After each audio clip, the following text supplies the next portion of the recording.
Earth alone. The time was April.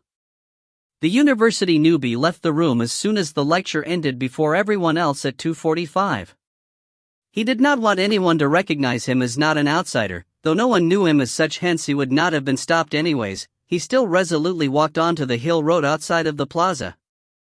There, he felt the unexpected change for the first time. No one's around. There was a huge number of people in lectures that ended at 2:45. Sure, not all of them were like Ilhan, an outsider returning home, yet the complete absence of people in the plaza as well as in the hill road was strange. Carnival is not on today. Was there a school event? Even so, there was no need to feel strange. Ilhan exited all invited chat groups ever since he attended his university. It was not as if he left out of pressure, it was solely out of his choice. Sensing sorrow out of vain, Ilhan walked down the hill valiantly in spite of the dearth of people. He wanted to hitch a ride on a shuttle bus, but there were no vehicles to be seen. Was there a military exercise in the university? Perhaps a school-wide hide-and-seek? All kinds of thoughts came into his head, but he dismissed them readily. For 20-odd years he had never held hands with a girl, and the lack of other presences right now was nothing in comparison. However, those musings dissipated as soon as he exited the school entrance. What? There was no one. What the hell? No one was around. What's going on? What's going on? In panic, Ilhan repeated the same phrase inanely as he ran around. No one. To conjure up a crazy idea like a mass picnic was impossible. The situations were too alarming to escape reality. No one. No human to be seen. He looked through the windows of the convenience store he often visited. The meal on a table was emitting warm vapor, the chair was pulled slightly back as if someone was sitting on it moments before. Furthermore, spoons and chopsticks were erratically thrown aside, giving them a sense of their users abruptly disappearing out of thin air. This oddity applied for all shops. Incidentally, how about parked cars? Moving cars that were in traffic had violently collided in such a way that they lost their drivers, with some on the verge of explosions due to leaking, ablaze gasoline. Damn it! His mind may have been in disarray, but Ilhan identified the hazard and escaped to a vehicle-less street. The reverberation of explosions like the ones in films soon tickled his ears. Wind carrying the hot air blew, and Ilhan fled like he was drifting on the wind. Then he shed pointless tears. His mind was puzzled back together at a bus station. Let's go home. Maybe after he washed and ate his mother's meals, maybe after he slept, things would be different. Foolish ideas again sprouted the moment the crises were over. His fantasies were broken quickly this time though. The bus was simply not arriving. What the fuck? What's going on? Ilhan prided himself over his mental fortitude. From primary to high school, he overcame everything by his own effort. As a result, he was attending a quite reputable university, and he was confident to do well on his own for a foreseeable future. The Chinese character person is to symbolize two men relying on each other. He never needed such weak stuff. Ilhan always believed that he was like an upright number one, someone could accomplish anything unassisted. But this was too much to handle. Have I alone moved to a different world? His situation was too outworldly that he said something so stupid. Nothing was changing. The bus was not coming, his knees were swelling in pain due to reckless running. Growing sadder every minute, he noticed his tears falling onto the bare earth like bird droppings. Pathetic, crying over trivial matters as a university student. No, fuck it. If I don't cry now, over what would I ever weep? Isolation during his primary school days has made me dismal before, now the entire district is avoiding me. Knowing crying wouldn't change anything, Ilhan came back to his senses swiftly. It was feverishly hot and tiring. Home was his priority. Let's walk. Despite the knowledge that no one was there to hear him speak, he shouted in hope for someone to reveal oneself.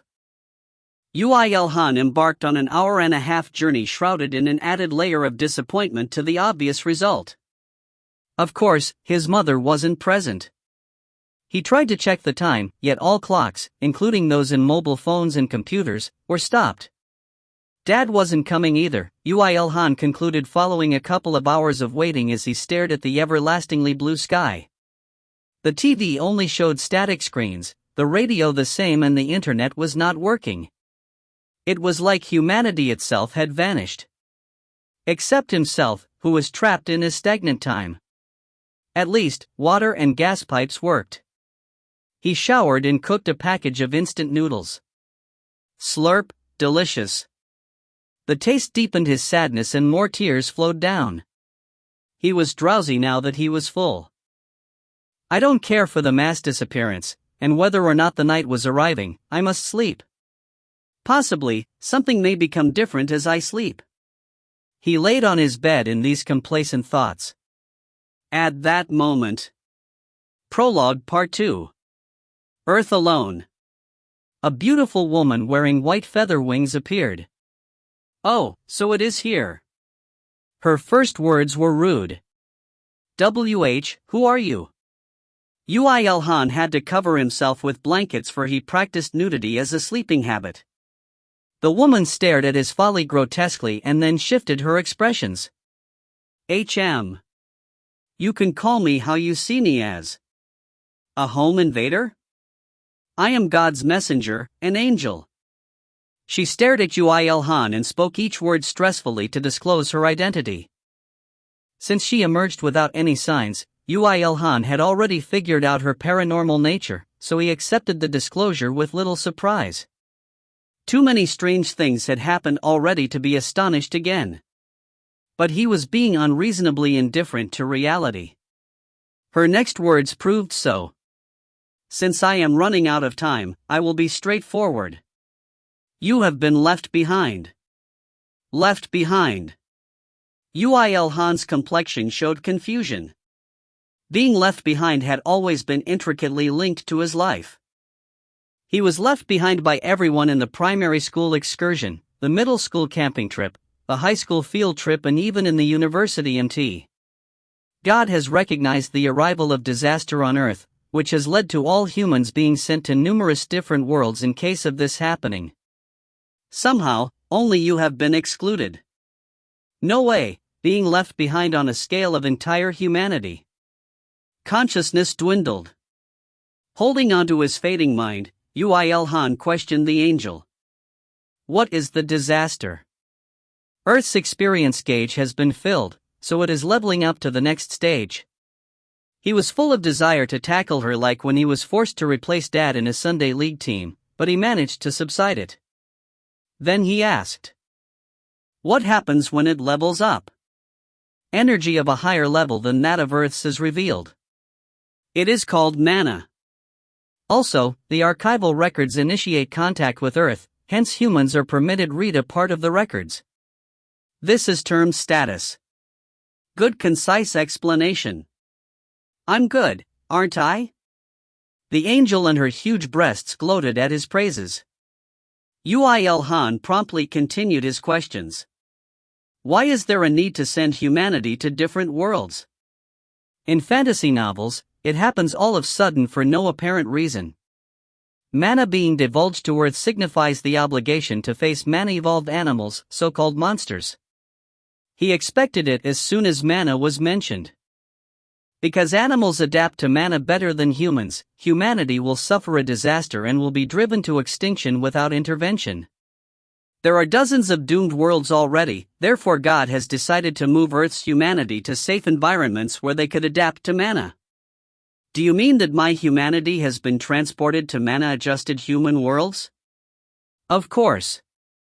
Humans of other worlds will train them for a supply of a certain amount of status. Though there will be humans without capacity to do so, God cannot save them all. Indeed, it was obvious. Uil-han thought he had heard enough, but he still had some doubts. Can we not kill monsters with guns, artilleries? Nuclear weapons cannot slay them. So there really is necessity to strengthen humanity. Naturally. God is great and merciful. The angel again gloated about in an arrogant expression and with her huge breasts pointing outwards. Seizing the opportunity, Uil-Han made the most despairing face possible and asked, "What about me?" The angel had no words to say. "What about me?" As Uil-Han pursued her answer, she turned her head a little and answered in a slightly lower voice. "There was a mistake. Correct it, please. As all tickets have been booked out, you cannot go to other worlds. Not even standing rooms? No. What kind of shitty god is this?" Finally, Uil-Han exploded.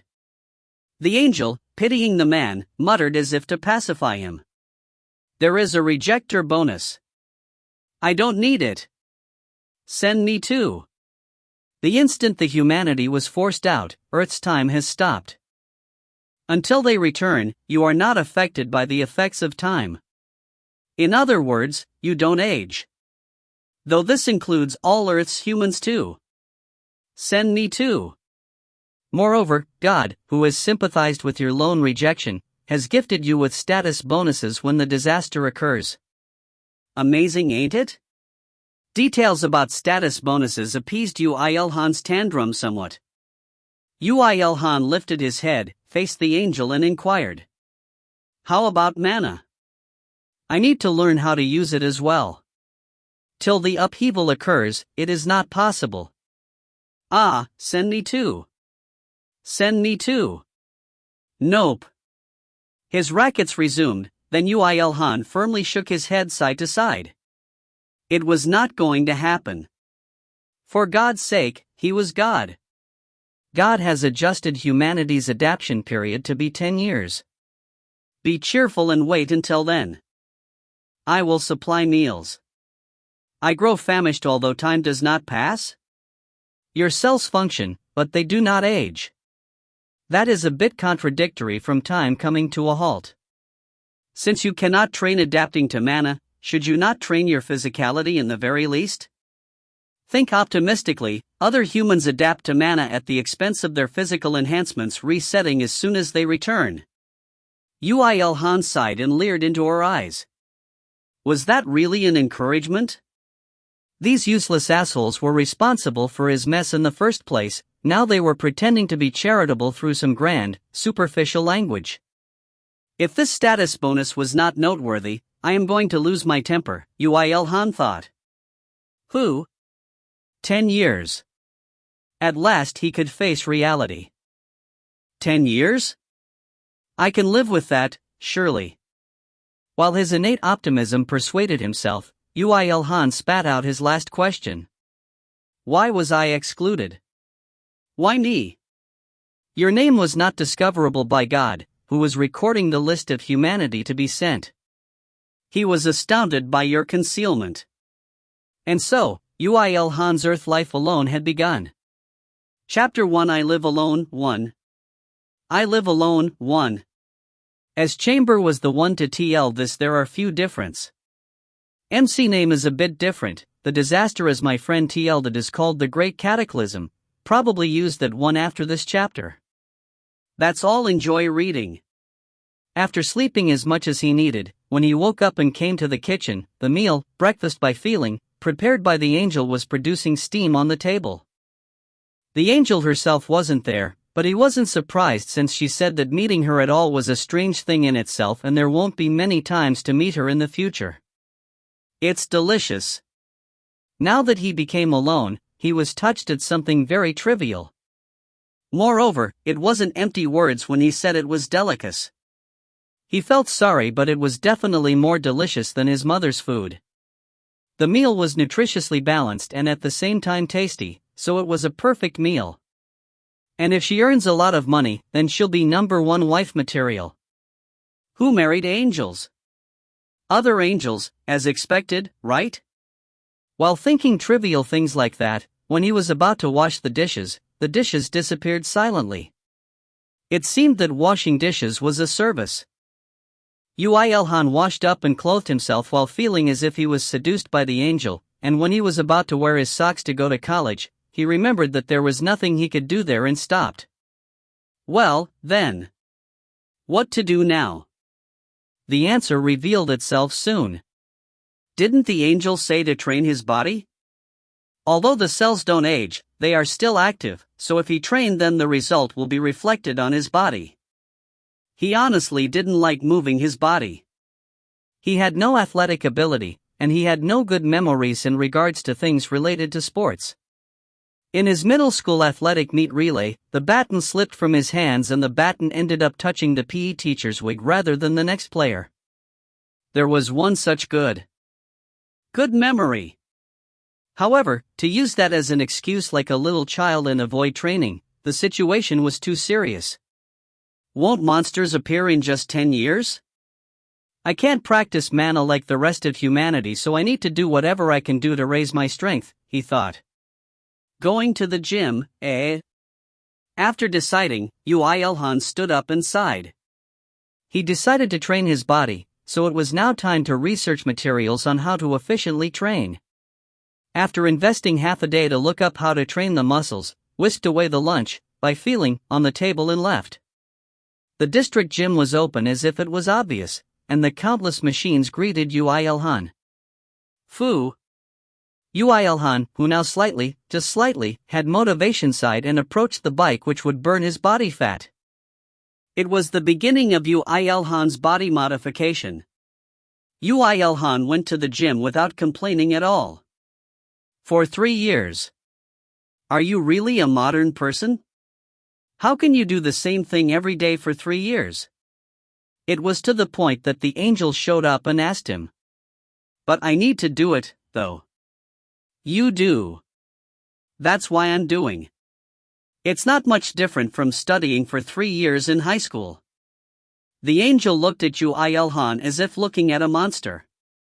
As the angel said, he didn't age, but Ilhan's body, after consuming sufficient nutritions and doing exercises too much, was developed to the point that he looked like a health trainer that appeared on TVs.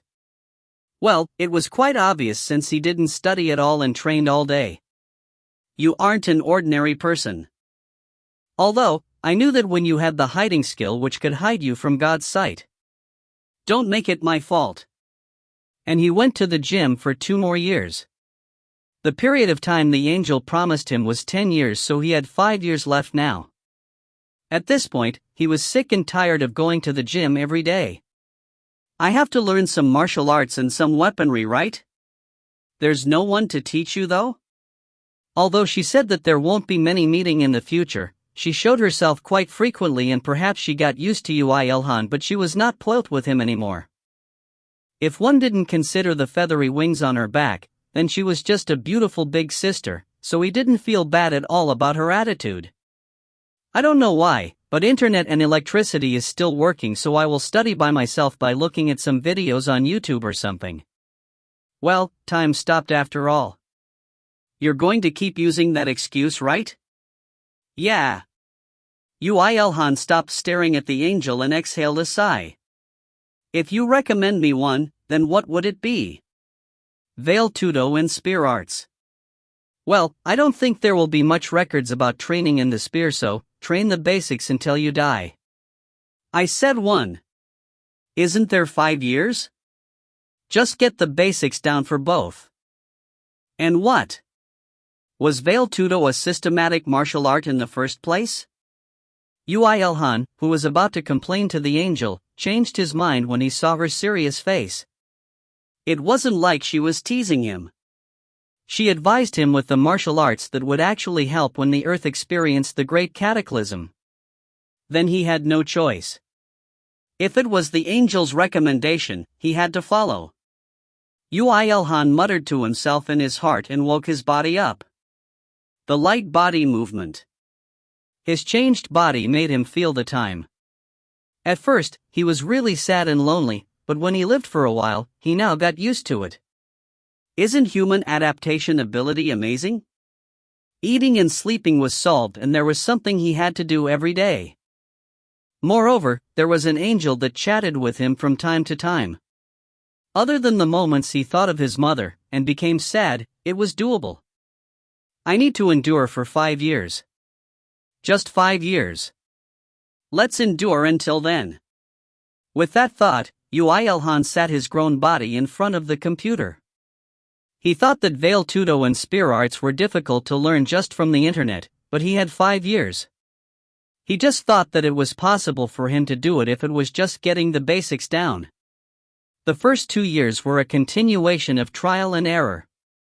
He did train his body, but to Uilhan, who hadn't fought with other people before, Veil Tudo was like a girlfriend to him. It only existed inside monitors. In contrast, there was some progress in spear arts. Uilhan, who didn't know the of martial arts, used a long wooden stick instead of a spear to repeat motions of stabbing, swinging, and blocking.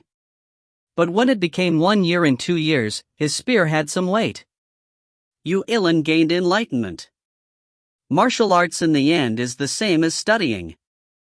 Even something undoable would become doable when repeated a lot. That belief led him higher. It was the same for studying, training his body, and now, it was the same for spear arts. Then wouldn't Veil Tudo be the same? Uilhan, who barely succeeded grabbing the edge of martial arts, started looking for books and videos more enthusiastically and got more absorbed in training Veil Tudo and spear arts. When he decided that he would do it, there was some progress. In the first place, Veil Tudo was basically a practical fighting technique to kill the enemy without any rules whatsoever. While researching into other martial arts books and videos, and putting effort to learn it with his body, Uilhan slowly, very slowly, felt like he grabbed something.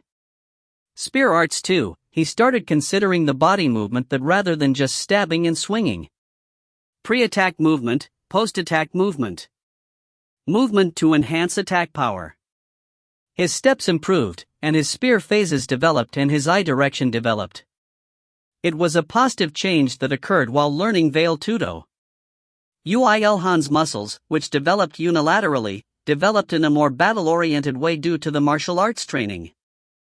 It was to the point that when 8 years passed since he was left out, the angel was shocked after seeing him. You didn't eat some strange drug, right? What are you taking my efforts as? Such a surprising human. Or are all humans like this? Leave me alone. The problem Uilhan had was that he had no opponents. He had to fight with others to know how much his techniques worked, what was wrong, and what should be fixed. How much longer does he have to practice on sandbags and beanbags? On the 9th year of being left out and 4th year of training martial art, Uilhan thought that it was something he could think of since he was more and more confident in his techniques. Fighting with others, if it was the him from 9 years ago, he would be scared senseless and run away. Or call the police. You know? With those words, the angel pointed to herself. Uilhan asked in doubt. You want me to hit you? Angel Nuna? Even though I might look like this, I'm an envoy of God and a higher existence. So I'm unimaginably stronger than you think. You know what Veil Tudo is, right? Veil Tudo was literally merciless practical combat. It was a combat technique that made one wonder if it was not about incapacitating the opponent but killing the opponent. Of course, he was only on his 4th year, but Uilhan knew how lethal of an effect it would have if he used it on humans. Fu. It was me who told you to practice that. Don't worry and come at me. Is it really okay? You won't say otherwise later, right? Of course. The angel smacked her uselessly large chests and assured him. Uilhan looked at her and after resolutely deciding his heart, he went at the angel with wide eyes. Eat my fist containing the resentment of 9 years of isolation. Fu. And he got beaten up badly. The angel was a starborn for Veil Tudo. You know now? You can consider me a fighting opponent as you want. It's the biggest service since the birth of angels. No. After getting beaten up and getting bruises all over his body, Uilhan rejected with all his might, but unfortunately he didn't have the rights to refuse. It was because the angel truly wanted to help him survive after the great cataclysm after seeing him train seriously for 9 years. From Uilhan's view, it wasn't very welcome, but even if he wanted to run away, he couldn't run away from that angel. Fighting with the angel made his techniques truly rise rapidly. He didn't want to admit it, but his growth was too distinct.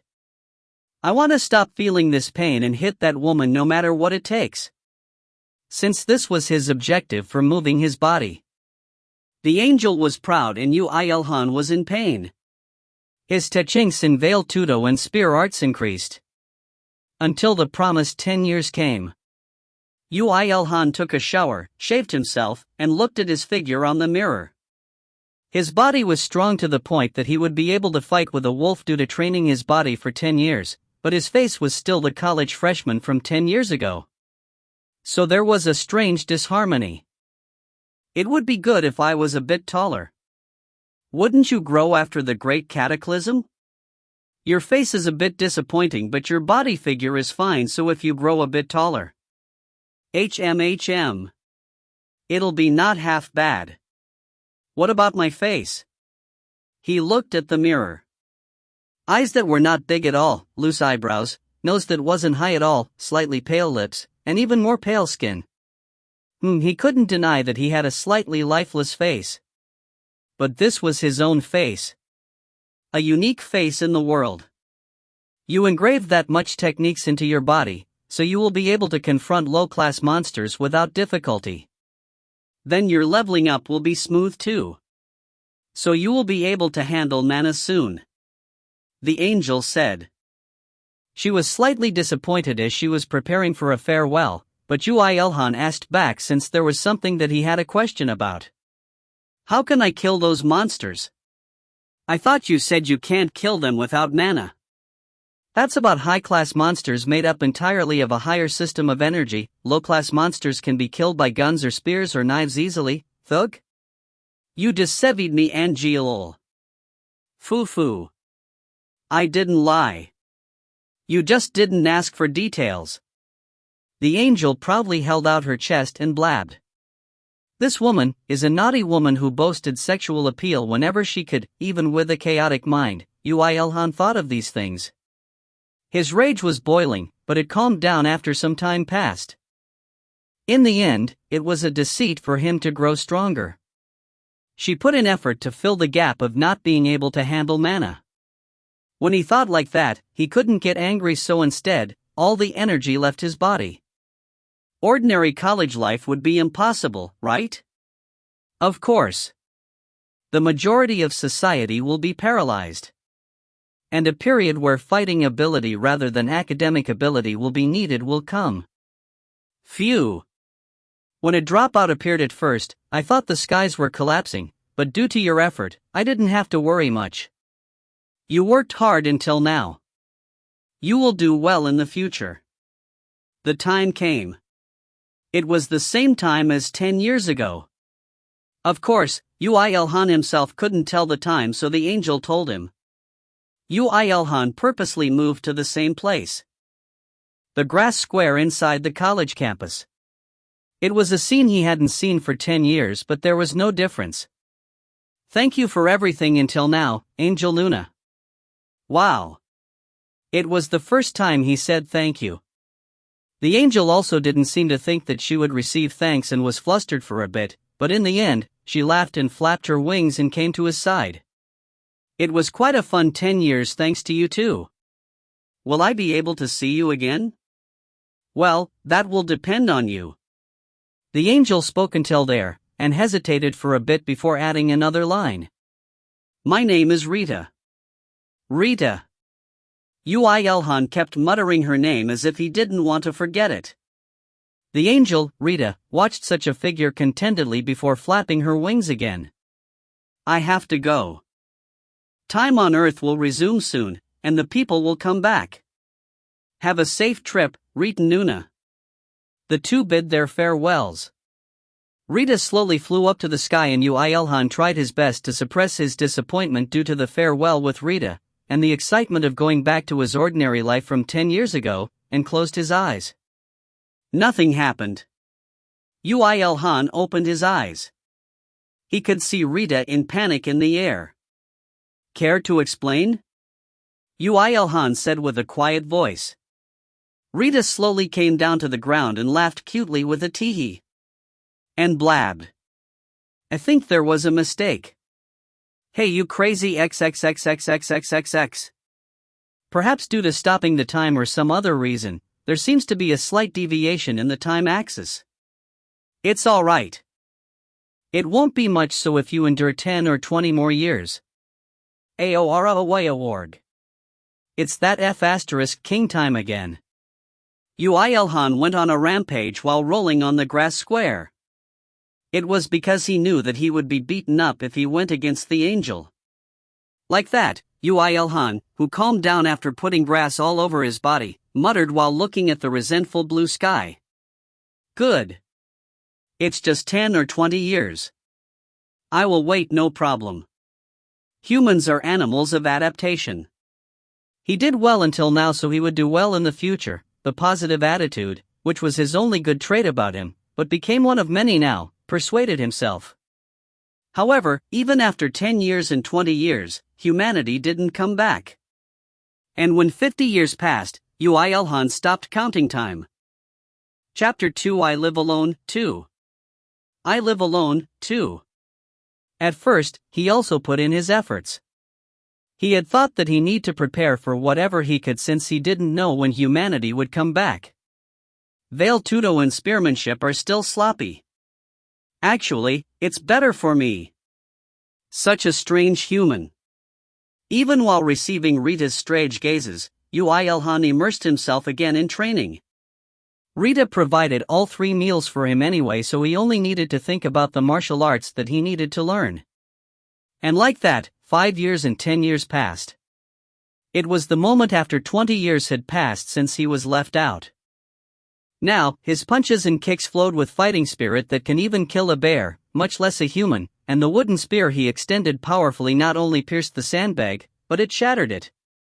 Uilhan himself thought that he had no talent in regards to martial arts, but growing up like this in just 15 years was amazing. Of course, it was also because Rita, who was a great fighting partner, was there for him. I'm turning 40 soon. How is it? Do I look more mature? The only thing you did was punching and stabbing with the spear. Do you think you earned anything other than enlightenment in martial arts? Did you see anyone acting their age after coming out from training in the mountains? You think so too? My mom won't tell me I'm pretending to be mature, right? Don't worry about it and keep training. From this point, Rita, who came once a week, came once in 3 days.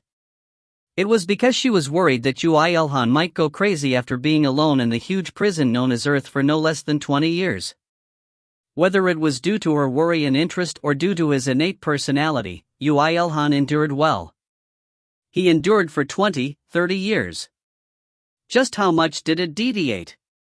While looking at such Uilhan, it was instead Rita who was nervous to the point of shouting. However, Rita's position wasn't actually that high, so she wasn't in a position to ask God directly, and she didn't have the rights to reverse the time axis, so she could only restlessly watch Uilhan training his body quietly, day by day. Rita. One day, Uilhan said with a lowered voice. I can't remember my mom's face. I'm sorry. Even when I look at the picture, it feels unfamiliar.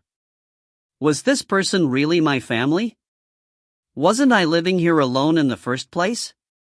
Everything was my delusion, and it is a lie that Rita made in order to console me. Don't say such things. Yeah, it was a joke. It might be good if it was actually like that though. He sighed and took back the spear. It was the time after 50 years of being left behind. I'm fed up. I want to do something else. I'm sorry to say this now, but it's not known when the great cataclysm will occur. You cannot neglect your martial arts. I know. Now that they had shared several tens of years together, racial matters such as being an angel or being a human didn't really matter. The important thing to Uilhan was a person to look after him and a person who would listen to him. And Rita took that place, so he followed Rita. That was enough. Yuilhan was also the only human that Rita came into contact with for several tens of years, so she became to harbor feelings of more than just pity and compassion for the human known as Yuilhan. Of course, she didn't say it out loud. The two's strange relationship, which occurred due to God's error, was progressing in a truly marvelous direction. I'll read some books. That's a good idea. Martial arts would become important after the great cataclysm occurs, but reading helps widening one's reasoning and building the foundation for one's actions. It would help, but it wouldn't harm. Yuilhan, who acted too fast that it may seem excessive after setting his mind on something, he shut himself inside the college library straight away. As he promised with Rita, he trained Veil Tudo in spearmanship for 3 hours a day, but he invested the rest of the time solely on reading. Even the most well-preserved books would change colors after several tens of years passed, but thanks to the stop time, objects didn't get affected by time. It was a good thing for Yuilhan. His preferences leaned towards contemporary novels, but he got fed up after reading those for about 5 years and he moved on to others.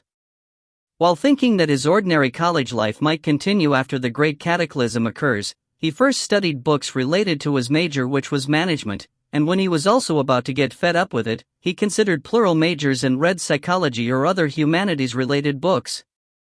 Unlike martial arts, where the progress becomes less noticeable after a certain point, reading piles up knowledge. Yuilhan, who was now hooked to that, spread his interests to other books inside the library. Common knowledge, history, geography, Cossacks, physics, chemistry, art, he read every single books existing in the library. After a few years passed, the books inside the libraries were insufficient. There was no one guarding bookstores in Wei, so Yuilhan started conquering the bookstores within his walking range in search for books that weren't in the library. However, even this had a limit. On his 67th year of being left behind, of course, Yuilhan no longer counted time, he made a big decision. Let's learn another language.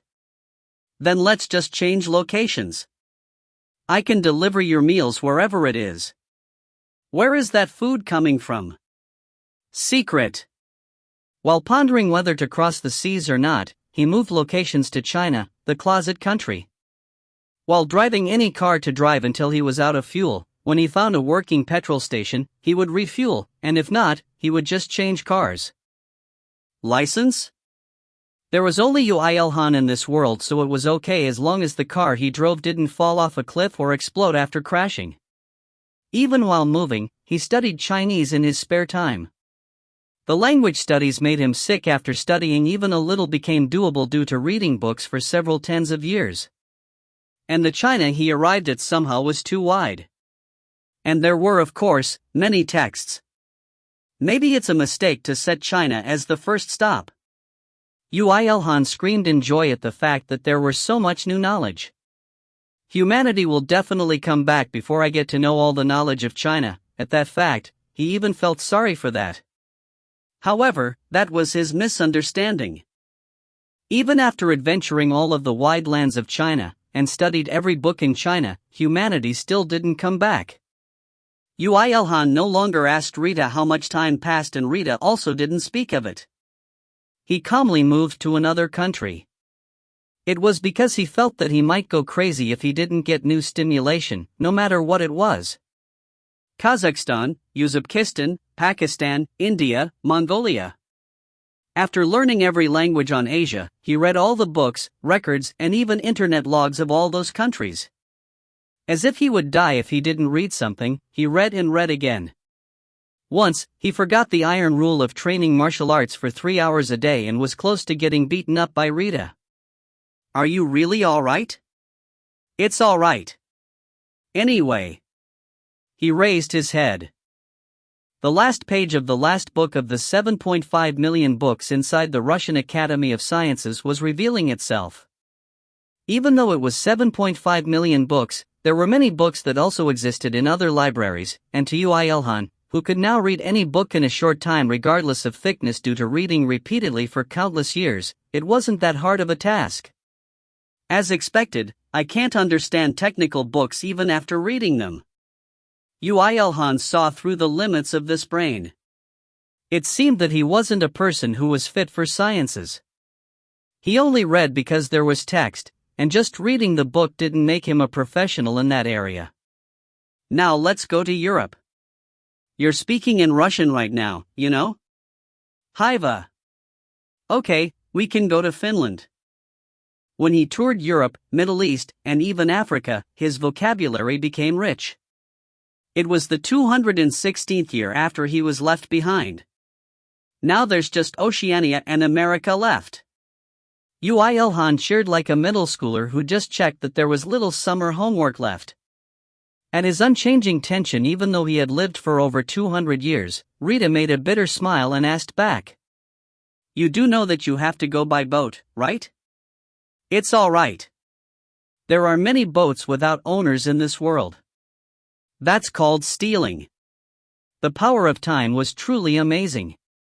It had made a clueless college student into an all-powerful adventurer.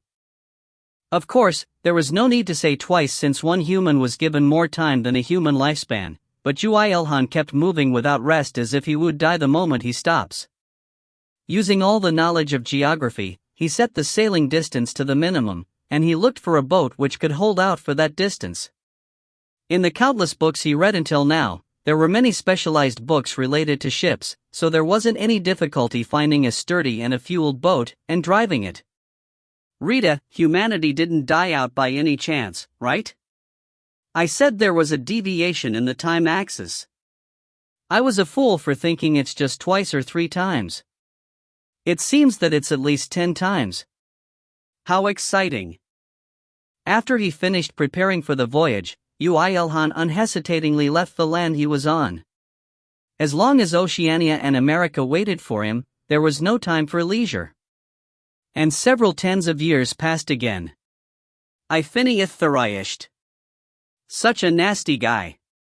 While looking at Uilhan, who was shouting and rolling around on top of the table inside Boston Public Library, known for being one of the biggest in America, Rita muttered with a fed-up voice.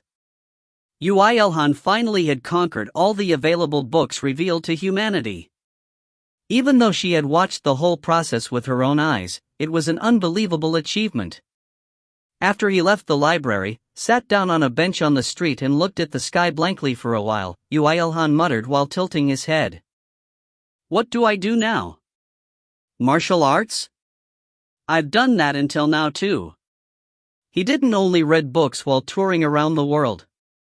He went to various ruins which remained in some parts of the world. He found traces of martial arts and he kept revising various shortcomings in Veil Tudo and spearmanship. Training was 3 hours at the minimum and sometimes it would go over 8 hours and 12 hours. His fighting arts and weapon arts, which transformed to the point that he couldn't find the original style, was developed into a practical and high-level technique to the point that Rita would have a hard time fighting him without mana. This was something that was unachievable by someone who didn't have talent, even if that person was given countless years. Rita of course didn't tell this to Uilhan, since he would get ahead of himself when she did. Rita, other than martial arts or knowledge, is there something that might help after the great cataclysm occurs? The question that flew towards Rita, who was thinking about Uilhan's talent, was this. When she heard this, Rita could feel goosebumps. His question proved one thing. Uilhan, who experienced more things than a human could experience in one lifetime, still didn't lose hope despite the time that had passed. To him, his life wasn't over. No, perhaps he might be thinking that it didn't start until now. All the things he did until now may be just in preparation for the life after the great cataclysm. It was a long time even for Rita, who was an angel, but a human who wouldn't live past 100 on average was treating the past years as prior preparation. Of course, he himself didn't know exactly how much time had passed, but that didn't make Rita any less surprised. How can you be like that? As she was dumbfounded, Rita spat out the question she endured until now. If Uilhan tried to boast for a bit, he might have answered with a fancier answer, but he, who lived while looking for new knowledge and experienced without being in contact with another human for countless years, only had candidness and honesty left. It might be considered that he regressed back into a child. You said I need to do it, so I do it. I can't practice mana, so I need to do other things. With Yu Ilhan, who sighed while replying, in front of her, Rita lost her words to speak. The countless emotions and impulses mixed with each other and blew up to the point of bursting and bleached her mind pitch white. Soon, she didn't know what expression to make and turned her head and spread her wings. I'm going. Tell me what to do before leaving. Think about it yourself from now. Rita disappeared from the place, and Yu Ilhan was dumbfounded. After cool-headedly judging the situation, he muttered again while sighing. Let's first go back home. This was a historic moment where an angel harbored more than just good intentions towards a human. And obviously, Yu Ilhan didn't notice that. Yu Ilhan didn't know, but this was the 274th year after being left behind. Humanity didn't return yet. Author's notes. In fact, it's insufficient to read all the books in the world even with 500 years. Please think that it's possible only because the MC only read book for 100 years and his reading ability became abnormally high. In other words, novellic exaggeration. Let me introduce myself. I'm the always swooshing Toika. I will write diligently, so please take care of me. In this work, I was going to write how strong a man at the peak of loneliness can become, but now that I'm writing, the angel falls for him in just 3 chapters. This won't do. Then I'll come back tomorrow. Adieu. Chapter 3. I Live Alone, 3. I Live Alone, 3. Yu Ilhan, who returned to his home in Seoul, Korea, revised the fantasy novels. What would change when monsters start appearing in society? What else is needed other than strength and knowledge to do well in the changed society? He wanted to learn these. The things Yu Ilhan did right now was no different from Korean youths getting specs and studying early in order to go to a good university or to get employed in a good company. That was obvious, as the only thing he learned before he was left out was that. So perhaps it was an acceptable thing to pile up specs for hundreds of years. No, I definitely can't accept it. Rita, who came back, sneaked back to Yu Ilhan's side while he was researching various things from all kinds of fantasy novels, looked at him and shook her head. No matter how study-stricken Korean students were, was it possible to study for several hundreds of years? Of course, Yu Ilhan's current actions were mostly due to escapism to forget his own loneliness, but not submitting under such a situation and finding new things to do was proof of his strong mentality. No, perhaps the long period of training may have changed him. Rita, since you're here, tell me. I want to try corpse disassembly or smithing. What should I try first? Yu Ilhan looked at Rita with a serious gaze. Rita thought it was absurd, but she had no choice but to reply. To confront monsters, defensive equipment and weapons made with monsters as materials are the most efficient, so I can say both. But I think it's easier for you to learn the basics of disassembly rather than smithing. It's also more prioritized on the scene. Then disassembly it is. Hey, rest for a bit. Animals were abundant in this world, and Yu Ilhan had the confidence to hunt any animal if he had a good spear, so he didn't hesitate. He looked for a suitable weapons factory and acquired a few spears and went into action. Disassembly wasn't easy. Not only was it difficult to hunt the animal without injuring it much, peeling the leather without damaging it and cutting the meat by parts and processing all of it was considerably profound, and the process was different for cows, pigs, bears, tigers, lions, elephants, etc. However, time solved everything. Yu Ilhan hunted and disassembled most of the animals he could hunt in several decades and learned the techniques. It was to the point that he could estimate and see through how he would disassemble an animal he had never seen before. Rita, if I hunted all the animals now, wouldn't monsters not appear then? God has sent humans to other worlds in order for humans and monsters to compete in the same conditions. Excluding me. Rita naturally ignored Yu Ilhan's words and continued speaking. But if you kill all the animals now, then it goes against the balance. The reason I'm also helping you now is to match the balance, so do you think I will let you hunt all the animals? Just obediently hunt the amount I allow you to.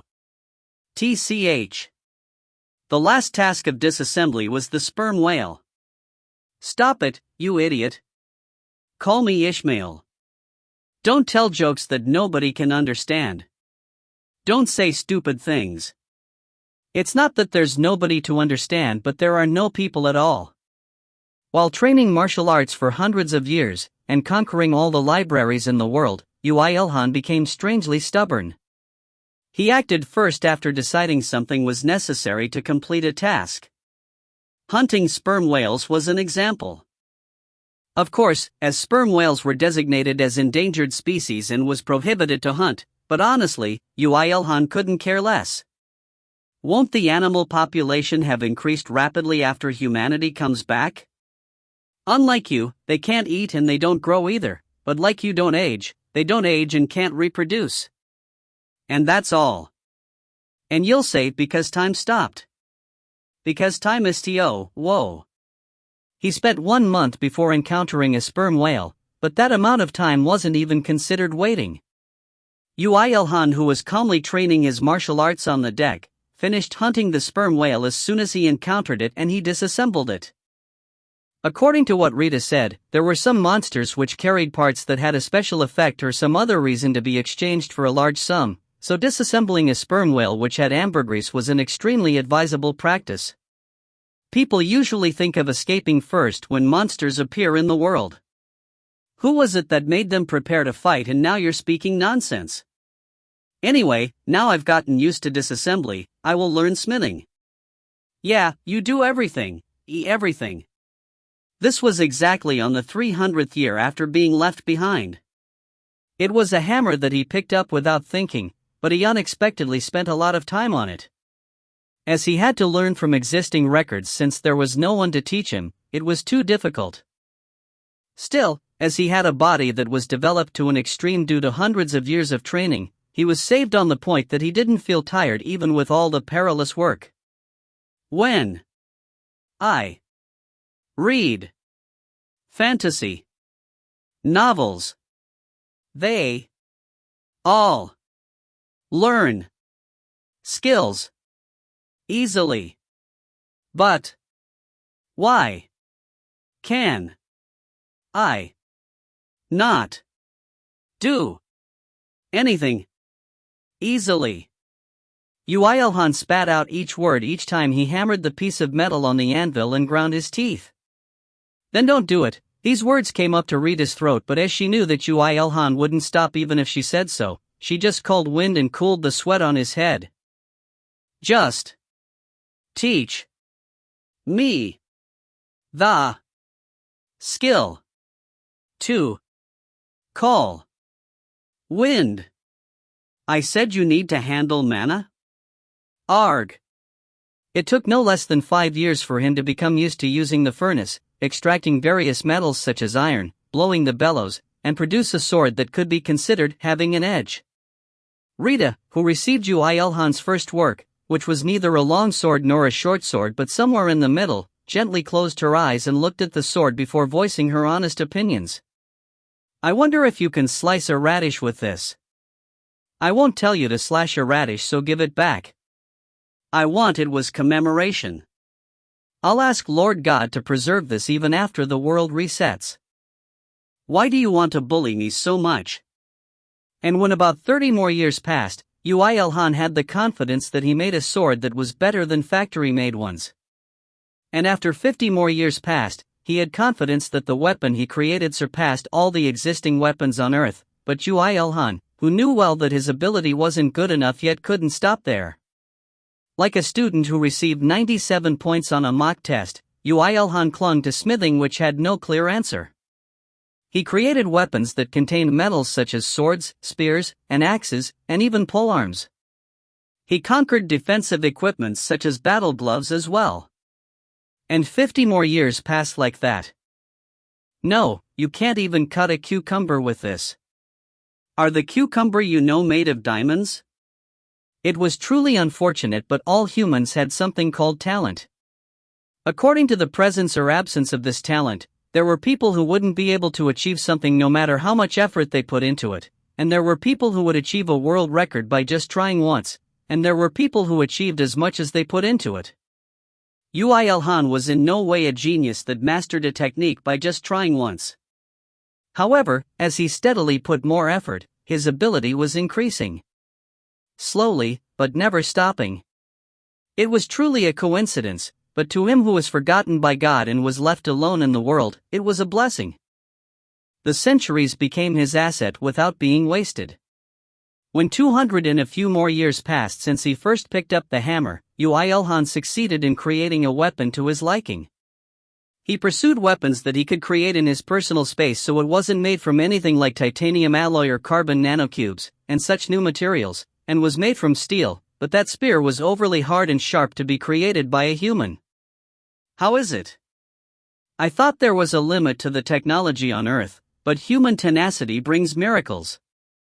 Ah ha ha ha.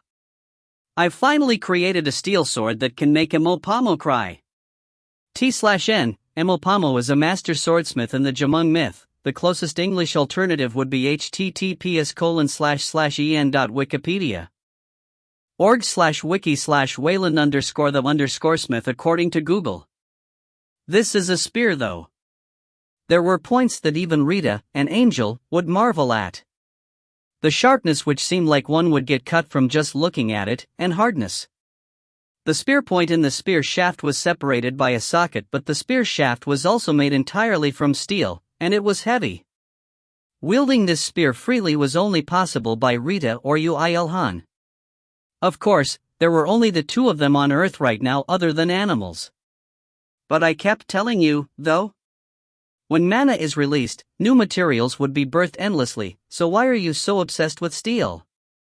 Now that I've gotten used to handling metals, I'll handle whatever material that comes at me. Uilhan indifferently replied and swung the spear after Rita handed it to him. As it was created to fit his body figure, the feeling he got when he swung it was addictively great. A handicraft that can be used for several decades or more if maintained it well, had been created. This was on the 507th year after he was left behind. Then, Uilhan sighed while putting down the spear. What now? Rita's heart sank after she heard those words. She wished for the time humanity would come back when she saw him holding the hammer for more than several decades, but she didn't know that even now, when more than 50 times the estimated 10 years had passed, humanity didn't return. Just how much deviation is there on the time axis to become like this? Rita wanted to nitpick with God, but in truth, she hadn't even met God in person. An existence that forever had to wait without requesting answers. She learned that from a senior angel. The great cataclysm must be coming soon, right? You don't know when you have to fight with monsters, so I think it's better to train your martial arts and heighten your senses. Well, I think we're past the 100-year boundary, so it's about time for them to come back, right? Uilhan, who lived by immersing himself in the task in front of him, didn't know the flow of time well. All time observation devices in the world had stopped, so Rita, who was a higher existence, was the only one who could tell him the time. To Rita, it was instead fortunate. And so, Uilhan started training his martial arts again. It was still veil tudo and spearmanship, but too many things had changed when compared to the beginning. The degree of body tempering and techniques were different, and especially, his concentration was different. The concentration which increased due to reading and smithing was an incomparable achievement. Whoa, I feel like I've swung the spear for 3 hours. Rita, give me food. I'm so hungry that I'm about to die. Perhaps due to concentrating while swinging his weapon, he got more hungry. Uilhan thought that, but Rita inwardly sweated cold sweat even though she was smiling outwardly. The time he concentrated on his spearmanship wasn't 3 hours but 3 days. From then, Rita prepared 1 meal per day, meaning one every 24 hours. Of course the amount was huge, but Uilhan instantly cleared it and concentrated on training again. And when 200 years passed like that, Uilhan felt it was insufficient with just the spear, so he started picking up other weapons. Daggers, greatswords, axes, and even guns couldn't avoid his hand. Martial arts was the same. He researched into and learned taekwondo, aikido, karate, muay thai, kickboxing, and even some martial arts which only existed in records. With that moment as the turning point, his physical body overcame the limit and started transforming. Above all, the power and durability of his muscles became stronger, but the volume was decreasing little by little. It wasn't just something like compressed muscles that people talked about. His body cells, which were exposed to a miraculous state where it didn't age but kept being active, was mutating due to the long period of training. Stronger, but more efficiently in order to not become a hindrance to movement. Of course, the bones, the skin, and even the inner organs were the same. As if it knew that it would have to confront many enemies in the future, it was strongly evolving to optimize itself to battle. Roughly speaking, it was comparable to a mutation that wouldn't happen for several generations was happening in one human's body. Rita observed that and she couldn't hide her disappointment. Thanks to God's mistake, she was able to see a human exceeding humans even without mana, and when the great cataclysm happens and Yuilhan learns mana, then he might grow up into a truly amazing existence. Did you perhaps intend Yuilhan's growth? Are you bullying him since Yuilhan's growth isn't to your liking yet? Just when? Just when is it? He would approach his limit sometime. Please send humanity back to Earth before that happens. Before he decides to give up life, please. As if mocking Rita's prayer, which contained her earnest feelings, time kept flowing. Fortunately, Yuilhan was immersed in martial arts, so he wasn't well aware of the flow of time. But unless he was God, he would eventually hit a limit. When the limit approaches, what could Rita do for Yuilhan? Just what? If there is something that Yuilhan didn't experience yet. Rita's imagination, which extended endlessly, arrived at one point. A scene where a man and a woman were passionately entwining themselves on top of bed was playing in a strangely vivid manner inside her head. Among them, the woman's face belonged to Rita. Then the man's was. After looking at Yuilhan kicking and punching lumps of steel as fighting partner, her cheeks reddened like a tomato. I'm so superficial even though I'm an angel who precedes God's orders. Even though it was a long time ago when I was freed from trivial emotions and desires. However, the more she thought about Yuilhan's figure immersing himself in reading, martial arts, and smithing, her thoughts became more realistic. The most novel and shocking stimulation. No matter how fed up Yuilhan was with everything, wouldn't he have no choice but to be fascinated by such a stimulation? Like the time he immersed himself in reading or smithing. To the point that he would immerse himself for 200 years without doing anything else. Rita's face became even more red when she imagined that. To think her face would change due to emotions. If she told this to herself before coming to Earth, she would never believe it. Yes, this is, in the end, to proceed with God's orders and not to fulfill my desires. If there is a person who can't wait for the great cataclysm and die midway, that's ruining God's reputation. From the beginning, this was my reason for coming to Yuilhan, so I'm absolutely in the right. With a speed that would make Usain Bolt cry, the thoughts inside her mind was justified. From the next moment, she was pondering on the timing to pounce at Yuilhan. She wanted to provide a new stimulation straight away according to her heart.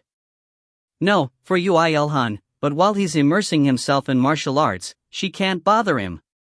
To tie his will here, she had to wait persistently. At this point, Rita was having a huge misunderstanding. Yuilhan was, of course, moving to escape from the dull life, but his principles in acting was based in surviving after the great cataclysm occurs. If he just wanted new stimulation, there were many things he could do. Whether it was games or sports, or whatever. As she hadn't considered this point, Rita was basically confessing that she loved Yuilhan. Perhaps Rita also might have become strange while observing Yuilhan for so many years. However, sadly, or fortunately, the time for Rita to erupt her feelings and desires to Yuilhan didn't come. When exactly 1,000 years had passed after Yuilhan was left by humanity. The world reset and humanity came back. Author's notes. I will even return humanity if it's to block MC's graduation from virginity. Jokes. It was planned as 1,000 years from the start. Then I'll come back tomorrow. Please enjoy your reading. P.S. I added explanations as to why Ilhan can't kill all the animals. Everything's for the sake of balance. All Heil balance. Chapter 4. You can't see me? 1. You can't see me? 1. The first one to realize that something was wrong was not Rita but Ilhan. Something's moving. What's moving? Your sword. What? Kaya No. The sword was trash amongst trash to the current Ilhan's eyes. That sword which he made on his 5th year after picking up the hammer was vigorously vibrating on Rita's waist. Was it only that?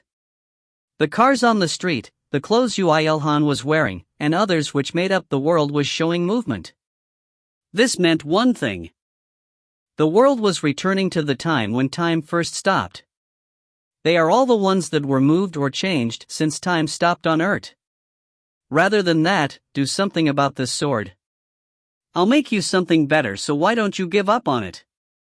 Never.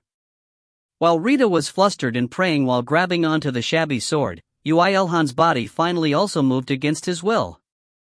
It wasn't that his physical body was returning to its former state. It was just that he was moving to the place he was at when he was left out by humanity.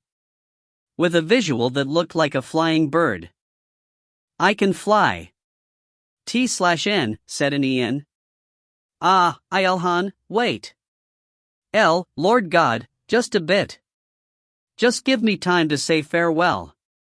Rita, who realized the situation after she was focused on the sword, desperately shouted, but God didn't fulfill her request. While Ilhan's physical body was flying to the college campus from his home due to the irresistible, huge force, Rita was dragged to the sky due to another type of power. It was strong to the point that she cried from being sad. You took it easy until now, but why so suddenly? You're going too far, you're going too far. Rita insulted God while complaining, truly unbefitting of a God's envoy. The only thing she could do right now was to watch the distant Ilhan's back and pray for his fortune.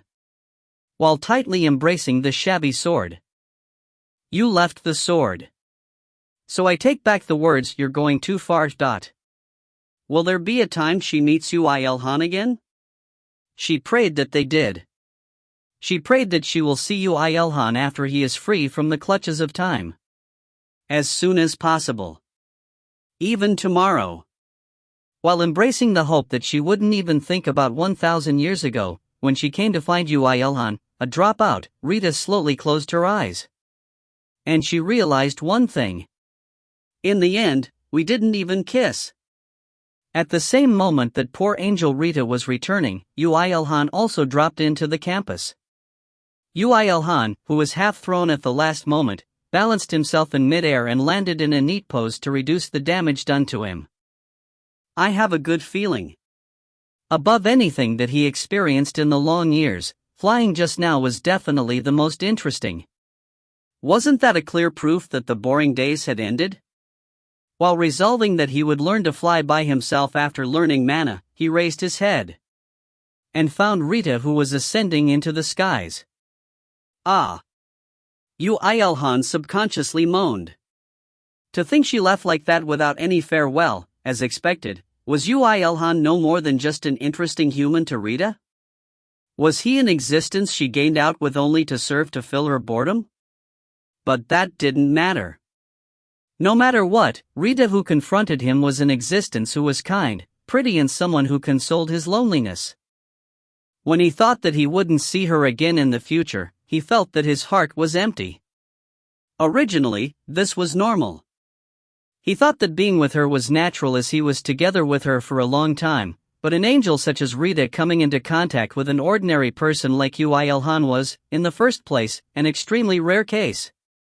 An existence that can never be connected to even in the same space. Didn't Rita herself name herself a higher existence? A higher existence, eh? Yuilhan softly muttered to himself and tightened his fists. Pile up techniques and knowledge to not lose behind other humans when the great cataclysm occurs. This was Yuilhan's objective until now. However, now, he had a grand, but a firm objective. Higher existence, if I become one, then I'll be able to meet and talk to her again. I will finally be able to stand on the same level as her. So I'll become one. There was nothing that didn't work out after I put in effort, so won't I be able to become one if I work hard as if I'm about to die? Yuilhan resolved himself as such. Of course, Yuilhan didn't know that forget the same level, he had completely caught her heart to the point that he couldn't catch anymore. It was because he was a virgin who didn't even hold hands with a woman for more than 1,000 years. Regardless of whether Yuilhan resolved or not, the world was returning to its original state. The exploded cars were restored and returned to their original positions, and everything in the world, which was damaged when coming into contact with Yuilhan, returned to its former state. And that moment was approaching. Yuilhan calmly closed his eyes and waited, like he did in the distant past. And when a few hours passed, he felt the world, and himself changing. He knew about his physical body more than anyone else. And a small but a clear change had occurred to his body. A cool, luminous, wondrous, strong energy. When his heart beat, that energy also beat along with his heart as if it was originally like that. He didn't even need to ponder about it. This was Manhwa. A new energy that Earth had come in contact with. The energy that humans adapted to in the 10 years they stayed in other worlds. The energy that Yuilhan had to adapt to in the future. Well, I'll probably be able to do it. He was different to his past self, who was a childish college freshman. No, well, the two were on the same point in the time axis. But didn't he have a history of the countless years of effort and its achievements? He opened his eyes. There were a lot of people inside the campus, which was cramped. While making expressions that they were surprised, but nervous as if they were waiting for this. People. There were really a lot of people. Due to being too happy, he wanted to scream, but he suppressed it. We really came back after 10 years. According to their words, we can finally. I'm scared. Hey, I can open the status here too. Kek, everything really reset. Screams and exclamations happened here and there. It was at this moment that Yuilhan felt that something was off. The fact that they said that they came back in 10 years was something that Rita said, and it was nothing strange. However, weren't they too familiar with each other? Normally, when people lived separately in other worlds, it was normal to be awkward with each other. If not, then what? Doesn't that mean that everyone here was in the same world? No, wait, thinking about it, there was no reason to separate the people who were in the same place. And if that's true, wouldn't they find out that Yuilhan was left behind? Yuilhan became nervous and he turned his head even though the people he had missed for such a long time were in front of him. However, it was impossible. He was in the center of the square. He could only be found. Yuilhan raised his head. However, the people around him only talked to themselves and didn't spare a glance towards Yuilhan.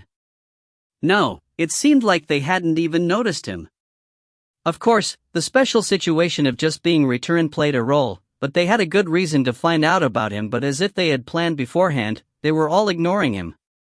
How was this possible? Oh. It was like that, wasn't it? However, after pondering for a bit, Yuilhan had no choice but to accept the impossible situation. He had forgotten due to talking with Rita for so many years, but he had a legendary achievement of being left out during elementary school picnic, middle school training camp, and high school trip. Was it only that? Being missed out even if he raised his hand at the very front seat while registration in college happened very often. It was no exaggeration to call him the Phantom Sixth Man. And so, there was no way the excited Earthlings could recognize Yuilhan. Once a loner was forever a loner. Great, I say. Great, you earthlings. He even spoke out loud, but the people surrounding him didn't look like they had noticed him at all. For some reason, the returnees he had waited for such a long time had appeared, but he cried tears of not from being touched but tears of sadness. He really wanted to see Rita, who always recognized him. He wanted to become a higher existence as soon as possible. However, before that, he first. Let's go back faster than anyone, indifferent to everyone. With drooped shoulders, he left the campus while ignoring the returnees' cheers, their unease for the future, and their expectations for change. It was none of his business. I hope everyone falls down and have their noses broken, he thought. The bus still didn't run. Well, it was no time for both the bus drivers and the passengers to sit down on the bus.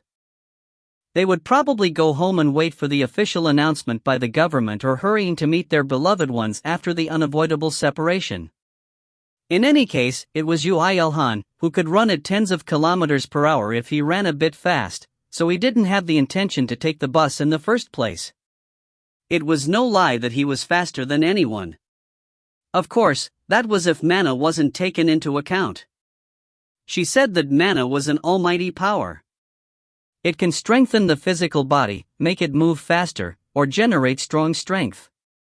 If he remembered the scenes where Rita used magic, he could accept it. Human class would once again be divided into those who can and those who can't. Unlike humanity, who had practiced for 10 years, Uilhan awakened to mana just now, so if they were categorized into mana ability, then he would be placed at the bottom. What's so wrong about that? The knowledge and training I piled up is in no way inferior. If 10 years pass, I can grow without having to be envious of anyone. Now that he trained for countless years, he now had such a confidence. Truthfully, even that was under-evaluating his personal ability, but he himself didn't know that. It was because Rita forbid him to say those in order for him to not get ahead of himself. Oh, yeah. Status. It was his thought just before he arrived at home. Rita said that due to the Great Cataclysm, the Akashic records had come into contact with Earth, and humans gained the right to see some of its records. The other returnees also talked about status and whatnot. But how can I see this? As soon as he thought that, green text started popping up in his eyes as if it was being engraved on his retina. Ui Elhan. Human Jobless LV1. Title, Pan-Cosmic Loner, Concealment becomes passive. Strength, 72 Agility, 81 Health, 78 Magic, 1. Active skills, Concealment LV Max, Evolvable. Skill evolution materials are necessary. Passive skills, Unidentifiable. Dropout bonus was acquired, and distributed. Status rises by 5 when leveling up by 1. The 1,000 years of training was showing its results. Author's notes. Humanity's strongest loner. Bang! It's obvious, but Rita is not a side character, so she will come up later. Humanity's loner MC gets along with angels rather than other humans. Tears are covering my eyes. Despite being the beginning, I'm delighted that many people are interested. In some time, if I have enough stockpile, I will release a multiple. Please take care of me in the future too. P.S. There was a big edit. The initial setting was that the status increases were to be reflected in levels, but while answering several readers' questions and explaining, my thoughts started becoming inconsistent. Conclusion, I edited MC's level to level 1. I will also mention his in the next chapter's notes. Chapter 5, You Can't See Me? 2. You Can't See Me? 2. Ui Elhan became silent. He was in a state of being greatly surprised. From the moment Rita mentioned the word status, he was able to predict that human power would be measured using levels. And so, a game stat window that anyone would recognize had appeared, and that wasn't a problem. The monstrous status also wasn't a problem. The results of his training was visualized, so he could only be happy. The distributed status bonuses weren't a problem either. It wasn't a game where you could raise the stats you want, and he also expected that he wouldn't be able to raise magic that way. Yes. Those weren't the problems. The problem was the title and the skill. Hiding which he does not remember learning, and that title which was full of intentions to make fun of Ilhan. What is this? Concealment becomes passive. You mean I'm concealed? Is my life concealed? I'm a loner even if I go into space. A violent rage he never experienced in his life surged. This was the moment where he got another objective other than becoming a higher existence to meet Rita. An objective to beat that Akashic records up. If there was one thing that he had questions about, that was the passive skills. Thinking about the definition of Akashic records on Earth, it was unbelievable that it couldn't record one person's ability perfectly. It wasn't some human who could make mistakes, and it was a universal record. To make it error, one had to be outside of the realm of recognition and record, like a god. How could this be unidentifiable? Ilhan, who thought about this until he reached his house, successfully thought up of one hypothesis. Currently, my physical ability and concealment techniques are revealed so it can record it. However, it might be that it doesn't have any records of the abilities I learnt in the past. All my training happened on Earth when time was stopped. Moreover, that was before the Akashic records came into contact with Earth. Under the assumption that Ilhan's hypothesis was right, it was very possible that all of Ilhan's doings on Earth, when time was stopped by the power of God, aren't recorded in the Akashic records. Ilhan wasn't sure, but in reality, it was like that. Well, I'll know if I move. Ilhan trusted more in the days he had lived and trained than the sudden few lines appearing in his eyes. It wasn't like he couldn't swing his spear just because the skill status is unidentifiable, so it had none to do with him. He opened the front door to his house and went inside. He was planning to have a simple shower before moving around to check what passive skills pop up. But in the next moment, one person came in his field of vision. Ah! Really, only that stupid sound came out of his mouth. The moment to realize how foolish he was came next. How could he have forgotten the most important thing? How couldn't he remember his most beloved family? Ilhan. His mother was in front of his eyes. Although they were far apart for such a long period of time, to the point that he felt unfamiliar even when he looked at the picture, he realized just after seeing her like this. The fact that the middle-aged woman crying in front of him was his mother. That wasn't remembered by his brain, but his heart. Mom! While saying out loud the word he hadn't spoken for a long time, Ilhan embraced his mother. He cried like a little child that made the past countless years seem like nothing. His mother cried along with him. They cried just like that until his father arrived. After crying their hearts out, they became hungry. His mother, Kim Isul, also seemed to be the same as she started cooking. Ilhan had received his meals from Rita for as long as 1,000 years, though he himself didn't know, but he hadn't seen the scene of her cooking, so he was touched when he saw his mother standing in the kitchen.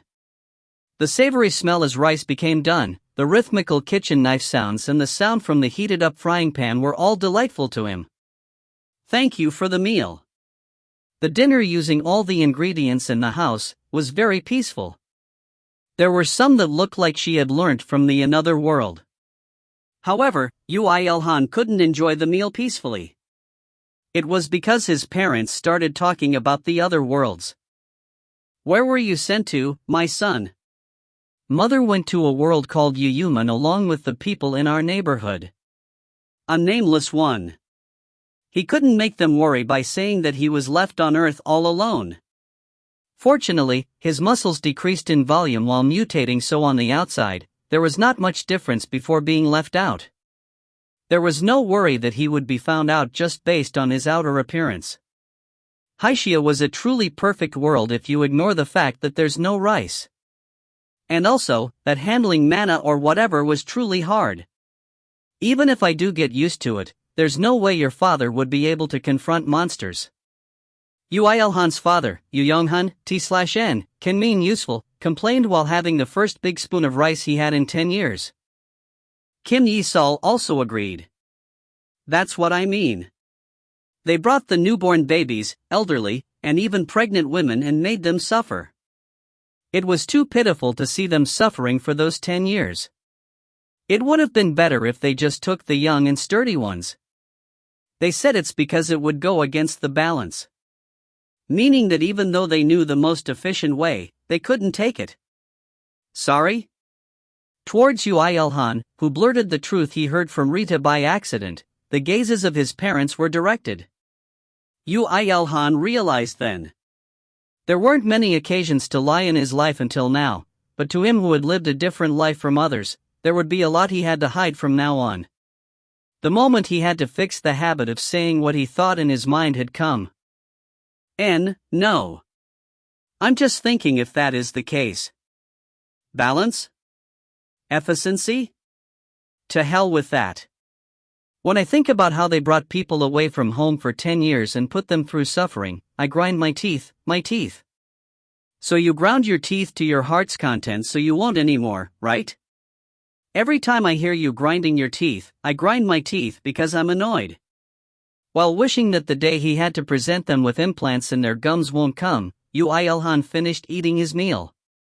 But when he realized, his parents' gazes focused on him. How about you, son? You can kill monsters if you handle mana well, right? When I talked with the ladies around, they said that the people who can kill monsters well will earn money. They sure will. There weren't many that had talent in that, were there? Monsters or whatever bullshit they are dangerous, so if one says they want to kill it, won't the country take care of them? What are you saying? What money would the country give us? It's not that. Their corpses are worth so much money. Looking at his parents talk about fantasy stuff that only happened in novels so naturally, it was quite strange for Yu Ilhan. His feeling of being left out was really serious and he thought about the dropout life. Even though humanity returned, I'm still a loner. He was angry at the fact that it was no different from his life until now and he didn't feel that sad. But I should be more aware of deep-sea fish than my parents. When he thought that, he became even more empty so he stopped there. I can't use mana. And he confessed the truth. Yes. Let's study well, son. I knew it. You can't win against genes, eh? His parents accepted it too easily so he instead became dejected. However, that was not unreasonable. To his parents, he was a son who was stuck at home playing games or reading or studying all day, and hated exercise. For them, it would be hard to imagine that their son would suddenly wield mana around his body and rush out while saying that he would hunt monsters. They probably asked with what if only to get their answer of as expected. Just listen to the government's announcement. Apparently, it will come out on the 9 o'clock news. They are so untrustworthy. What if a monster appears in our neighborhood? Should we move to a place where a strong ability user is? It'll be alright. But you shouldn't go to work for a while. How could I? The company already called me more than 10 times. I have to go even if I have to die on the way. Hey! Don't say unlucky things like that. His parents were happily chatting together. As it had been a long time, their longing for each other seemed to have piled up and they seemed closer. Honestly, he was prepared for a reverse effect, so Yu Ilhan could only be thankful. He gave up watching TV in the living room, and he returned to his own room while thinking that he might have a little sibling this time next year. He planned to search materials on the internet about the current situation. However, he stiffened his body with the same amount of shock as when he first met his mother. Why is this here? Was this God's prank? Or was this because Rita's wish flooded in a strange direction? Wrapped in dry cloth, his masterpiece steel spear was in the middle of his room. The moment he noticed that, Yu Ilhan locked the door to his room. His mother would be surprised if she knew that there was a weapon inside her son's room, wouldn't she? Why did this remain? Every change that occurred due to his influence should have been reverted back when the world was returning to the point when he was first left out. Even his spear made with the efforts of his body and soul shouldn't have been an exception. But why? There was no way of finding out. Did God give him a bonus because he felt sorry for just a status bonus? Rita all over the place wanting the sword to remain, was there some over effect from that? In any case, it was a thankful thing. He was thinking of making a spear he would use in the near future, so he was thankful to God who relieved him of that effort. Uilhan first picked it up intending to hide it in his closet. But at that moment, like the time he saw the status, green text started appearing in his eyes. Uilhan's steel spear. Rank, unique. Attack power, 800. Durability, 500/500. A miracle made by human hands using pure technique to mold the spear without mana. It has hardness and strength comparable to that of a mid-class monster's bones. How should I know if attack power of 800 is high or not? But looking at the description from the Akashic records, he thought that it would help until he acquired new materials, so he put it in his closet. He wished for there to be inventories since there was status and mana and all, so he was disappointed. Then shall I start? The return of humanity, and the great cataclysm that happened at the same time as it was waiting for it.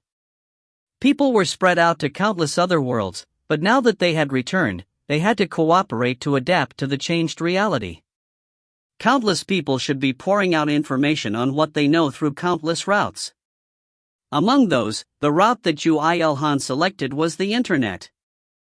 It was because it was the most approachable, the widest, and the one he was most familiar with. There's new text.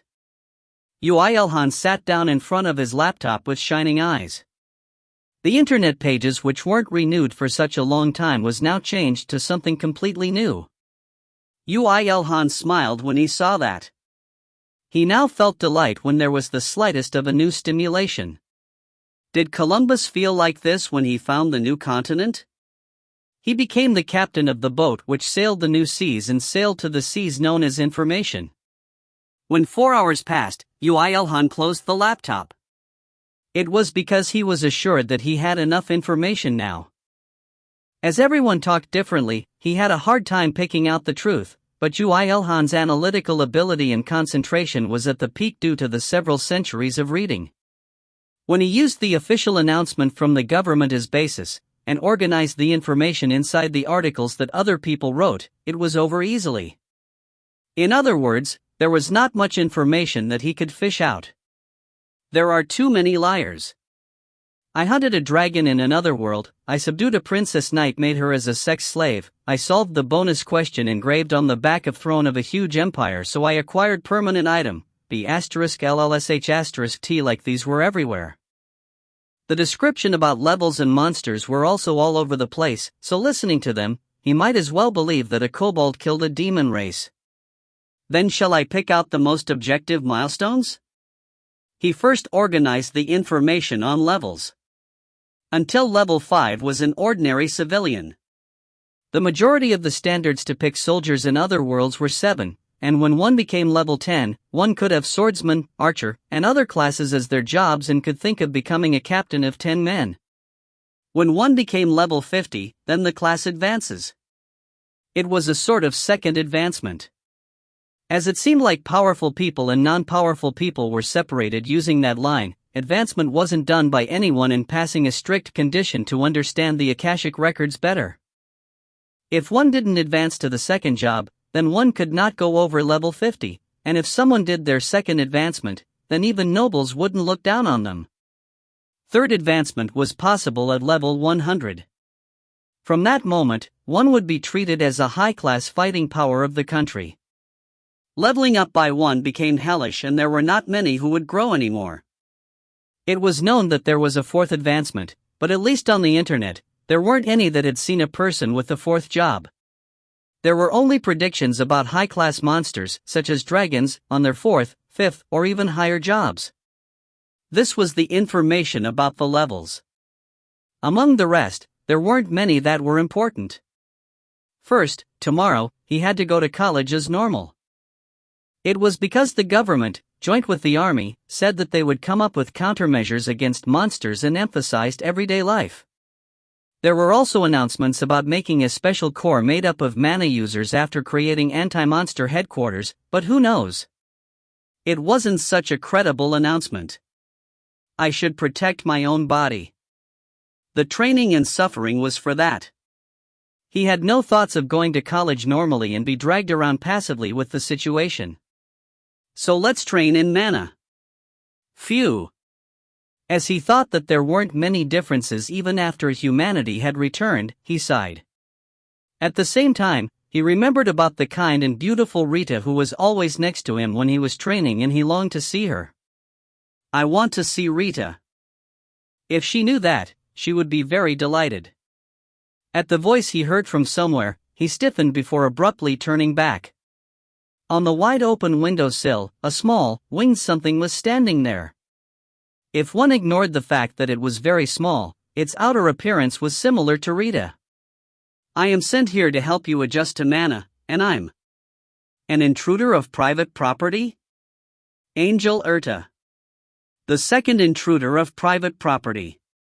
It was that moment of meeting with an angel. Author's notes. There was an important edit. Please read. There were many people who were questioning about the level, so even I became chaotic while explaining every one of them. I set the settings too hard. And so, I did a big edit. MC's current level is 1. In the initial settings, status bonuses were reflected on the levels, but I've excluded it. This will probably be easier for you to accept.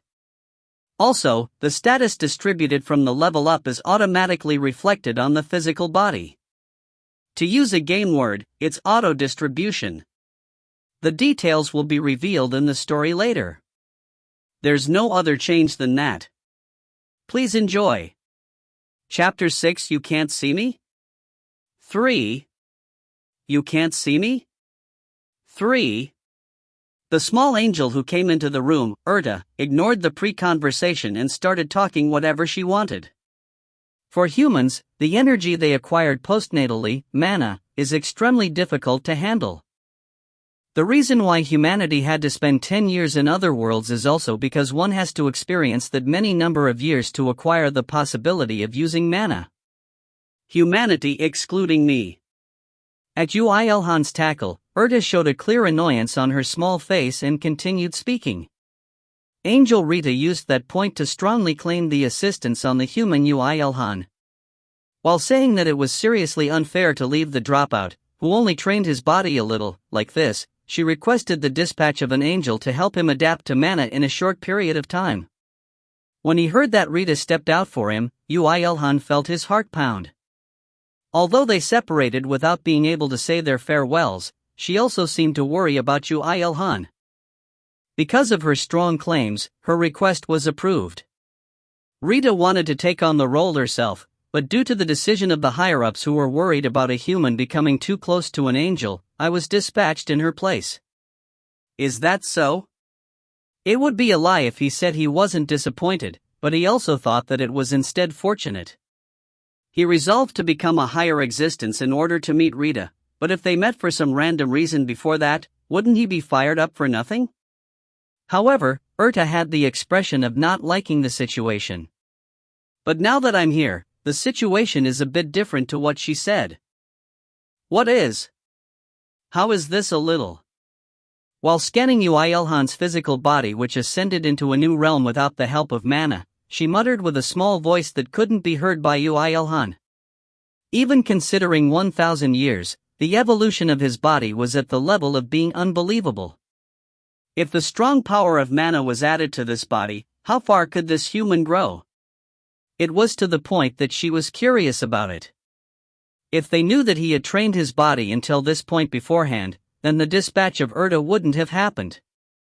However, Rita drove this work with a force that was never seen before with her, the moment she returned to heaven, and her request, which looked very reasonable on the surface, was passed, prepared, and realized at the speed of grilling beans with lightning. And the situation Urta met was this. However, an already realized thing wouldn't be reverted. Erda, who descended with a mission, couldn't return until she completed that mission. In other words, they were all perfectly done in by Rita. To think she would use such a sly method even though she was an angel, who was supposed to be the most pure existence in the world. Erda sighed again and spoke with a powerless voice. In any case, I'm planning to help you until you can use mana skillfully. So please learn it fast. How will you help me? It's simple. A higher existence, me, just being near you activates the mana inside you. Recognition, control, use, in these regards, you would be able to adapt 10 or more times faster than ordinary people. In the past, when he didn't have a single inkling of mana in his body, it was impossible even with Rita sticking to him for 1,000 years, but now that the great cataclysm had occurred, 1 year was sufficient. This was Erda's calculation. Uilhan also didn't know anything about mana, so he could only nod his head at her words. He would just accept whatever she spoke of. When the conversation ended, Erda flew and placed herself on his head. What are you doing? He said while brushing his head, but Erda didn't budge a bit. I have magic cast on me to prevent recognition from other lower existences, so you don't need to mind. So you will continue to stay on top of my head in the future? That is so. That was no good. Mostly, the 1.7 terabytes of treasure in his hard drive, and one pile up during the countless years, was in a difficult position. Even Rita didn't stick to him all day, but to think an ambush like this would come now. I don't care whatever a lower existence like you does. So you don't need to worry. You read my mind? For that instant, Uilhan seriously pondered whether to return the angel or not, but he couldn't miss the opportunity to adjust to mana in just 1 year. Yes, it's 1 year. He needed to endure for just 1 year. Uilhan cried blood and accepted reality. I really don't care if you breakdance, belly dance, or dance revolution. I care. And you know what the last one is, right? The next day after humanity returned, the Korean morning was mixed with the anxiety that the world would change and a slight expectation for the changing society. It looked very lively on the surface. The people Uilhan saw, after leaving his house with Erda on top of her head, was like that. If one ignored the soldiers in army uniform with guns securing the perimeter while walking due to the joint operation with the government. F***CK, I was drinking with a woman at my side until yesterday morning. But it's better than the climbers in the mountains, sir. I heard monsters have already appeared. If I kill monsters, I can at least level up. I need to find my thunder sword quickly. Corporal Seo, the entire regiment knows that you didn't earn a skill until the end in Gundia. Uilhan shook away the breath of despair which would come his way in the near future and hurried to college. T/N, all males have to go through a compulsory military service in Korea. He thought that he walked slowly, but as it took the amount of time it would take him by car and he arrived early, he felt funny even when he himself thought about it. He went to the humanities campus of Sungkyunkwan University. T/N, one of the top-tier units in Korea, will be shortened to Sungyu when necessary. Befitting of being built within the city, Sungkyunkwan University was built on a hill that made its students seriously wonder whether it was commuting or climbing, thanks to using a small area of land as efficiently as possible. Of course, that level was laughable for the current Uilhan. The campus was filled with a lot of people. As most of them were young college students, they tended to think positively about what they became able to do rather than the crisis they were about to meet. And most of them were talking about a topic that Uilhan didn't know about. Did you make a skill? How about you? I managed to make one somehow. Phew. 2 for me.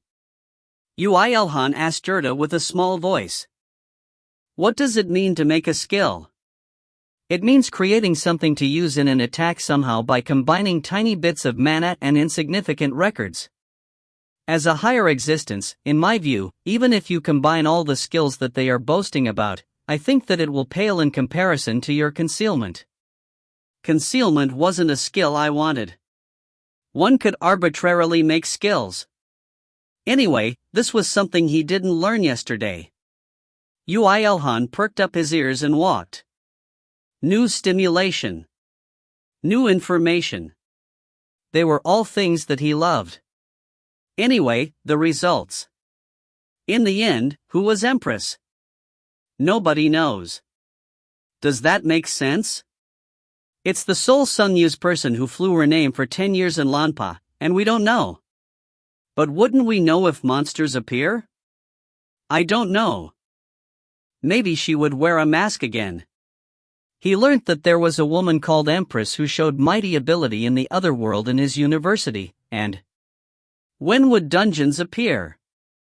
Even if it appears, you wouldn't be able to go in, I think. There's a level requirement. What level are you? Level 7. I'm level 4. Q. *T. He learnt that there were places called dungeons in other worlds and that one needed to have high levels in order to enter it. Other than that, there weren't many information that he could make out, but there was a reward just in knowing about dungeons. Dungeon. It was a word that made a person's heart pound. In the lecture room he arrived quickly. There were already many people. To think that they attended school even after they spent 10 years in other worlds. Did they perhaps also miss the ordinary lives like Ilhan did? While soaking himself in emotion, he looked around the lecture room, but there wasn't a person he knew anyway. It was trivial, but what is the reason that he became sad all the time? Ilhan, who found an empty seat and sat down, was afraid that he might be heard by other people, so he wrote the questions he had until now that he didn't ask Erda. What is a dungeon exactly? And when he held it up slightly, Erda, who was on top of his head, recognized that and spoke. It's a trap. A trap? As he heard an answer that was too unexpected, Ilhan ended up speaking out loud. However, his concealment was truly amazing and that level of voice wasn't found out by the people around him. So sad. It's a trap installed by God. By installing attractive baits for monsters, it attracts them and closes the exit. The gathered monsters become trapped inside the dungeon, and unlike monsters, humans, who can freely enter and exit once they have the qualifications, can hunt with more safety. That's also a consideration from God to the humans, huh? But isn't it over if they're trapped? You can just leave it alone, right? A dungeon is naturally destroyed after a certain period of time, so the monsters inside it have to be dealt with before that. In the first place, there are many monsters who don't get caught in the trap, and there are many which can destroy it, and many that can camouflage as dungeons, so carelessness is forbidden. While Ilhan and Erda were conversing, the professor came and the lecture started. However, the professor didn't seem to have an intention to teach a lecture and the students didn't seem to want to listen properly either. Ilhan, who expected a lecture after such a long time, became slightly disappointed. Every one of you will have to adapt fast to the changing society. The situation is that UN is already proposing the banning of indiscreet use of mana, and a regulation on leveling up, and strong countermeasures including America and China, are focusing their attention to the changing environments and monsters due to mana. According to how Korea would act, countless industries would collapse and countless other industries would rise. During the entire 50 minutes of the lecture, the professor was haughtily spouting out what anyone could think up about. Thanks to that, Ilhan forgot the centuries of loneliness in an instant and waited earnestly for the end of lecture. No, he questioned if he needed to keep going to university in the first place.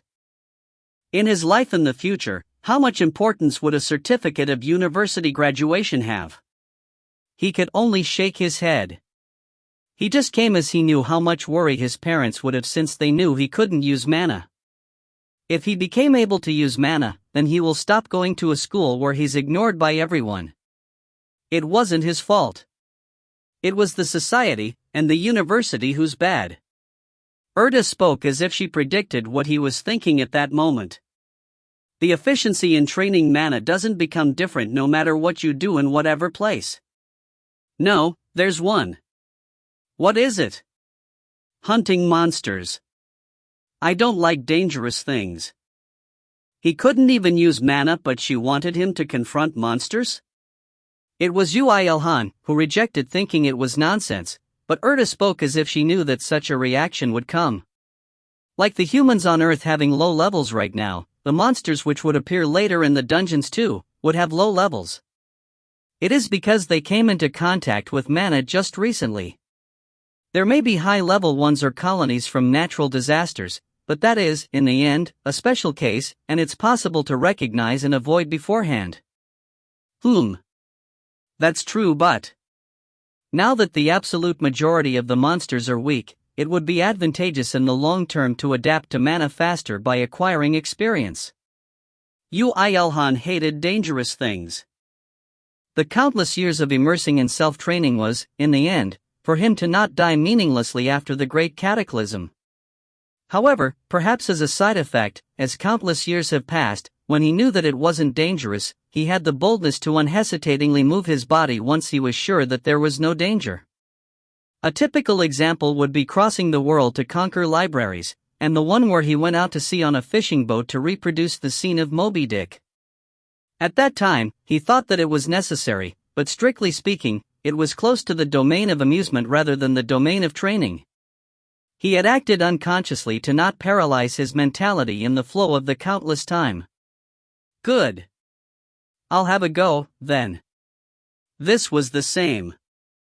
He judged that it wasn't dangerous, and when he was assured that it would help his survival in the future, he expressed his will to do it without a moment of hesitation. Erta spoke as she waited for this moment. You won't be able to go inside dungeons as there is a level requirement. So you would have to hunt the monsters outside. Considering your level now, then wouldn't you be able to kill monsters around level 25? I'm still level 1, you know? I can't even use mana, you know? Instead, you have a monstrous physical body. I even said this considering that you don't have a sturdy defensive equipment. If you have a good defensive equipment, then you will be able to hunt even higher level monsters. The problem was to find such monsters. I'm a higher existence. To get away from you faster. Not that. To help your growth, I can help you finding monsters. How? If there is a monster nearby, then I can detect it. In the end, the route Yuilhan chose was the internet again. Honestly, he didn't expect much. He planned to leave with Erta as soon as the lecture ended. However, F***CK. People inside the building never set foot outside from now on. Who the hell lied? Outside right now is hell. The inside is also hell. Can't you see the building collapsing? It's the first time I saw soldiers shooting guns since I was born. *T, soldier brothers are so cool. Yeah. You'll be able to shoot them soon, happy face. Before training mana to level up, don't we have to legalize arms first? The articles in a community website were slightly over-exaggeratingly harsh. Yuilhan clicked one of those articles, and not a long time later, one photo came up on the screen. A hunting dog which grew to the size of a bull was attacking a human with a fiercely twisted face. It was too terrible to accept as reality, but the dog was too realistic for it to be a CG. Yuilhan raised his head. When did the lecture pause? Everyone, including the professor and the students, stuck themselves on the window and looked down on the square. He stood up slowly and approached them. While nobody paid attention to him, he looked down at the narrow grass square over the glass window. They were there. Insects the size of humans, monsters. Author's notes. Rita's interstate is Dance Dance Revolution equals DDR. Dungeons aren't that important in this work. Thank you for the recommendation, Closet Legnim. As thanks, it's a continuous chapter in order for the readers to not insult me after looking at the recommendation article. Start of the Legend of a Loner. I will come back tomorrow at 6 o'clock, happy face. Chapter 7 You Can't See Me? 4. You can't see me? 4. While looking at that scene, Ui-Ilhan was unexpectedly calm. It was because he always thought that a day where this could happen would come. Perhaps other people may also have some worry about this in some corner of their hearts. In fact, they may have more resolve than Ui-Ilhan. They experienced other worlds for the last 10 years. Wouldn't everyone know well that the Earth is different from before the Great Cataclysm? However, they had insufficient preparation. The fighting power to go against the monsters weren't there no matter how they looked at it, and the levels of the monsters seemed quite high. They either judged the situation wrong, or they don't have the leisure to. Tutorials have already ended. Lord God has already given everything that He can to humanity. Humanity has to survive by itself from now on. Erda's voice sounded quite distant. From that, Ui-Ilhan felt that she looked at the scene with different eyes. He was convinced that she wouldn't help in any way no matter how much energy she had. Unless an unexpected element comes up.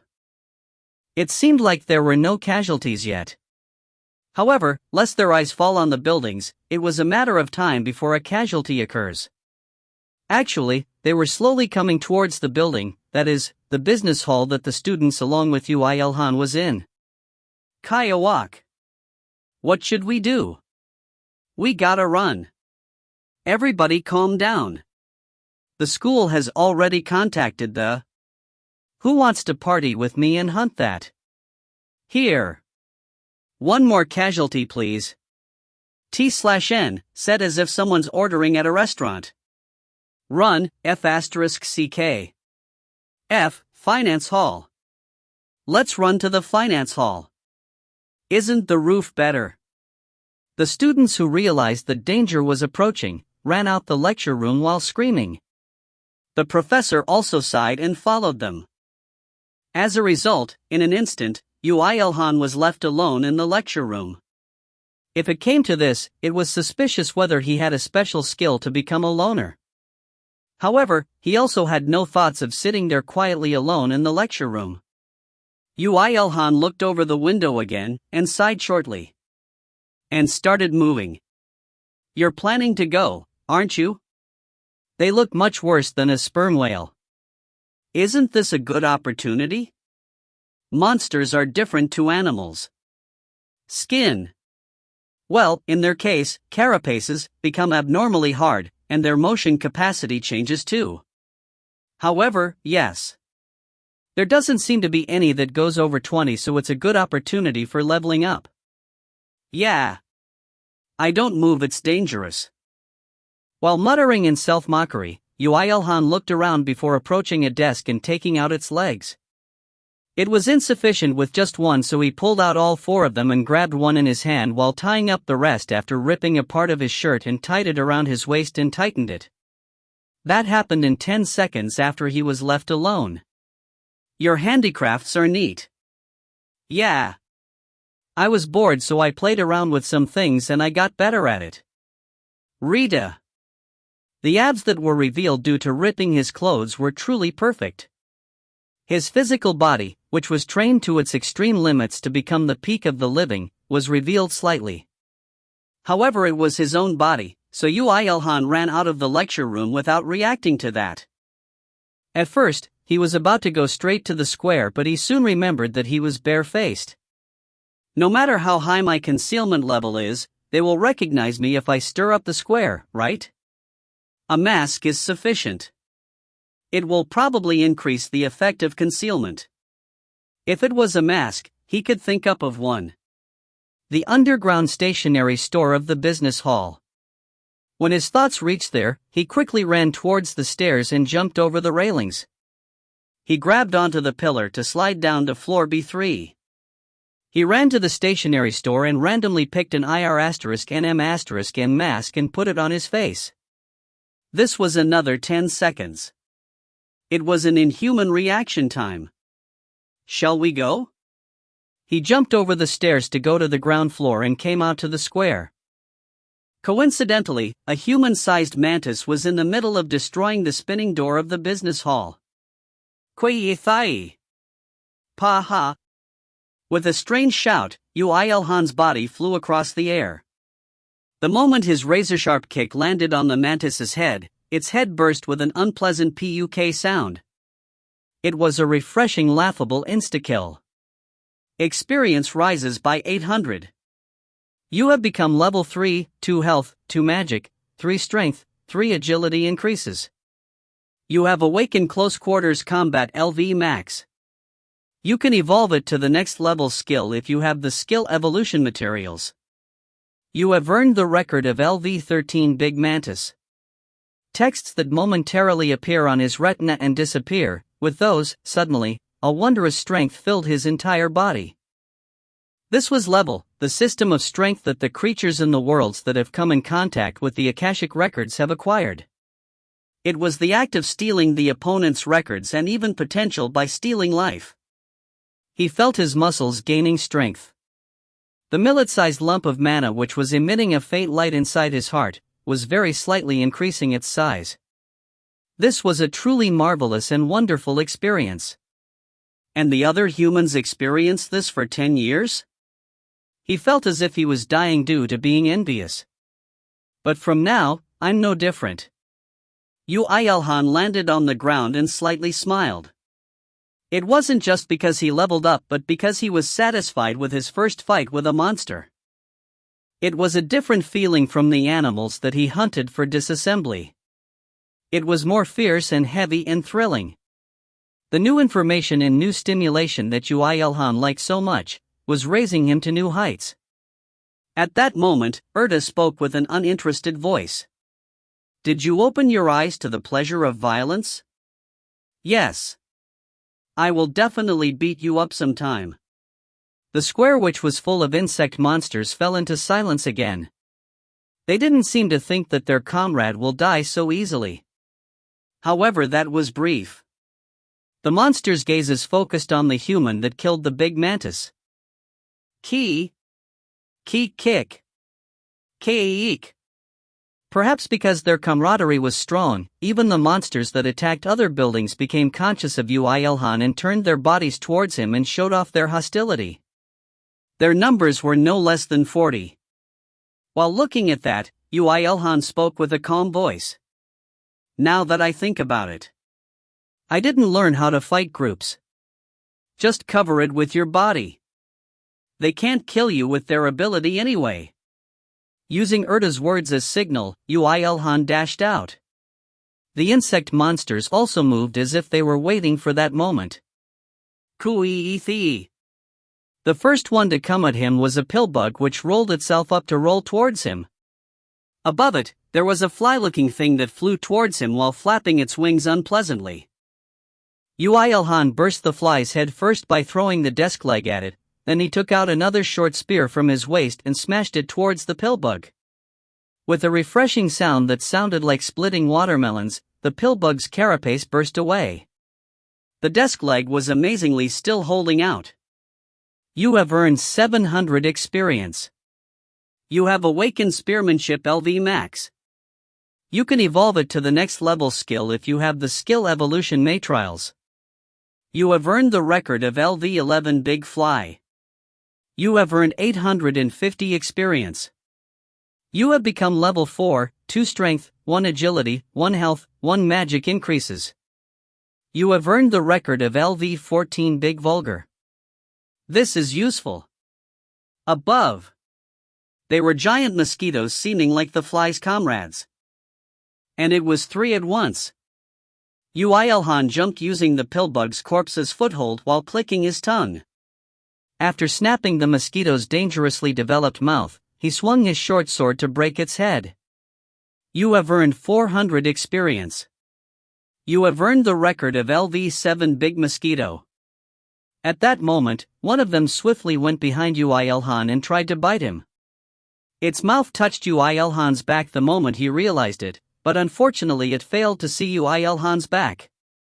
For a low-level mosquito to pierce it, the tough skin had broken its mouth. How dare you! While letting go of the mosquito's corpse, he jumped backwards and swung his short spear. When the short spear, which hit cleanly on the mosquito's mouth and smashed its head just like that and was shot down, the remaining one came at him with hostile flapping sounds, but even its tube was grabbed by Yuilhan and could only be swung around. You have earned 300 experience. Mosquito strike. T/N, said in English. Qui 3I. Yuilhan, who landed on the ground while grabbing the mouth of the mosquito, swung it and bullseyed the giant honeybee that flew at him fiercely. The mosquito was killed by the honeybee's sting, and perhaps a honeybee was just a honeybee even after evolving, as the honeybee also died just like that. It was truly a brave death. You have earned 350 experience. You have earned 580 experience. You have become level 5. 2 strength, 1 agility, 1 health, 1 magic increases. You have earned the record of LV10 Big Honeybee. To think it would die with its own attack, it seems like it wasn't perfectly monsterized. But then, what is this level about? HM. Pho, so refreshing. When he turned his gaze while ignoring Erda's mutterings, coincidentally there was a mantis that looked exactly the same as the mantis he killed first, but just 1.5 times bigger, in front of him. Immediately after he recognized that mantis, its sides, which shined dangerously, swooshed at him with no brakes. TCH. Yuilhan, who limboed the scythe threw the short spear backwards in that position to sever the breath of the fly that flew at him from another direction. And when his 2 hands became free like that, he went and did a back tumbling just like that to distance himself from the big mantis. You have earned 380 experience. There are monster reinforcements. Kei. Kwon. Just where did they hide before coming out? Flies, mosquitoes, mantises, pillbugs, centipedes, and even cockroaches. He moved his body while clicking his tongue. Ha! Keek. He grabbed the 2 remaining short spears in both of his hands and swung it without restraint to break open the insects' heads. The insects that came like a swarm of bees fell powerlessly like mosquitoes in front of mosquito-repellent incense. You have earned 700 experience. You have earned 550 experience. You have earned 950 experience. You have become level 6. 1 strength, 2 agility, 1 health, 1 magic increases. The body fluids of the insects soaked him, but he didn't mind. What if they were insects? The important thing now was the fact that those monsters were opponents that Yuilhan could bring out his techniques from the long time of training. Yuilhan, who rampaged like a crazy storm inside the monsters, was already in a state of half-selflessness. And when some time passed, something flashed in front of his eyes. The honeybee which was about to sting him couldn't even scream before falling onto the ground. When Yuilhan raised his head, he met his eyes with a woman who held his out towards him, no, to be exact, to the honeybee which collapsed over the countless insect corpses. With a woman who was wearing a cheap H*LK mask which was sold in the underground stationery store in Business Hall. No. I'm worse as IR**n*. Stop speaking nonsense and kill those monsters. As Erda's point was truly reasonable, Yuilhan cleaned out the monsters with effort even while pouting. The woman wearing the H*LK mask also emitted lightning bolts from her hands and attacked the monsters steadily. It was a truly strong destructive power. That's an unbelievable amount of mana quantity. How can she grow that much in just one day? Isn't she leveling up like me? Oh, it may be like that. How did you know that mana recovers when you level up? Because my stamina is recovering every time I level up. When H*LK mask joined the fray, the situation settled down soon. There weren't many monsters in the first place, and her attacks also had the power to kill monsters in one strike. But perhaps the military already knew that monsters invaded the school, as not long later, several tens of soldiers on 2.5-ton trucks came. However, the scene they saw wasn't one where a square was full of monsters. It was a scene where a man wearing an IR*NM*N mask was splitting the last insect, a centipede, in half with a drop kick. I'm sorry. The F*King truck couldn't climb the hill. Whoa. You have earned 1,250 experience. You have become level 7, 1 strength, 2 health, 2 magic increases. While splendidly ignoring the soldiers, Yuilhan muttered as he was flipping the centipede's corpse. Isn't there some jewel of the 4 souls? If you mean a magic stone, there is one. Oh, there really is one? Didn't you say you learned disassembly?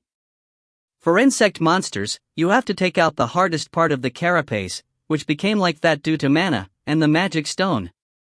I will tell you the parts, so do it now. Okay. Wait a bit.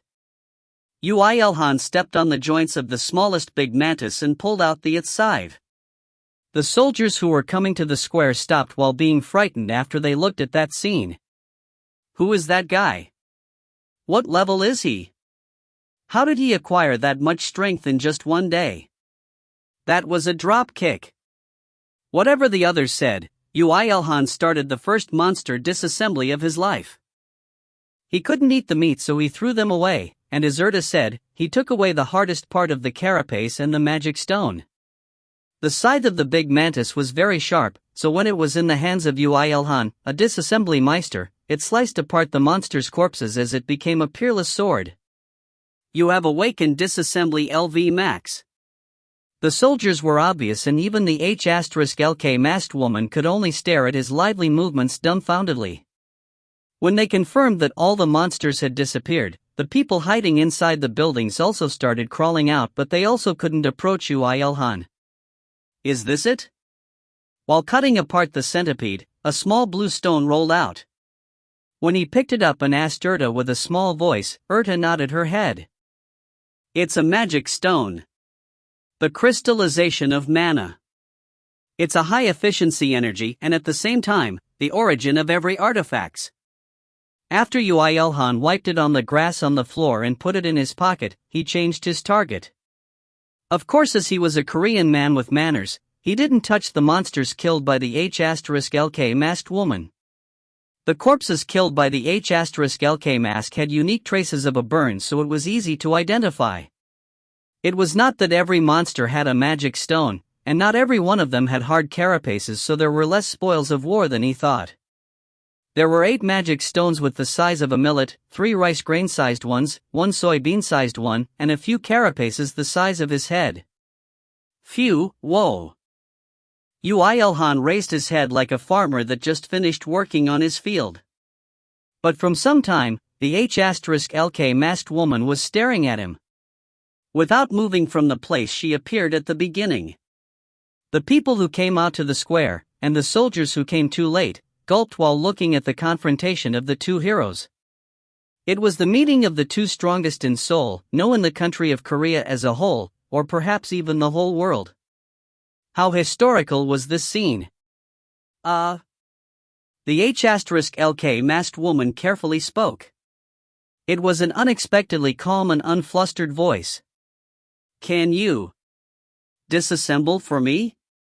Yuilhan fell into thought for a brief moment before replying. How much will you give me? It was the first meeting of the dropout and the Empress. Author's notes. Really, I should cut it off at a suitable point, but why do I have so little control, Fu? It's not that Yuilhan's power and the Empress's power is the same. It's just that Yuilhan was too much of an overkill. Erda's blatant bait. Apparently, there's a plot where Iron Man gets thrashed by Hulk in the Marvel world. The 2.5-ton truck cannot climb the hill. The Jewel of 4 Souls, Shirkan no Tama, is an item that appears in Inuyasha. A centipede monster swallowed it at the beginning of the story. Today, I have something to ask of you readers. This chapter is the chapter where Yuilhan's first fight occurs. What do the readers think of the fighting scene? No, not about whether the author did good or not. That's a problem with the author's abilities, so let's put it aside. T to the power of T. Short, lengthen it. Alright, keep it as it is. Long, shorten it. I would appreciate it if you express your opinions. Chapter 8 You Can't See Me, 5. You can't see me, 5. 30%, no, I will give you 40%. At the H*LK Mask's generous declaration, he unhesitatingly disassembled her worth. H*LK Mask watched him while exclaiming at his high-level disassembly technique that moved as if he became one with the mantis scythe. Of course, the others weren't like that. That woman. She's definitely Empress. She became a lot weaker, but it's 100% her with that lightning bolt. She came to school today. She's a student, right? Look at that body figure. Quiet. If you get close, then you'll get struck by lightning. That's what I want. But who in the end is that IR*NM*N? As the citizens that they should protect had killed the monsters, the soldiers also stood there dumbfoundedly watching them. The second lieutenant-looking leader was also giving a report while deeply sighing, and the soldiers were all busy sneaking at the H*LK Mask's body figure, while calling her Empress and worshipping her. He pitied the soldiers, who became soldiers in less than 1 day after 10 years of being in other worlds, but honestly, it wasn't something that Yu-Il-Han could care about. And so, who's that IR*NM*N? Oh yeah, now that I think about it, what was that attack technique? Did he shoot a beam from his palm? Wasn't it an axe? He just swung the monsters around, though? Yu-Il-Han's concealment skill was at a point where it half distorted reality. He became very willing to tackle every one of those humans speaking nonsense, but he suppressed it and swung the scythe. From the fly's ass, a magic stone emitting faint light flew into the air. Finished. Yu-Il-Han, who splendidly caught that in mid-air, clicked it towards the Empress and passed it. She received it before politely nodding her head. Thank you. The 40% worth was already taken by him under the negotiation with the Empress. Their greetings ended and transaction had ended, so what was left was just the parting. The Empress put her spoils of war inside a bag she prepared beforehand and started walking after turning back. Keck. Perhaps having received an order from the higher-ups, the second lieutenant approached her, but he solidified after getting struck by a weak lightning before he even approached 3 meters close to her. Lightning, which could delicately stop movement to make someone stay away without injury, was running at the peak in regards to not only power, but control. If God looked at this scene now, then he would probably shout, "Yes, I sent humans other worlds to see this." The gallery, who saw this, whispered to each other. Amazing. Looks painful. He must feel good. He got struck by lightning from the Empress, he must feel good. I want to try getting struck too. Are there only perverts here? Immediately after the Empress left while attracting the gazes of the people, Yu-Il-Han, who organized his spoils of war, also stood up. He peeled the pillbug's carapace to use it as a makeshift tray and piled the carapaces on top of it. The 4 desk legs were disposed of a long time ago. People should start running at him soon, too. It would become a pain to carry his spoils of war out amidst that chaos. But it wasn't like he could throw away the monster byproducts. So what could he do? Yu-Il-Han fell into panic like the time he was asked, "Do you like mother or father?" from his aunt when he was 5 years old. However, his agony was meaningless. It was because when the gazes that focused on the Empress turned back to the original position, they couldn't see Yu-Il-Han's figure. Whoa, where did he go? Amazing, he must have run at a speed we can't see. Sundayan Bolt. T/N, Sun, Sunkyunkwan, Day, Uni, in, can mean person, and also a part of USAN. Sundayan Bolt. Yeah, I knew this would happen. Even though the situation went as he wanted, Yu-Il-Han couldn't hide his complicated emotions.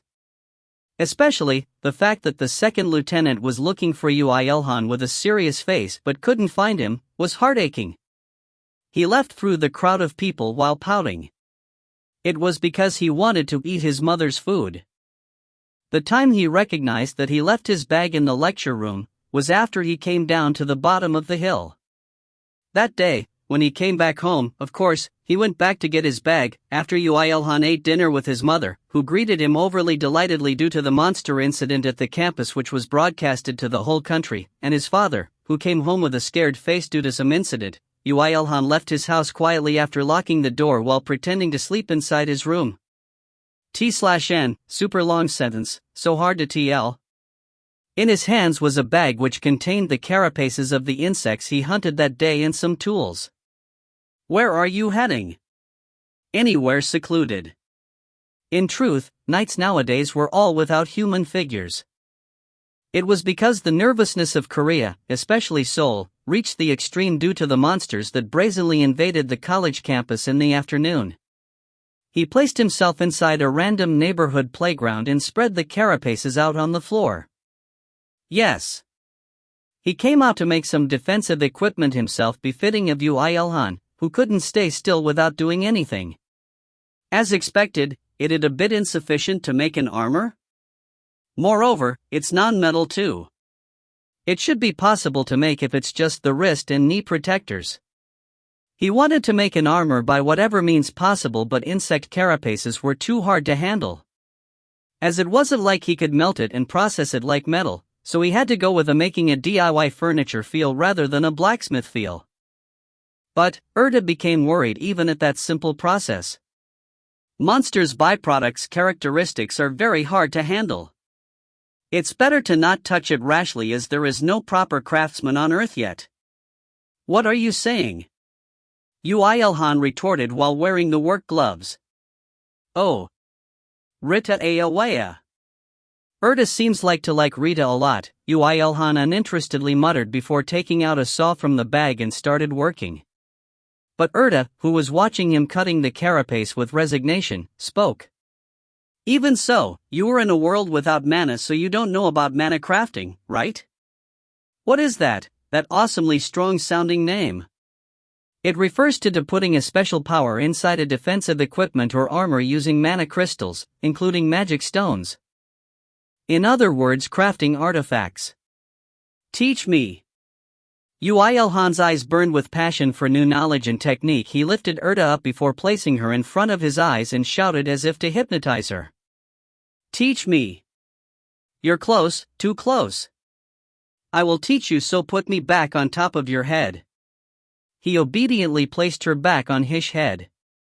Erda was taking deep breaths to forget Yuilhan's face, which came close to the point that she was about to get swallowed up, physically, and spoke. As the generalization of the process of making defensive equipment and armors using mana, which is not only on the physical body, strictly speaking, mana crafting is a concept that developed from blacksmithing. I can't do blacksmithing even if I want to right now. First, tell me the method to create an artifact. Do I owe you something? Teach M. I said I will teach you. She would preach a grand sermon to Rita to manage her man properly when she goes back to heaven. The ingredients are the materials to create the armor and magic stones, or some other mana crystals of similar characteristics. For example, there would be a dragon heart. Don't use something so grand as an example. It makes my heart pound. Yuilhan took out the magic stone while complaining. Erda continued speaking. First, the basic form. You create the gear while putting the magic stone near you. After this process, called synchronization, and finish creating the gear, you then grind the magic stone into powder to apply it on the gear's surface and wait for it to absorb. Then? That's it. Artifact masters call this finish. What finish when it hasn't even begun? I cannot acknowledge that as work. Erda's words continued as if she predicted that Yuilhan would complain loudly.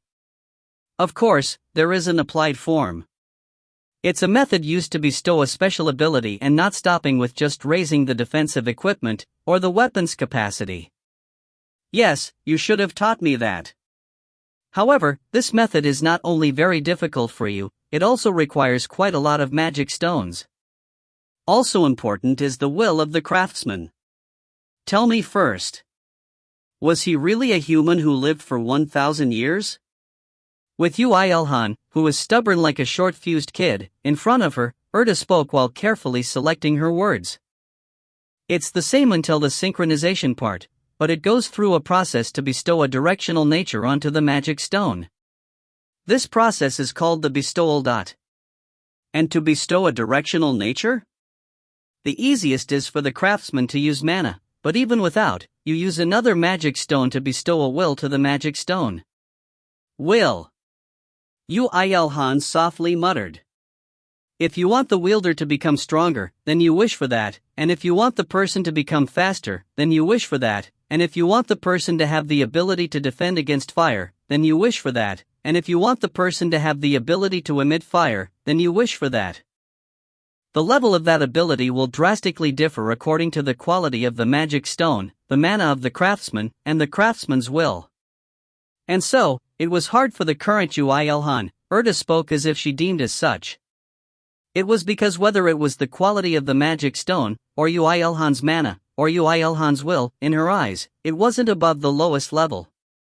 As Yu Ilhan also knew that he didn't ask her back. Instead, he spilled out the magic stones inside the bag and silently entered work. Knee guard to protect both of his knees, and wrist guards. He randomly cut, sanded, holed, sanded, connected with a strong leather rope, and sanded. It was easy to think that it was crude due to being a product of a simple work, but the protectors that Yu Ilhan made were created to fit him, so it looked quite, considerably good.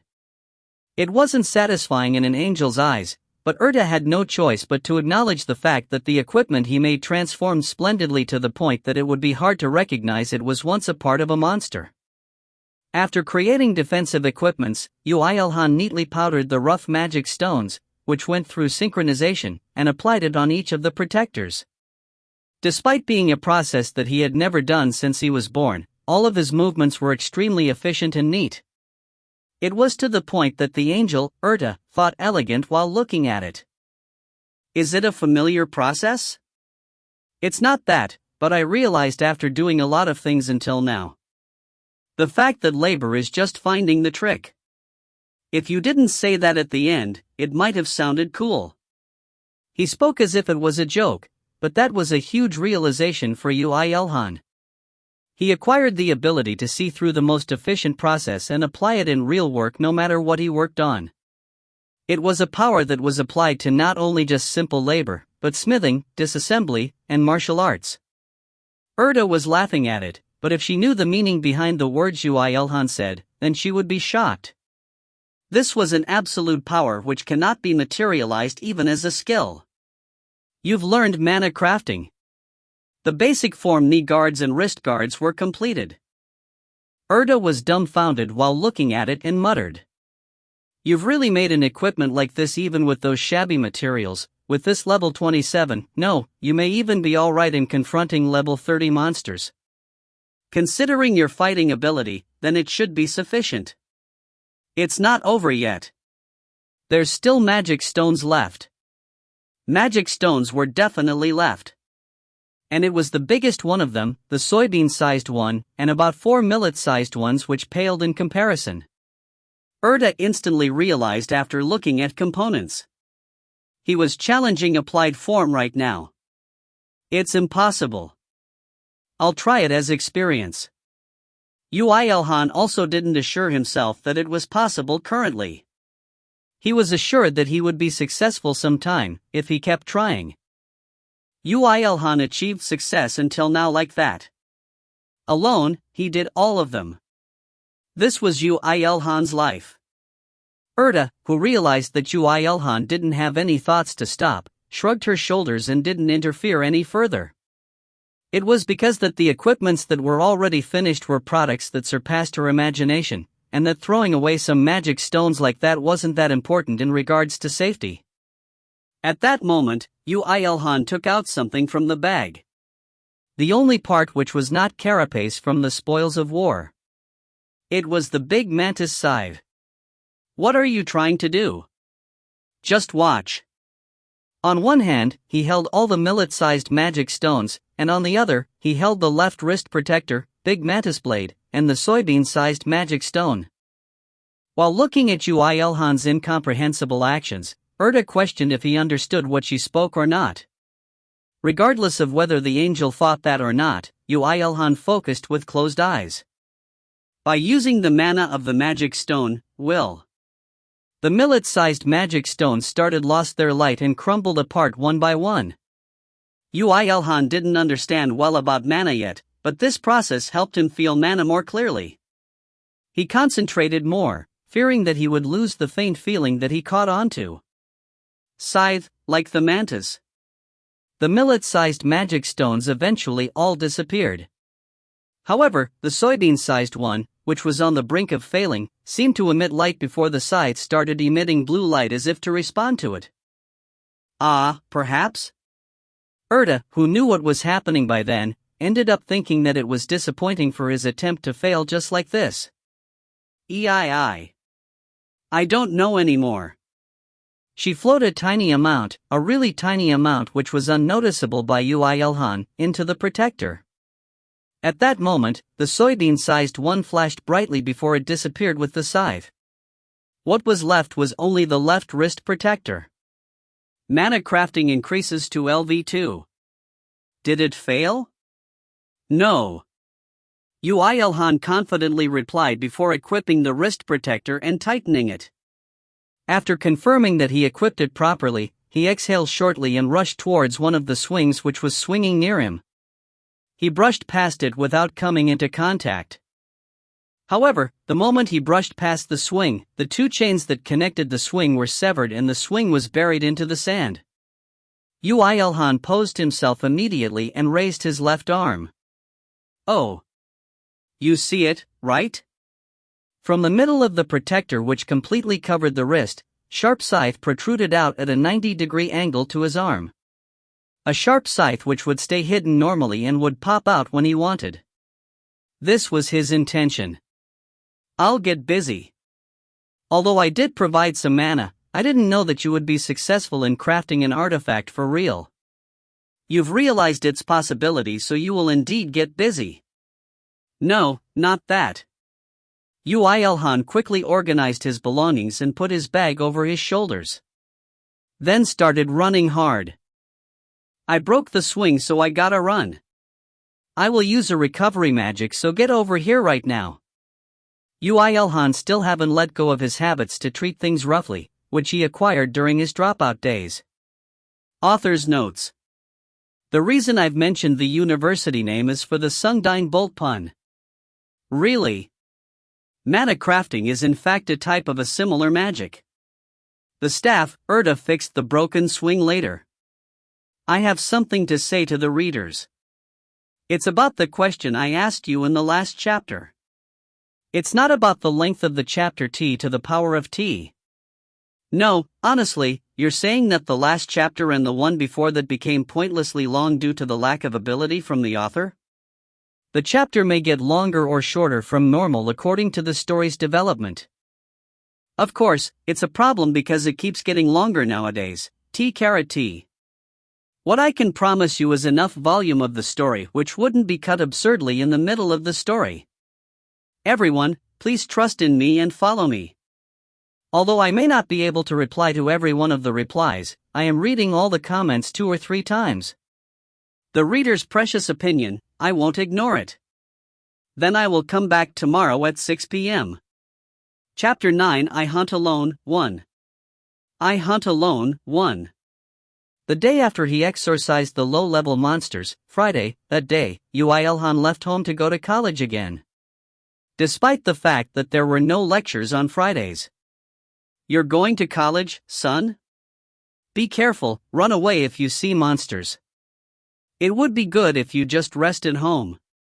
Today will be all right. Mom, you stay at home and don't go out, okay? Uilin had succeeded in making a blank Friday somehow during his course registration for first year, which he didn't even remember now, but it was more stifling for him to stay at home now. This was because the only thing he could do at home was to eat popcorn in his room due to his mother receiving a positive bonus on her child worrying skill due to the 10 years of separation. But he also couldn't tell his worried mother that although he couldn't use mana, he was so awesomely strong because his body developed to the extreme.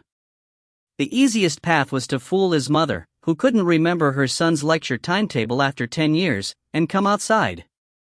I know how she feels, but... And that was exactly the reason he had to move.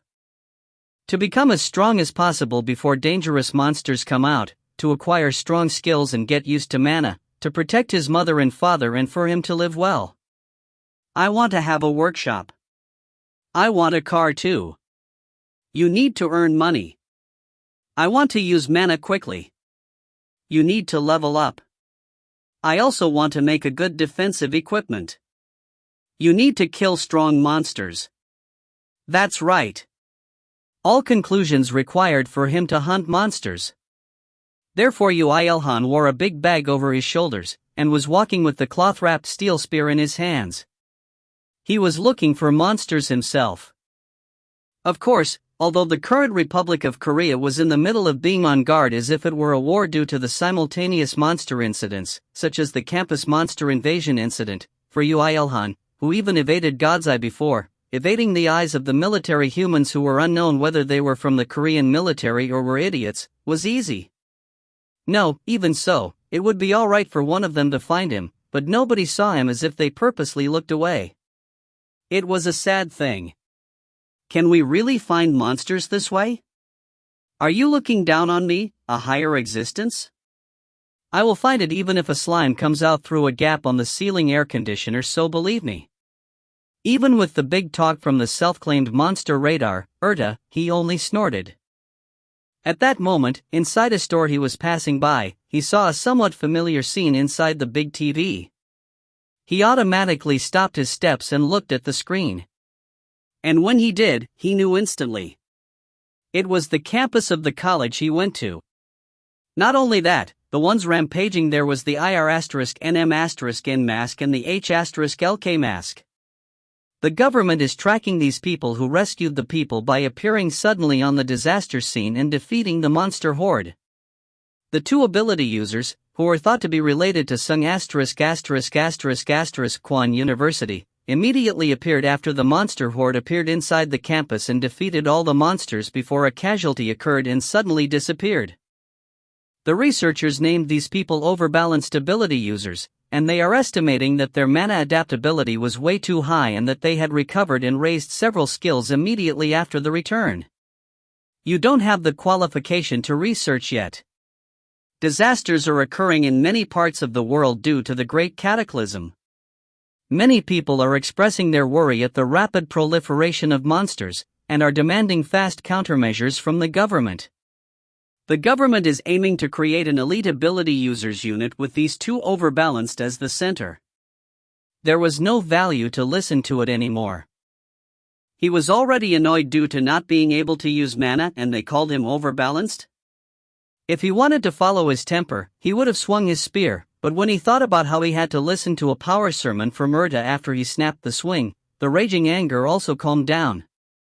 He snorted with a humph and left that place. Of course, he wasn't that honorable to cooperate with the government. The things Yuilhan had to protect was first himself, then his family. In the end, what remained in his head from the news just now was one person. That H*LK mask, she was called Empress, wasn't she? Are you interested? Although I didn't see her face due to the mask, her body figure was exceptional.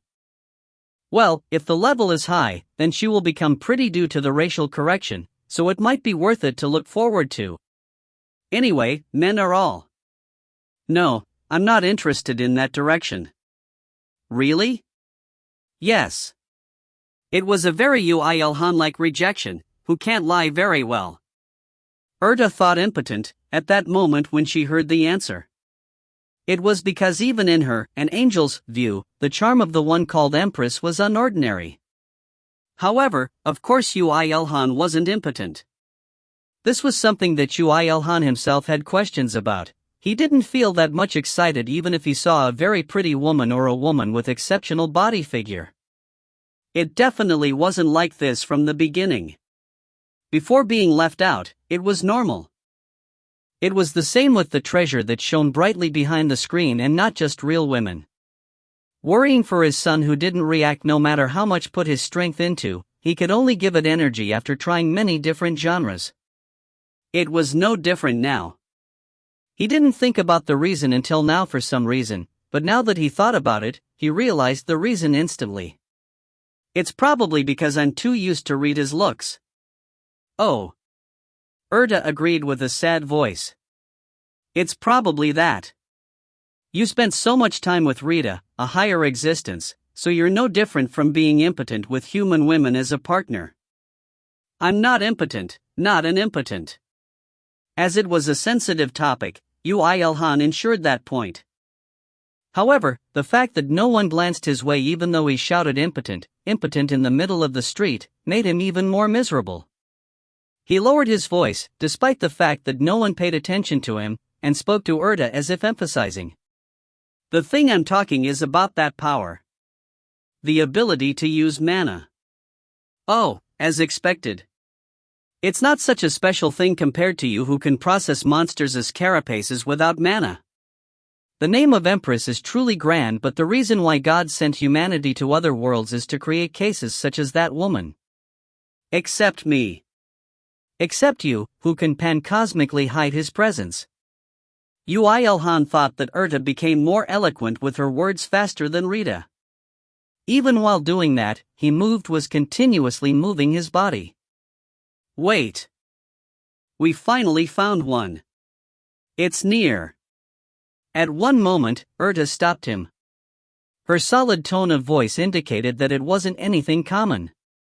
Ilhan asked carefully with a voice comparable to picking potato chips with his hands. How many? 70. I beg your pardon? In his surprise, Ilhan was almost about to reply in English. It's the presence of a monster horde with a level 35 direwolf as the head. Not in a dungeon, but on a field. Do you perhaps remember what you said to me yesterday? You said that high-level monsters wouldn't appear since it's the initial stages of the Great Cataclysm. Didn't you say that even if they appeared, it would be in dungeons? They didn't fall for the trap. Due to the fact that their intelligence was too high. When Ilhan sighed due to the absurdity, Erta sighed even more magnificently than him before speaking. Truthfully, I thought it was strange even yesterday. No matter how I think about it, there's a problem with a large number of level 10 plus monsters appearing. And you reacted so calmly then. I didn't want to show a ripple to a lower existence. Erta's tone of voice while replying was strangely cold. Was Rita also like this in the past? To Erta, who built a too sturdy and thick wall between them, Ilhan became a bit fed up. Emphasizing her own position and secretly disdaining her counterpart made her seem like a haughty Ojusama. He wanted to see Rita's face, who he was used to like his real sister. At that moment Erta spoke as to interrupt his thinking. However, now, I have to request cooperation from you, so I will tell you honestly. The current state of Earth is not normal. It seemed as if just speaking while standing still was a waste of time as Erta pulled his hair to indicate him to go in a certain direction. While experiencing the feeling of a giant robot, controlled by a hero, Ilhan dashed out while Erta continued speaking. You must already know that during the mass migration of humanity, in other words, during your dropout period, all life forms except humans were left on Earth. Well, yeah, since I disassembled some of them. Rita was noisy about killing a small number of them. There was no choice but to do that to match the balance of the world. We can't be too biased towards humans, so. Anyway, you must also know that they weren't allowed changes unlike you. Yeah. Lord God deemed that that was enough. He had thought that it wouldn't be a problem even if he left them alone for 10 years before humanity came back. Somehow, Ilhan felt that he knew what she wanted to say. However, due to an unknown mistake, the time axis of Earth became very off, and while 10 years passed in other worlds, on Earth, 1,000 years had passed. 1,000 years.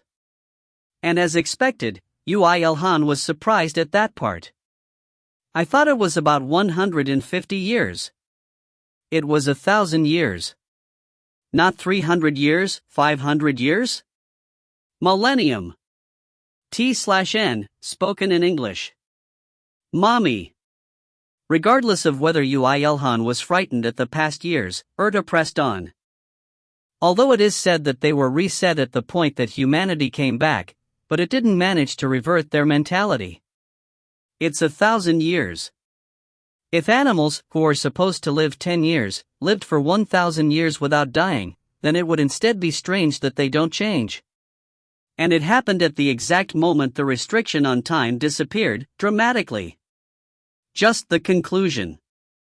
It's highly possible that the monsters that will appear on Earth will be absurdly strong and intelligent compared to other worlds. We're doomed. We exist for that to not happen. Erta declared. Even Ilhan, who felt distant at her arrogant, emotionless words just now, felt that she was cool when she said those words to the point that he felt favorable towards her again. I've already reported to heaven, and to tune the balance, everybody is moving. However, it will take time for that to implemented. Ilhan, do you have any thoughts in moving quite busily just until then? A suitable reward will be waiting for you if you do. Erta was saying this, become the human shield until the weapons are prepared. Ilhan replied while smiling bitterly. It sure sounds painful and difficult. I won't deny that. He stopped in his place and spoke his honest feelings. And so I like it. It was a masochistic thought even when he thought about it, but Ilhan liked moving better than spacing out doing nothing. Now that he had lived for countless years, or as Erta said, 1,000 years, he had changed like this. Moreover, he even thought to be enthusiastic if it was approaching the unknown that no one had experienced. If he didn't die. If I think I'm about to die, I will run away, though. There's no way you will die. You are under-evaluating your own ability. Erta snorted. She already saw a fragment of Ilhan's ability. Yesterday, she saw his overwhelming fighting ability against multiple monsters. She saw a scene where he created an artifact worthy of evaluation using monsters' byproducts. And she saw the steel spear that he took out while leaving his house today. Erta was meticulously misevaluating him. Level 30 monster? Don't joke. He wasn't someone who would struggle with monsters at that level. The power and technique, trained to breach the limits, inside his body was proving that fact. The monsters will show up soon. And they will bare their fangs to devour humans to reach higher heights. So before that, Ilhan's steps became faster. Wearing the IR*NM*N mask on his face, he gripped the steel spear, shining under the sunlight, after unwrapping the cloth and stepped out. Now, he also felt it. A murderous intent on a different level he felt in the campus. Erta shouted. Pull out all their fangs. Oat, executor. T/N, apparently, a Type Moon reference. Author's notes. There are other executors other than Ilhan. It will be explained soon, but just in case you're curious. Truly, what higher existences are doing is basically robbing Peter to pay Paul. As many people had guessed, the surpassing existences in this novel are not almighty nor omniscient in any way. To think I'm impotent. Then I will come back tomorrow at 6 p.m. Please put it on your reading list / recommend it / comment if you like it. Happy face. Chapter 10 I Hunt Alone, 2. I Hunt Alone, 2. His thoughts became complicated. The time he randomly thought it shouldn't be over 200, right, was actually 1,000 years, and the animals who had matured well like him evolved into monsters to take revenge for the 1,000 years of solitude. Kuhan. But so what? After finding the horde of monsters that showed themselves on the streets, and the leader-class huge direwolf which led them, Ilhan thought while moving faster. No matter how long the time that had passed was, it couldn't change his current situation. Even if the monsters on Earth were stronger than those in other worlds, I don't even know how strong they are since I never went there. Fuck, so it's none of my business. He thought. There was one thing that was sure. That I'm stronger than that thing. Kuhoung.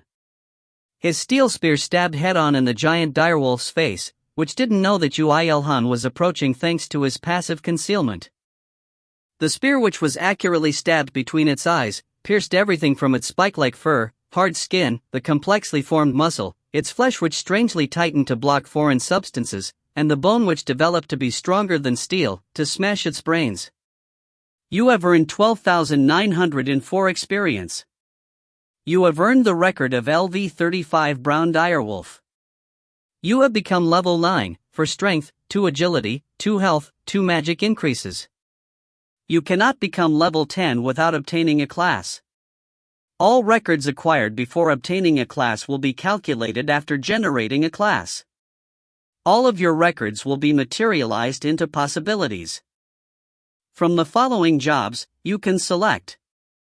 At the same time, the enormous experience and record that the direwolf had was all absorbed by Yuilhan. Countless texts appeared on his retina. However, Yuilhan had to move his body quickly without even the opportunity to recognize that. It was because the monsters on the streets attacked him fiercely, much less being frightened after their leader died. Fuck, monsters. So many, one man is fighting them. Wait, I will emit fire from my hands. Soldiers. Really, these guys are never here when we need them. At almost the same time as Yuilhan's preemptive strike, the people moved around chaotically after they recognized that monsters were attacking. Whether it was running away quietly, calmly reporting, looking for the military, or looking for signs to shield themselves in. They didn't seem to have gone to other worlds for 10 years for nothing as they reacted calmly to the monsters, but amidst of them, a few clumsy people were trying to show off their non-existent fireballs with their non-existent mana. Kuwa! And a wild dog which disdained that man barked lowly and attacked him. Yuilhan, who half expected that situation, swung his spear once to throw them all apart and kicked off the ground. The moment the strength stored in his body kicked the ground, it was purely turned into thrusting force and his body shot out like a cannonball. After focusing his strength by leaning forward in that state, Yuilhan pointed the spear towards the front with both of his hands. At the end of the trajectory that the spearhead drew was the wild dog's head which was about to assault the man. Kak. You have earned 1,700 experience. You have earned the record of LV18 Wandering Dog. For a dog, it has a too cool of a name. While tackling only in his heart, Yuilhan landed on the ground. The monsters which didn't deviate their gazes from him from the beginning, glared Yuilhan with a "I will kill that guy and live" gaze while shortening their distances with Yuilhan, after their comrade died. Anyway, it was fortunate that other people weren't in danger now. Step back. Yuilhan warned shortly while looking back. However, the man who was rescued after failing to shoot fire from his hands, was surprised when he saw the IR*NM*N mask that covered Yuilhan's face and shouted, IR*NM*N mask. Someone who heard that blurted out. Perhaps, Sundine Bolt. What, did you just say Sundine Bolt? That cheap IR*NM*N mask, it's the real Sundine Bolt. From some time, that embarrassing nickname was spread out loud. Yuilhan hid his feelings to cry and turned back. His feelings were complicated. He was slightly happy that his name was known, but he was still sad. I said step back. Cheer up, Sundine Bolt. Wow, so strong. Just how many levels did he level up in one day to become like that? He got his second job, definitely. The returnees were adapting too well to the situation. They all distanced themselves and watched the fight. Someone even took out a smartphone and recorded Yuilhan's fighting on a video. Yuilhan thought it was truly fortunate that he was wearing a mask and swung the steel spear. His spear, which would have already been ripped apart if it was made of ordinary steel, was in reverse, showing its might by breaking all their teeth. You have earned 3,300 experience. You have earned the record of LV26 Grey Wolf. You have earned 1950 experience. You have earned 1500 experience. Countless texts were printed on his retina. He thought that not leveling up despite killing so many of them was related to class or whatever that popped up when he killed the direwolf, but as the monsters didn't even give him room to rest, he had no time to read and confirm it. Of course, these things were insta-kills, so it didn't matter if he leveled up or not. But it was when he decreased the number of monsters about 20. From the hole where the monster horde first appeared, a big-sized wolf popped out and howled loudly. Go! It's the second strongest. It seems like it's passing some sort of order down, so be careful. So they can even pass the authority of control and even give orders, eh? At Erta's warning, which made him instantly realize that the monster's intelligences were high, he turned the gear upwards in his heart. I can't hear what the people were chatting loudly about back there. The important thing was me, and the things I had to kill with my spear. He thought. At that moment, 5 wild dogs, which were distancing themselves from him and only watched while on guard, attacked him simultaneously. Kuhan. Left leg, right arm, left shoulder, head. Their figures of attacking different parts of his body when assaulting him reminded him of the humans bullying. T/N, Ross was slash, it's some martial art, but it's basically bullying martial art. Fu. Hap. When he saw that, the move Uilhan chose was attacking. If he fell back, then his posture would become unstable and be in a state where he would receive continuous attack easily, and if he defended, then he will get bitten somewhere. Stepping out with his right foot, he leaned forward and shot the spear to smash the head of the one aiming for his right leg. With its corpse still stuck on the spear, he swung it and struck the one aiming for his left leg. The strength stat that should be calculated to several tens of levels suppressing the wild dog's body was truly a frightening scene. You have earned 1300 experience.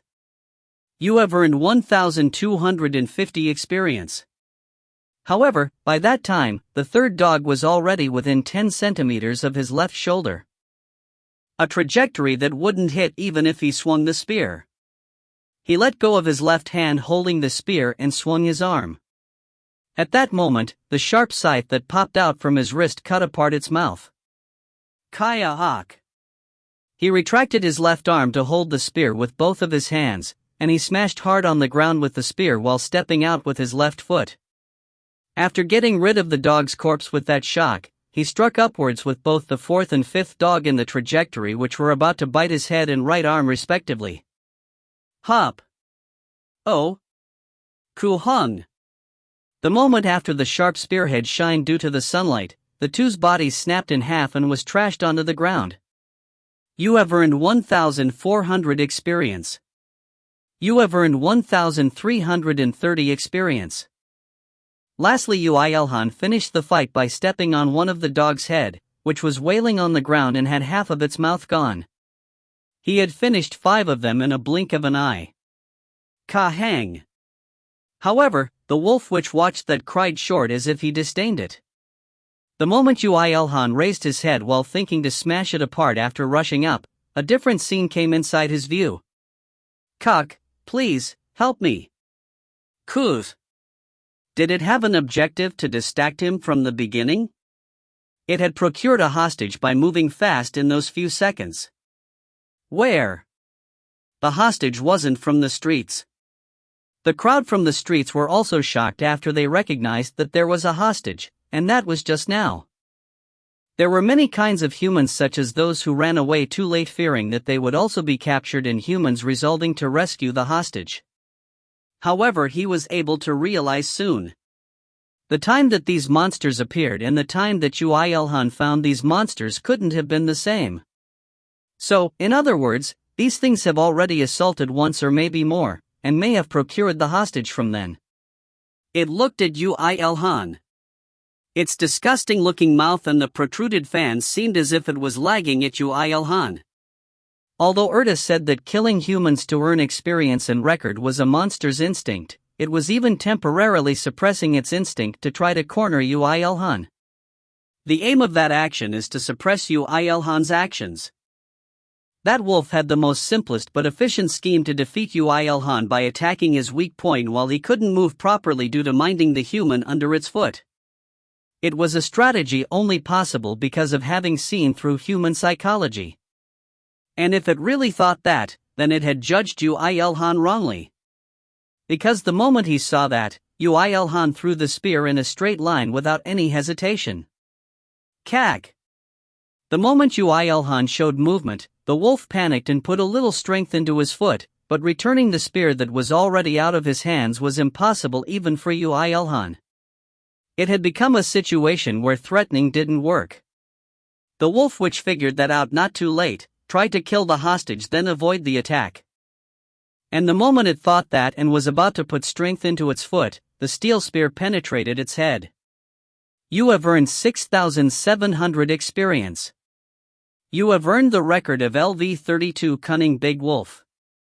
Yu Ilhan thought of himself as an ordinary human. He wanted to save a person if that person was in a crisis, and would help even if he had to exert himself if he could. To him, who had lived for 1,000 years without human presence, a living and breathing human had become a precious existence. However, if he was asked, "Can you put yourself in danger to do that?" then he would just laugh it over. That should be the same for other people. A person had to respect her own life as much as she respected others' lives. Just that was what was different for him from criminals, was that it was possible to judge the situation instantly and move and not show panic in the face of a crisis like other people, who may even be selfish. Gua. Ki.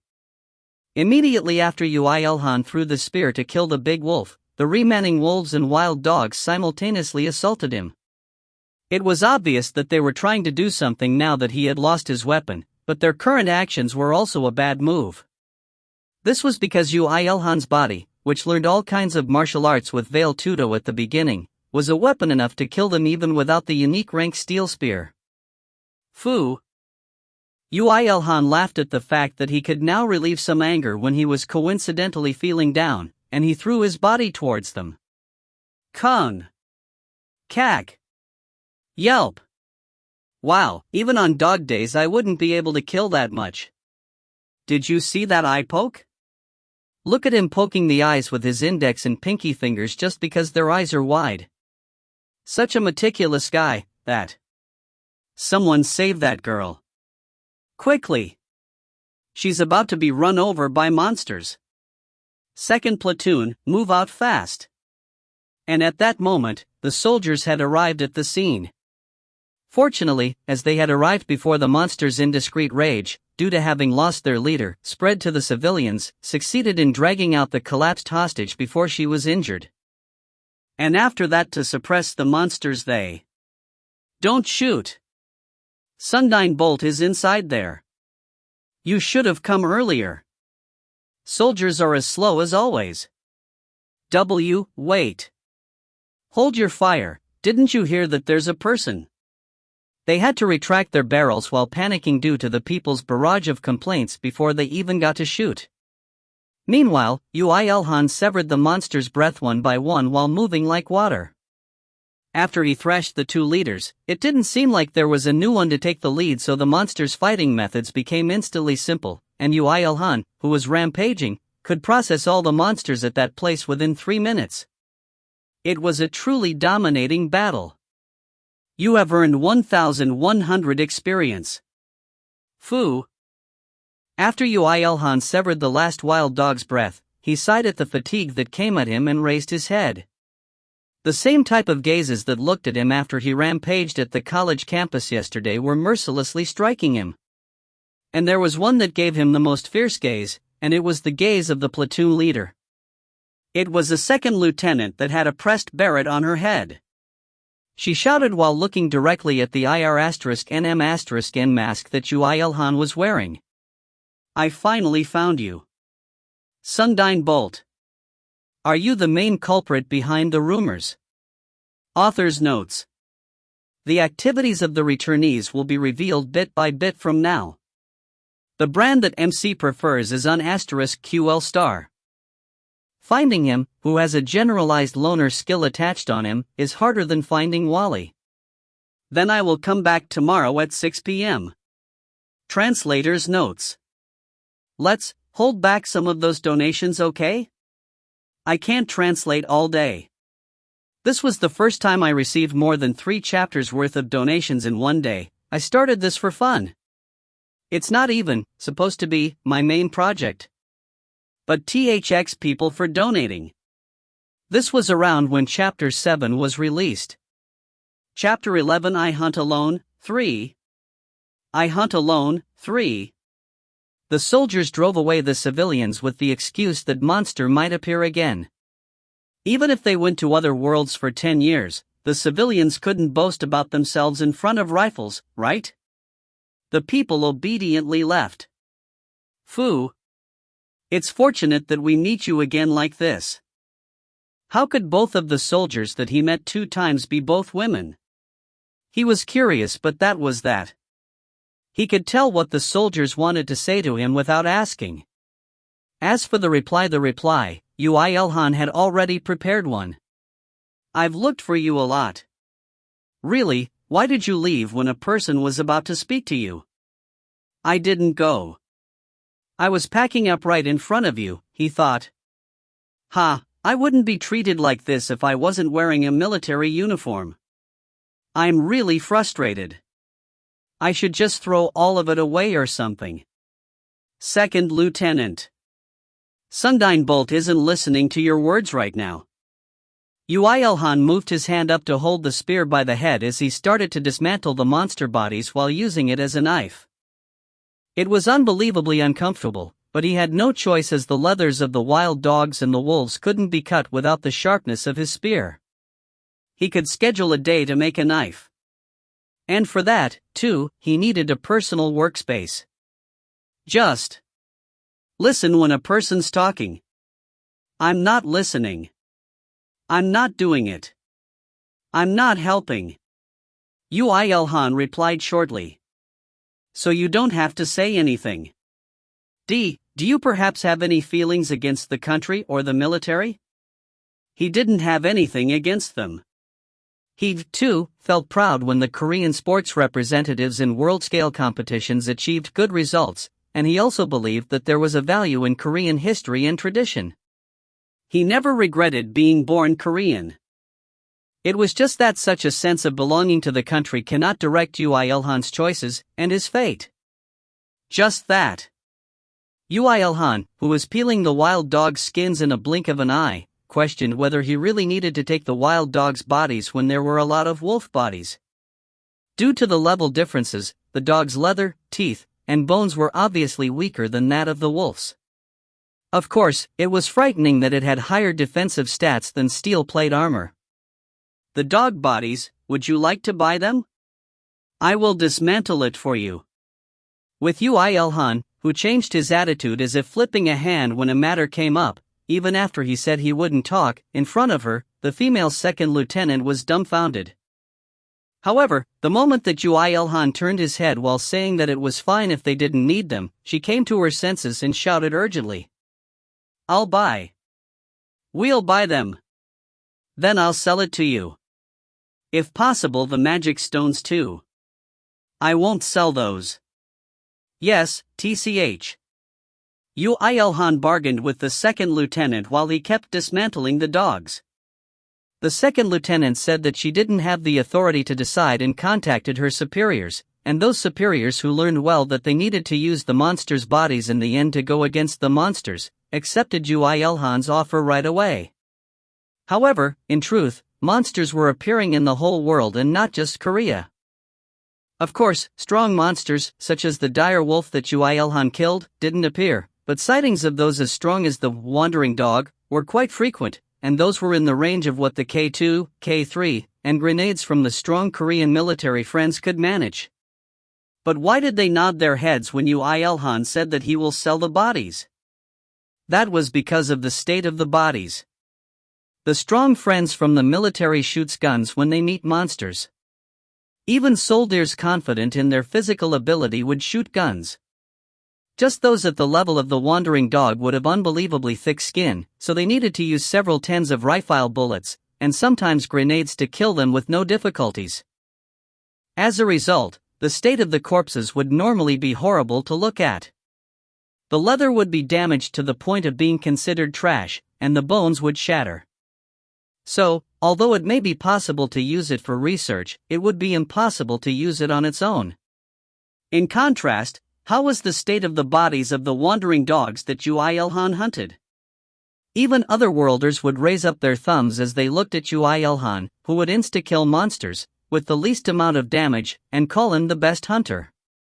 Even that would be a good deal for them, but if his dismantling skills were also accounted for, then they would become speechless. The scene where the intact corpses separated into leather, bones, and meat as if they were like that from the beginning, was passed to the second Lieutenant Han Yeorang's superiors without problems, no matter how bad the quality of her phone camera was. Second Lieutenant Han, don't ever let him go. Drag him here using any means other than violence. But he says that he will never talk with us. Even if you have to use a honey trap, drag him here. The strong friend and beauty Second Lieutenant Han Yeorang, who heard the word honey trap for the first time in a real situation since she was born, was in agony. Did she have to quit the military after beating up her superiors, or did she have to take him to the optometrists to check his eyesight? I will try to persuade him. In the end, her grassroots-sized patriotism and the even smaller soldier's attitude grabbed a hold of her. However, before Han Yeorang ended the call with an amazingly small voice after killing her emotions, Yu-Il-Han, who finished dismantling the dogs and was about to go into working with the wolves, spoke. I will exchange in cash, so please get it ready. So he says, sir. Han Yeorang wanted to cry. This was the tragedy of the middle woman. On another hand, Yu-Il-Han finished dismantling while humming. Unlike yesterday, when he fought with the insect monsters, he had gained more. It was because it was easier to process animal bones and leather in comparison to insect carapaces. Of course, the wolf's bones weren't metal, so it would be impossible to melt them down, but he could recreate them into defensive equipment and weapons according to the innate structure of the bones, and the leather would become good defensive equipment without a doubt. Not only that, he would be able to create other artifacts using the magic stones. However, the more important profit were the magic stones. He didn't know while he was killing, but the leader, the direwolf, and the vice leader, the big wolf, both had magic stones.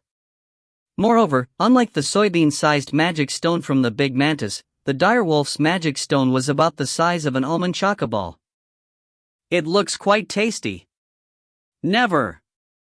A magic stone isn't something that a human can intake directly. Do you want to be controlled by the monster's mana? Whoa. Yu-Il-Han, who heard Erta's sharp warning, voiced his horror. Because. Wasn't this too blatant of a foreshadowing? Yu-Il-Han, a trained loner, ended up predicting the disaster that her words would bring. Sometime in the future, humans would turn into monsters by swallowing magic stones in their greed to become stronger faster, and Yu-Il-Han would fight against them. Yu-Il-Han could assure himself that this would happen not just once, but many times, as humans are foolish and would repeat the same mistakes. He lost all his strength as he already knew that, so Yu-Il-Han rolled the guiltless magic stones in his hands. The magic stones are sure pretty. Yeah, well. Excluding the boss and the mid-boss magic stones, the trivial magic stones that Yu-Il-Han harvested numbered about 20. Han Yeorang gulped when she saw that. Combining all of those, it would end up equaling an enormous amount of money even in Gundia, the other world that she had gone to.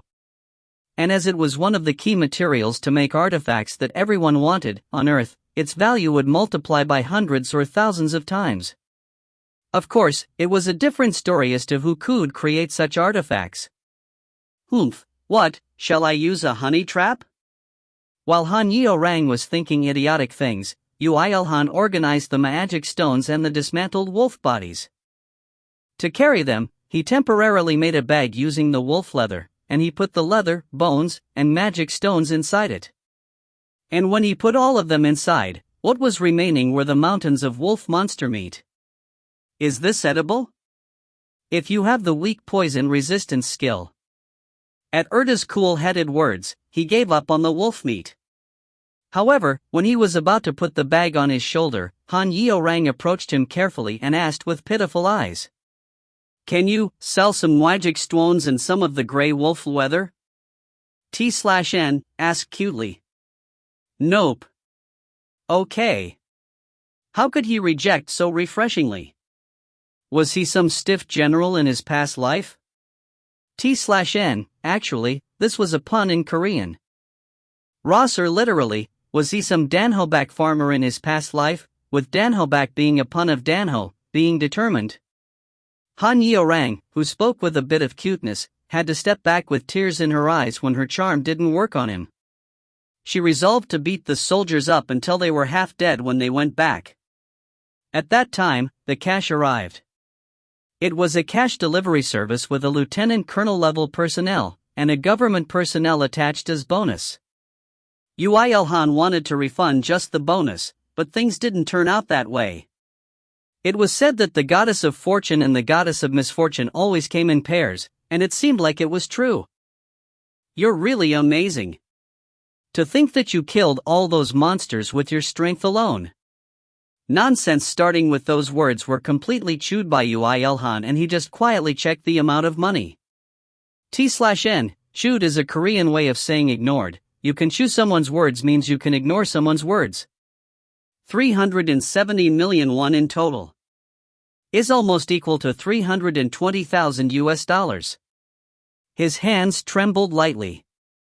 Despite the 1,000 years of training, he couldn't not be nervous in front of the enormous sum of money in front of him. It was because despite the fact that he had driven big ships and high-class sports cars, he had yet to steal from banks. No matter how good of a condition that the leather and the bones are in, considering that the wandering dogs are less than level 20, this is quite generous. It's highly possible that they want to leave ties with you. As expected, it's like that, right? Uilhan carried the bag on his shoulders. Uilhan, who confirmed that their gazes were fixed on the bag with the wolf leather in it, which was incomparably more valuable than some wild dog, he relaxed and spoke. The exchange is over, right? This is my money, right? Of course it's yours. However, before that, why don't we tell? We'll probably see each other again soon. Huh? Uilhan retorted icily and ran an app after taking out his smartphone. It was an app he downloaded after realizing something yesterday in the campus square. The app's function was very simple. It would flash an enormous amount of light in one moment. After the flash, everyone there, except Uilhan himself, closed their eyes for a moment and opened. What was that? He's not here. He disappeared. He disappeared in such a short time. Just how high level is he? Just what kind of vision did he acquire in the other world? T/N, the Ross literally says vision, but I don't know what it is, maybe a reference to an anime or SMTH. Amazing, Sundine Bolt. No, M*NNBLCK. Of course, there was no need to explain. Uilhan was still right in front of them. T/N, lol. Even though the passive concealment wasn't active during the fight, if he distracted their gazes, then the concealment would activate again. What Uilhan used was the gap in recognition. Shall we go now? The time it will take for heaven to move due to my report is 1 day. I'm sorry, but during that time, we'll need to keep moving. Dangerous monsters would have shown themselves in other places as well. Okay. Let's go after leaving this in a safe place. And I need to check that class thing. Uilhan left the people who were desperately searching for him and moved his body. His long day had only began. Author's notes. Next chapter, he will get his class. I was trying to shove it in this chapter, but it was too long. I should give him a mask full of originality and strip him of the Iron Man mask.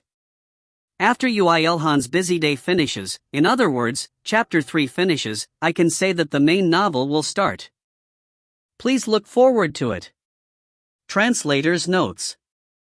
Disassembly will now be called dismantling, THX guys. Strong friend refers to the military. Poor second lieutenant, LOL. What I love about this author is he gives blatant foreshadows, and that the MC knows them. Weak poison strong poison, the other two will come up later. Chapter 12 I Hunt Alone, 4. I Hunt Alone, 4. Uilhan liked espionage movies a lot. That was a romance that provoked a man's heart. A cool suit, cool moves, and the agents that don't forget to have leisure. Villains that act cool but get beaten up by the protagonist, and a cool sexy heroine for a finish. However, he didn't know that there would be a day where he himself would shoot an espionage film. And with a midget angel on his head instead of a heroine. If I use magic, then you will not be found out.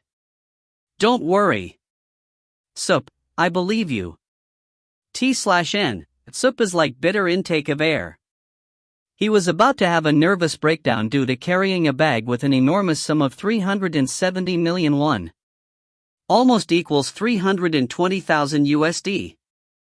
If I knew that I would be so weak to cash, then I would have robbed some banks rather than training in martial arts when the time on earth had stopped, he thought. You will get used to it soon.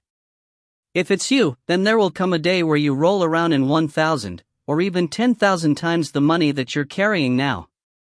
Even if you praise me like that, I won't give you any. I don't need it. Erda spoke seriously, but Uilhan lightly ignored her. He was still under-evaluating himself even after he now knew that his strength worked on the monsters. He always did his best, and he even got good rewards, but his general evaluation of himself was still so low? That was a truly strange personality he had there, but as a result, Uilhan would move without resting to improve himself. Whether it was because he would feel lonely if he didn't do something in those 1,000 years, or whether it was because of Rita's strict education, it was not known. He secretly entered a secluded alley and left all his spoils of war there before looking at the scene where Erda cast magic. He somehow felt light-hearted. Then let's depart. No, the class is left. Don't tell me you haven't even acquired first class. And you swung your weapon with that amount of strength and training. It was the first ripple on Erda. While feeling that the distance has closed somewhat, Uilhan smiled. I scrolled up because there were too many words on my retina last time, can't I scroll down? Reading the record, I should have told you that this is the change that Earth has met. If you will that you want to read the records related to class, then that will suffice. Erda's words were vague, but they were somewhat directly felt on the skin. It was also like this during his first mana crafting. Uilhan closed his eyes and remembered the record he saw last time. All of your records will be materialized into possibilities. You can acquire one of the classes below. 1. Lancer. 2. Grappler. 3. Swordsman. 4. Blacksmith. 5. Shielder. 6. Hunter. 23. Assassin. Somehow, they were all names of classes that may appear in RPGs, but there was no time to ponder over that matter. Uilhan slowly read over all the 23 classes and fell into thought. First, let's exclude Assassin. Concealment was enough as it was now. If his presence became any fainter, then he feared that his existence would really disappear. Above all, he currently couldn't use mana. Thanks to that, he couldn't even use the max-level concealment as an active skill, and he could only use it as a passive one. No, actually, he didn't want to use it, but it was constantly activated without using mana and he couldn't cancel it. And so, he needed a strong job, but doable without mana. 23 for the first class? Meanwhile, Erda paled in fright when she heard that there were 23 jobs for his first class.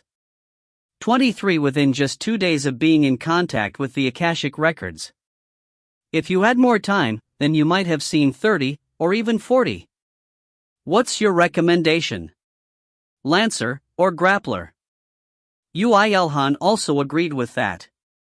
He had achieved proficiency in countless techniques and he was confident that he could bring out maximum power with any kind of weapon, but the thing he was most familiar with was spearmanship and martial arts.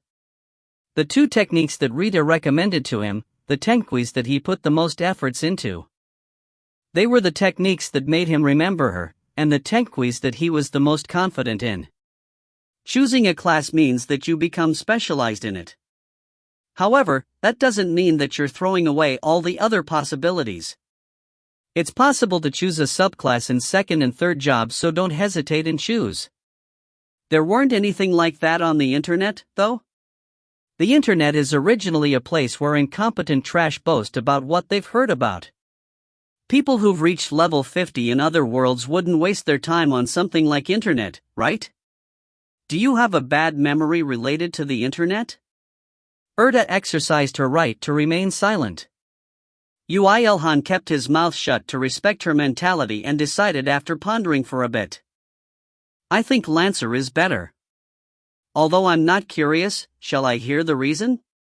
The differences in destructive ability due to weapons is big. Grapplers could also use weapons if they felt like it.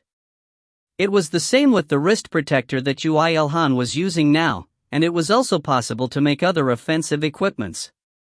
In simple words, sub-weapons. However, the spear was different. Without needing any supplementative elements, it was a technique that focused all of one's strength onto the sharp weapon to pierce through enemies. Uilhan had the confidence in becoming stronger through his own ability and his technique, as well as using the new materials that he would encounter to create a spear. And that was an answer he could arrive at due to having perfectly seen through his own ability. Erda also was planning to recommend him the Lancer, but she was satisfied that he arrived at the answer by himself. If it's this person, wouldn't he have the qualifications to become strong? She even thought this, albeit briefly.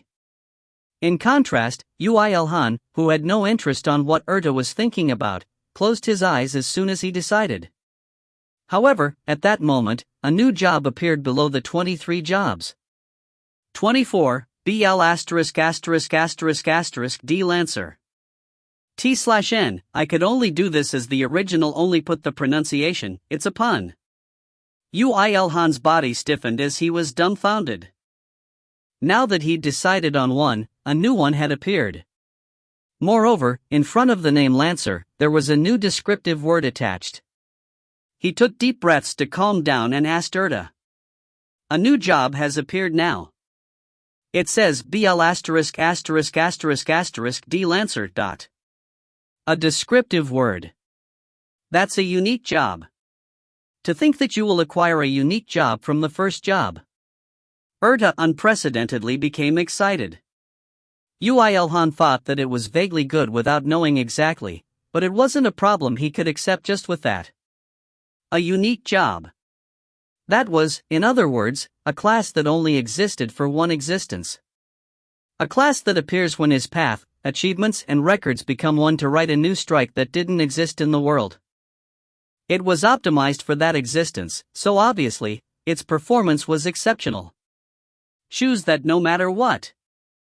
Moreover, BL ****** D, the descriptive word looks good too.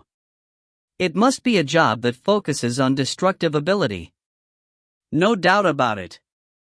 Uilhan also agreed with her. He already planned to become a Lancer anyway, so he chose BL ***** D Lancer without hesitation. It was sufficient to think in his heart that he wanted to become a BL ***** D Lancer. The appropriate class, power, and qualifications for his records he piled up until now was bestowed on him. You have become a blurred Lancer. When attacking while concealed, attack power increases by 10%. The power of spearmanship increases by 10%. Concealment skill, spearmanship skills evolution conditions become easier. You absorb the piled up records. You have become level 18, 11 strength, 12 agility, 11 health, 11 magic increases. You cannot use mana. You cannot learn active skills. At this moment, Yu Ilhan realized his trivial misunderstanding. He thought of blood when he saw BL D Lancer, in other words, a spearman of blood. He honestly thought it was awesome. However, the reality was blurred. In other words, a faint spearman. What the hell is a faint spearman? Oh my gosh. It's too fitting that I can't argue against it. At that moment, when he was about to counter what Erta had said, an electric current flowed down his body. The growth of his soul, T/N, check TL notes at the bottom, due to acquiring a class, as well as the rapid changes in his body due to absorbing all the piled-up experience and records made Yu Ilhan dizzy.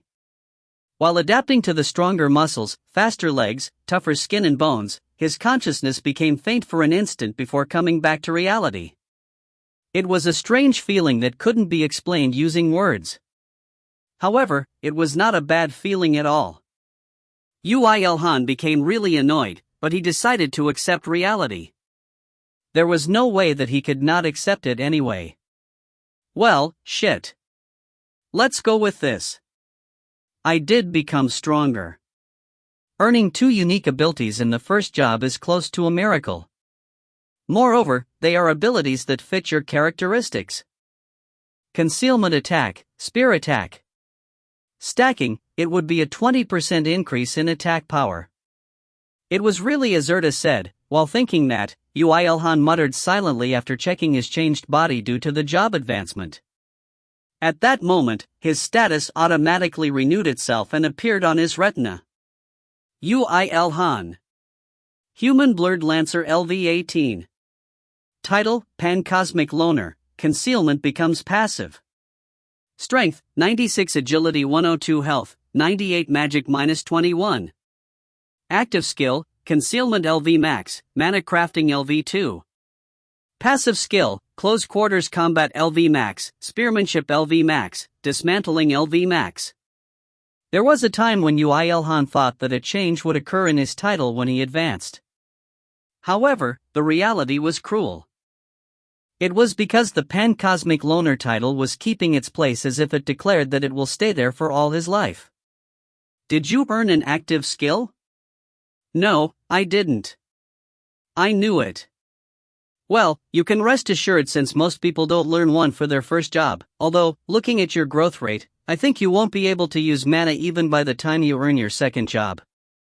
Hey, isn't that really dangerous? If everyone wields active skills and I don't. It is dangerous. Then, if you are a normal person. Erta's words cut Yu Ilhan's counter-argument off. When Yu Ilhan became quiet, Erta smiled and continued speaking. As I said a few minutes ago, there is no wasted record. If you didn't earn a skill in the first and second advancement, then you will earn a strong skill in your third. An ordinary person would have problems in their growth to their third job if that person didn't have an active skill, but well, if it's with your ability, then I think it's quite possible. So you're saying it's the difference between learning a chain of weak attacks and a single strong one, right? You've understood correctly. Yu Ilhan could rest assured when he heard those words. Of course, it wasn't like he would stop training in mana. However, there was something that Erta didn't tell Yu Ilhan. That was the special characteristics of his situation. He learned a unique job, so he should have originally acquired 2 active skills. However, he didn't, and a record will remain and it will pass on. If the same thing repeats in the second advancement, and he reaps the rewards in the third advancement, just what kind of skill would he earn? She shuddered just thinking about it. Ah, is there another lower existence that is worth watching over like this person? She laughed and pulled at Yu Ilhan's hair for no reason. Well then, move. He hid the items. He advanced successfully. Now all that was left was to do his mission as an executor. Yu Ilhan sighed shortly with a foe and asked Erta. Where do I go? You will search for one now. What the heck? The self-proclaimed almighty monster Radar's, Erta's, words were not surprising now. He grinded his teeth and with her on top of his head, waited until she grabbed some of his hair for safety before leaving that place. You're not the only executor. Albeit unreliable, the moment I reported to heaven, they selected executors to kill the monsters and sent angels. So you can just hunt monsters that are within your capable range.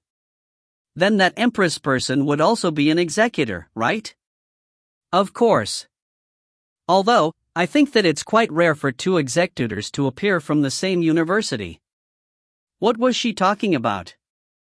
Empress is someone who grew in Lanpa, where Sungyu's people were sucked into, and Uilhan was a loner who matured in the 1,000 years on Earth. Uilhan felt uncomfortable being grouped together with her. Anyway, this is a quest from heaven. If your ranking, achievements are higher than the other executors, then the reward will increase. So do your best. That I like. Erda's request was like this: not everybody's in danger, so save them, but you will be rewarded according to your effort, so show your best ability. Uilhan liked Erda for not speaking words of justice or morality despite being an angel carrying out heaven's decree. Looking at the fact that an angel was like this, wouldn't perhaps the existence known as God be a refreshing existence? Well, looking the scale of how he sent all of humanity as well. However, I don't like the fact that I have to run around like this. You should ride a car, then. I'm faster than a car. Uilhan searched the internet on his phone while running at his full speed for the first time in a while. As always, it was an action that stemmed from it should be better than just running blindly, right, rather than expecting something. However, his actions gave fruit, which was rather rare.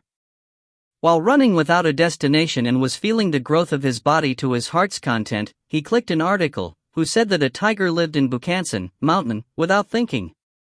F***ck, bears are scarier than tigers.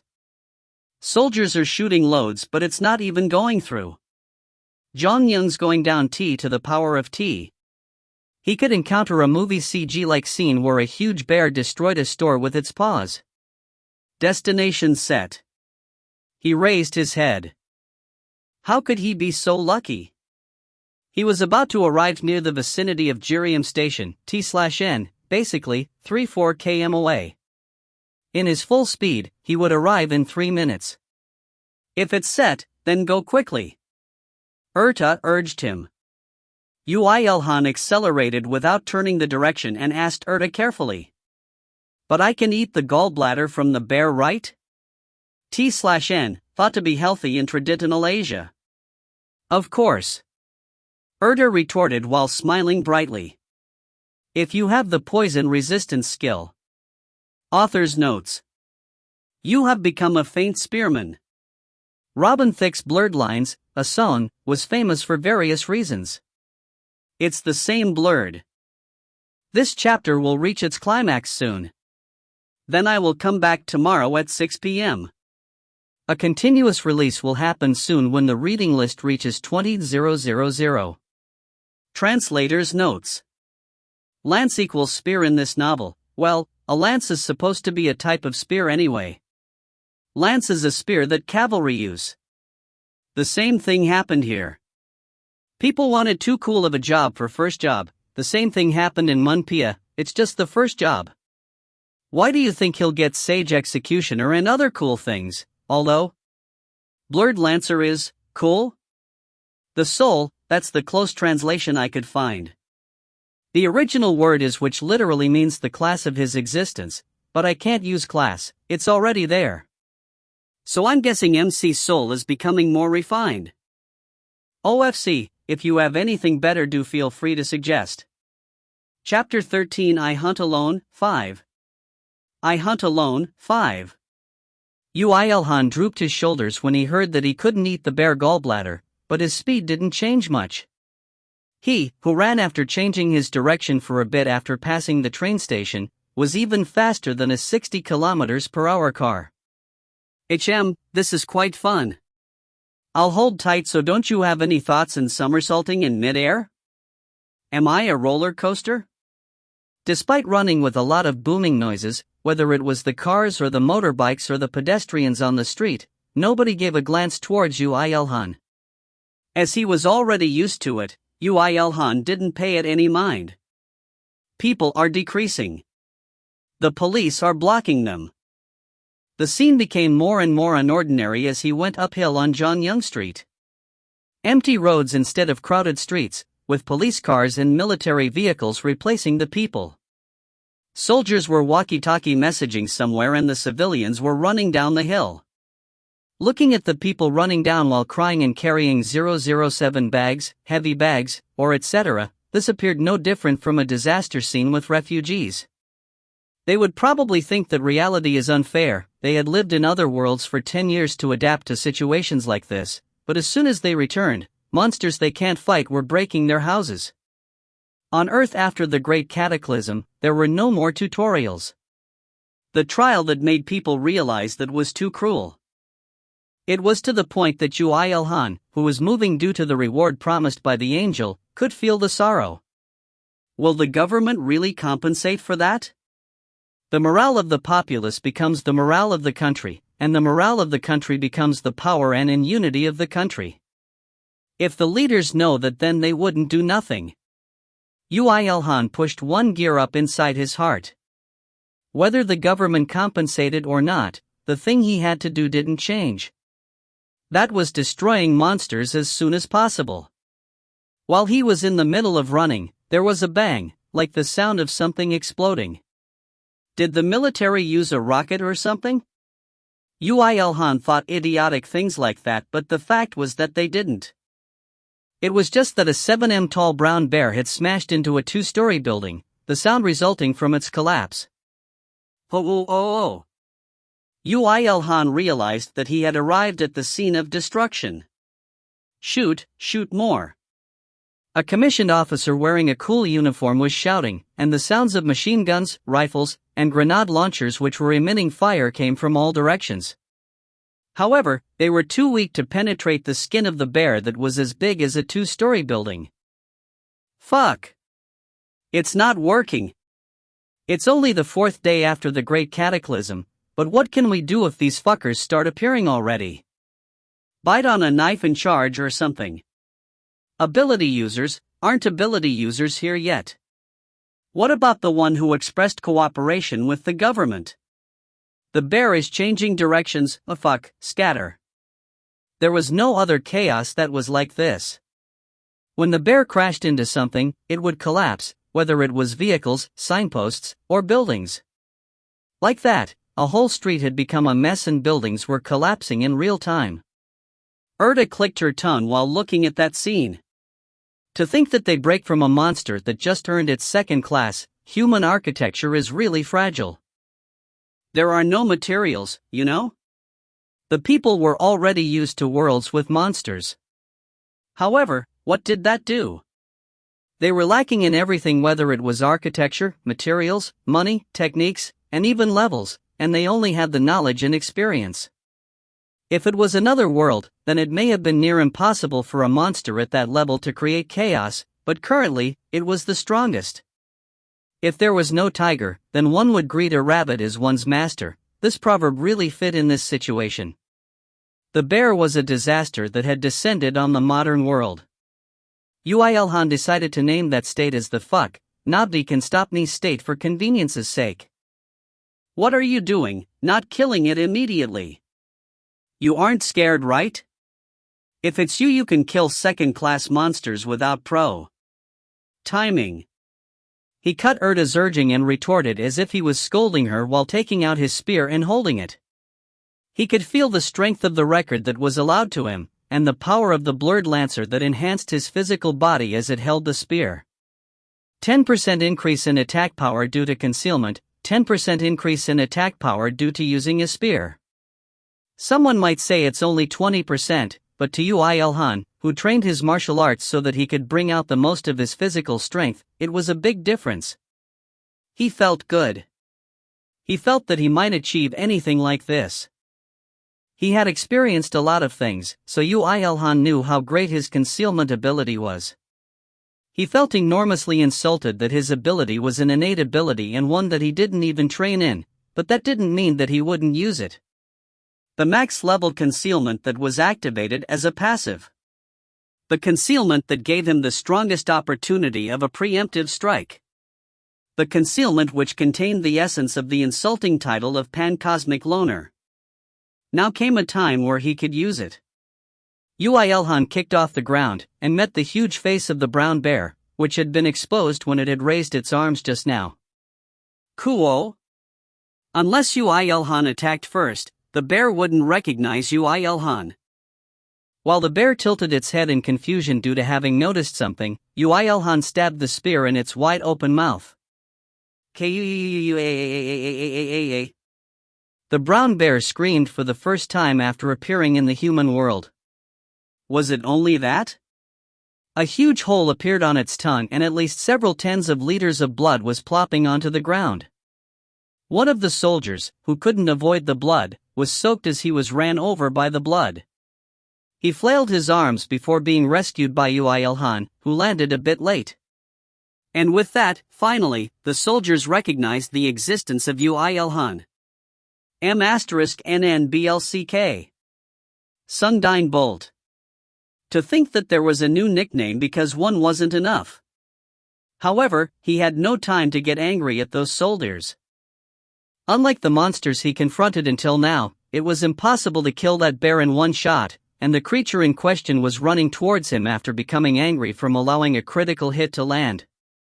Blood flowed like a river from its mouth. Uilhan shouted shortly. "Run for your lives! That bear will be killed by our 96 Tiger Plato. Then stay if you want." Uilhan kicked off the ground again. Immediately after, the bear's thick front paw smashed into the exact same place and the concrete collapsed with a booming sound.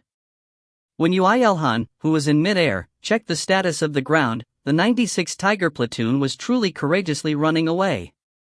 Quad-Kua Triple-AO. Ha! The front paw of the bear which smashed into the ground was raised like a mannequinico that may appear in a Japanese souvenir shop.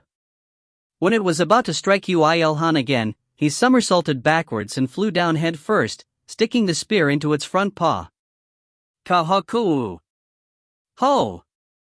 In addition to Uilhan's strength, on top the direction of the paw itself, the spear momentarily pierced deep into the front paw. A violent shock passed through Uilhan's body due to rebound, but he instead used that to pull the spear out of its front paw and jump into the air just like that. The enormous amount of blood from its front paw scattered in the air to make a rainbow, and Uilhan was even higher up in the air. His figure was like a dolphin swimming in the skies. His grand and fantastic movements, which made one wonder if it was really the movements of a human, made the soldiers who were fighting against the bear dumbfoundedly look in his direction. Woohoo! It's really fun as expected. Don't enjoy it. The bear, which had a refreshing hole pierced into both its tongue and front paw, couldn't win against the pain and was intimidated. However, Uilhan, who jumped high due to the rebound, didn't have any thoughts to let it eat some aspirin. T/N, Ross literally said apply some Fusidin. The brown bear destroyed buildings as it swung its front paw wildly while roaring. However, due to the extreme pain, it seemed like it had forgotten about Uilhan. It would have been alright even if the passive concealment didn't activate, but this was within his expectations. He was just thankful for it. Uilhan corrected his spear hold when he stopped in the sky. The spear of steel created by a human who surpassed the peak of technique was holding out well even while clashing with a mid-class monster's leather, muscles, and bones. Uilhan believed in his spear. It should be able to hold out at this level, right? While muttering with a bit of confidence, he held the spear tight with both of his hands, and aimed at the head of the bear which was thrashing around violently. There was no way a human without wings could fly. His body started dropping. At that moment, Uilhan focused all his body weight into the spear. His body figure was similar to before he was left out, but his muscles, which were condensed and compressed, carried considerable weight. Kuwoohoo! Sukreem. The bear howled in pain and was thrashing around. However, despite the fact that the bear may go out of his range if he was a bit late, Uilhan was calm. It was because he could just attack when he was on the ground, as his concealment would remain active. It's dangerous to get hit by the attack. You know that, right? It's alright. I won't get done in by a thing like that. What weak talk was she saying when she was the one to believe his ability? Ilhan kicked Erta's words and tensed his body. I can do it. Let's remember the first time I succeeded in striking Rita successfully. He thought. With all my strength, no. He extended his spear outwards. The spear, which contained all of Ilhan's strength and weight, struck deep into the brown bear's head. Ka! The bear screamed a single syllable. And didn't move anymore. Kook! Don't tell me he. Everyone at that place recited revival spells. Did it die? But the bear didn't come back to life. It had really died from Ilhan's spear strike. T/N, reciting revival spells, when people say did it die, then it never ever dies. You have earned 154,928 experience. You have become level 23, 8 strength, 7 agility, 5 health, 5 magic increases. You have earned the record of LV54 Brown Big Bear. You have earned a new title, 1 hit for me, 1 hit for you. Critical hit rate increases by 10%. You have learnt the critical hit skill. It increases the probability of succeeding a fatal strike by cultivating your eyes to see the weak points of enemies. The large body of the brown bear, which had lost the strength to move, started leaning towards the ground. Ilhan became urgent and desperately pulled out the spear embedded in its head, jumped before landing on the ground. Immediately after, with a boom that was similar to the sound of a bomb, the body of the brown bear collapsed. Phew! I didn't know you would finish it in just 3 strikes. You did well when you don't even have a skill. Just tell them to prepare the reward. When Erta praised his achievement while smiling, Ilhan retorted while looking over his spear, looking for any damage that might have occurred due to overexertion. However, it must really have been a great achievement. Otherwise, there was no way that he could have acquired a new title or skill. He was now sure about it. That skill was related a lot to the record, just like mana. The record that is created from all of Ilhan's movements, achievements, and other things that mixed with each other influenced the creation of skill, growth, and change. Critical hit was just the beginning. He would probably be able to acquire countless other skills according to the way he acted. After he finished inspecting the spear, Ilhan raised his head. The moment he was about to leave for other hunting rounds when he finished dismantling the huge bear in an instant. We have arrived. We will take care of the rest. Where is the monster? An offbeat resounded loudly and grandly. T/N, Heroes of Justices have come late. Author's notes. Thank you people for donating. I will strive my best to bring out better stories. P.S. The Blurred Lancer was strong. Translator's notes. The bear's roars were all written in English in the Ross. Hence you see capitals in the middle of the onomatopoeia. Chapter 14. I make them, 1. I make them, 1. They're executors. I vaguely expected that. The 5-person group of men and women shattered the half-frozen situation made by Ilhan's fight. The soldiers came to themselves and the leader, who was a major, tapped his cheeks twice lightly and turned his head towards them. The monster was exterminated. Exterminated? I heard it was a second-class monster though. Oh. The man who looked like the leader of the group retorted while looking around and found Ilhan. This was only possible because Ilhan was in the middle of dismantling the bear. Sundine Bolt? It's him. It's the IR*NM*N mask. Wow, then he really finished that bear alone? No way. Just what kind of arcane magic did he learn to get so strong? T/N, vision last time was actually arcane magic. I think. Ui Elhan didn't like the group a lot when he saw that they were whispering to each other while evaluating him, but they were executors who had the same objectives as him. There was no need to antagonize them for not. He ignored the five and started moving again. It would take a lot of time to dismantle the huge bear, so there was no need to waste time on useless staring caught. When he thought to that point, the huge bear corpse started decreasing in size. To Ui Elhan, who was shocked, Ertan naturally explained. You didn't know? It had a giantification skill. If its real body was 7m tall, then it would have been much stronger. There are all sorts of skills, eh?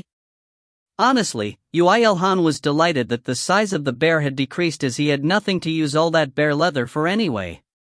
So, he waited silently for its body to decrease, and in the end, he started dismantling the bear that had been reduced to a size slightly less than 3m. Hey! Sungdine Bolt? You're really strong. Did you really get your second job? Did you perhaps find a dungeon? Hey, if a person's talking to you, then ANS. To a loner like Ui Elhan, such outgoing and grouped people were people who he was uncomfortable with. Therefore, he perfectly ignored the executors who approached him and quietly wielded his spear. He doesn't seem to have any intentions on confronting us. Give it up. TCH, such a disgusting individual. Why, isn't he cool? He looks like a solitary gourmet. Wow, this woman's preferences are really something, alright? They tried to converse with Ui Elhan a few more times, but after they found out that he had no intentions on conversing, they clicked their tongues and turned away. It doesn't seem like there is anything we can do here. Let's go. There was a request for support in other regions. Can we request? Of course. It was a truly amazing communication ability. If it was Ui Elhan, he would have failed at the greeting stage, because his counterpart wouldn't be able to find him. However, whether they went or not, another line flew towards Ui Elhan, who was dismantling the bear. It was the leader who went Sungdine Bolt, in surprise when he first saw him. My name is Du Wujun. Looking at that bear, it looks like I will lose to you in the first quest, but I will show you that I will surpass you. You should remember my name. What will you do after surpassing me? From an outsider's basic mentality, he didn't want to mix words with insiders when possible, but as Ui Elhan didn't understand what Du Wujun was saying, he ended up speaking that line. Du Wujun momentarily stood still as he was surprised that Ui Elhan had replied, but eventually, he spoke while looking at him. The living and breathing world is urging me. Akashic record, the record of power of all existences. Our strengths are expressed in levels, and we can grow however much we want on the condition that we put effort in. Meaning that the strongest will be revealed clearly. So I will stand on a higher place than anyone in the future. It was a more childish reason than he thought, so Ui Elhan lost his motivation to even reply. How could such a futile and foolish resolve exist? However, as Ui Elhan knew very well that he had to respect others to receive respect, he tried his best to not to tackle him. As a result, he ended up just going back to dismantling. How could you ask and just ignore me? Well, fine. We'll see each other soon. Du Wujun licked his lips as if disappointed, but he led his group and left that place.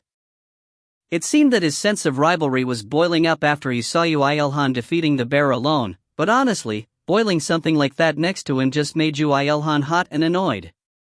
In the first place, Ui Elhan didn't like the word rivalry. Just how could one compete with another person shoulder to shoulder? No, before that, how could Ui Elhan stand shoulder to shoulder with another person when there was no person to do that with in the first place? Is a rival really necessary for improvement? That was called lack of tenacity. Wasn't it enough to just quietly put effort alone if you wanted to improve yourself? Whether it was studying alone at home or practicing Veil Tudo with a sandbag like Ui Elhan, it was all possible, but why would you drag another person in and embarrass yourself? If one couldn't improve oneself just because there was no one to compete with, then would you be able to call it your own ability even when it's an ability you improved just because of the existence of a rival? What meaning is there to an ability that only improves and is measured when compared? What is the purpose of an ability that only has meaning when it surpasses another person? How dare he compare with others when he didn't even win against his own physical body? If he wanted to surpass something, wouldn't he have to think about surpassing his own self first? How could he neglect something so much when even Yuilhan could not say that he did it even with 1,000 years of effort? And what? He will become the strongest? He will stand on a higher place than anyone? It was all laughable. Like that, Yuilhan spouted out the rage of a loner in an unfair and twisted way. Only inside his mind though. Yuilhan? Aren't you a bit too excited? No, I'm extremely calm. Erda's call returned Yuilhan back to reality. He pouted his lips as he retorted at Erta and finished dismantling the body. Disappointingly, the brown bear didn't have a magic stone, but the quality of its leather was great. If it was processed well, then he would be able to make an armor that could withstand machine guns easily. Excuse me, Sir Sundine Bolt. I'm not selling. He was now used to preventing the approach of the strong friends. However, as if he had heard the matter between Yuilhan and Second Lieutenant Han Yeorang, and other military platoons, the government, and the major slowly and carefully approached Yuilhan. I heard you were looking for strong monsters to hunt, no? If so, then we can give you the information. Just the information?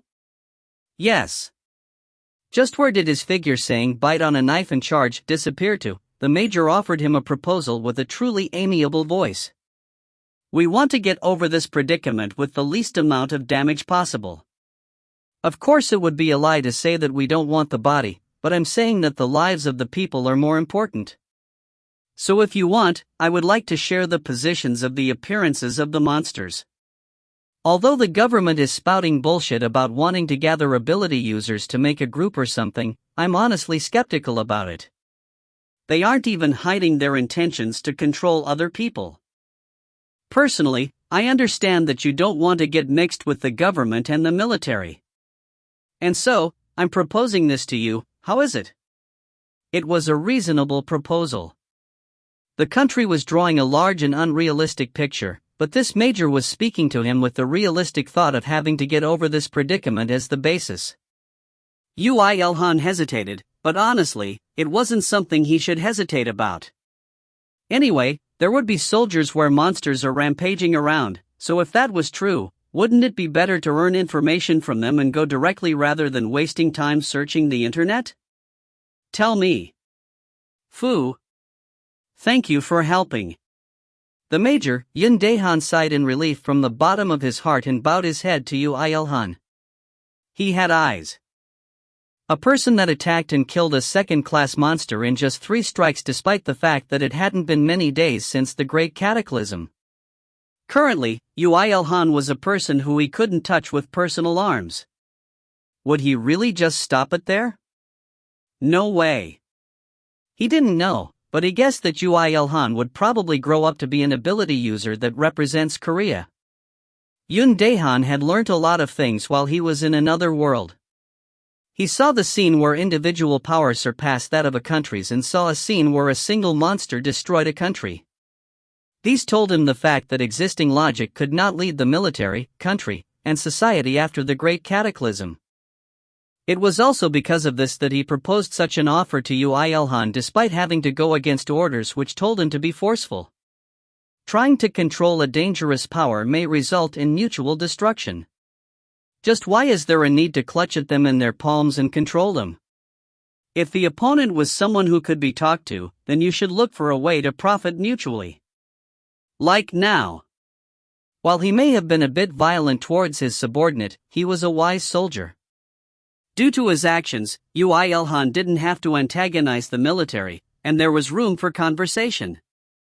Yun Daehan did more than enough by setting up a positive relationship with Yuilhan, who would grow into an exceptional ability user in the future. despite the fact that Ui Elhan had read all of his inner thoughts. For the current military, stopping them is the best we can do. Before more people go through suffering. Please. Okay. Ui Elhan skillfully wrapped the bear bones in the bear leather and hugged it. Then he lightly ignored the gazes of the soldiers mixed with admiration, envy, fear, and etc., and left that place. The fact that he didn't need to use the Flash app made him feel complicated. That human will live for a long time. I don't want to see him frequently. That person values me too highly. Just what can be done towards that self-depreciation? Anyway, let's go to the next place. Run faster. Thanks to the military's cooperation, Ui Elhan was able to exterminate 3 more hordes of monsters that day. Amongst them, there weren't any that were stronger than the direwolf, much less the brown bear, and thanks to that, he only leveled up once, becoming level 24. Instead, he made a lot of profit. He had sold all the monster byproducts to military personnel in cash, except the magic stone, as he was sufficient with just the byproducts from the wolf horde and the bear. As a result, a slightly shocking amount of money was now in his hands. In words, it was a sum close to 1 billion won, is almost equal to $8.7 million US. I will have enough left over after making a workshop. Shall we go sign a contract right away? It's not wise to use such an enormous amount cash just after you've earned it. What are you planning to do if you get traced? So I will use magic to erase the contractor's memories for you as a special service just this time. If I use this, it will be done in one go. Good. As expected, an angel's magic was the world's best. Although he was scolded by his mother who said, "Where did you go when it's so dangerous?" when he went back home at night, everything else went smoothly. Ui Elhan went to sleep while thinking that everything will turn out well starting tomorrow. And when the sun rose the next day, the same text could be seen on all of humanity's eyes after they woke up. The severed connection with the other world will be restored. From now, you'll be able to take quests and receive suitable rewards in the other world you were summoned to. Like that, Ui Elhan became a loner again. Author's notes. There are returnees who think like that, Du Wo Jun. And there are people who think like that, Yun Daehan.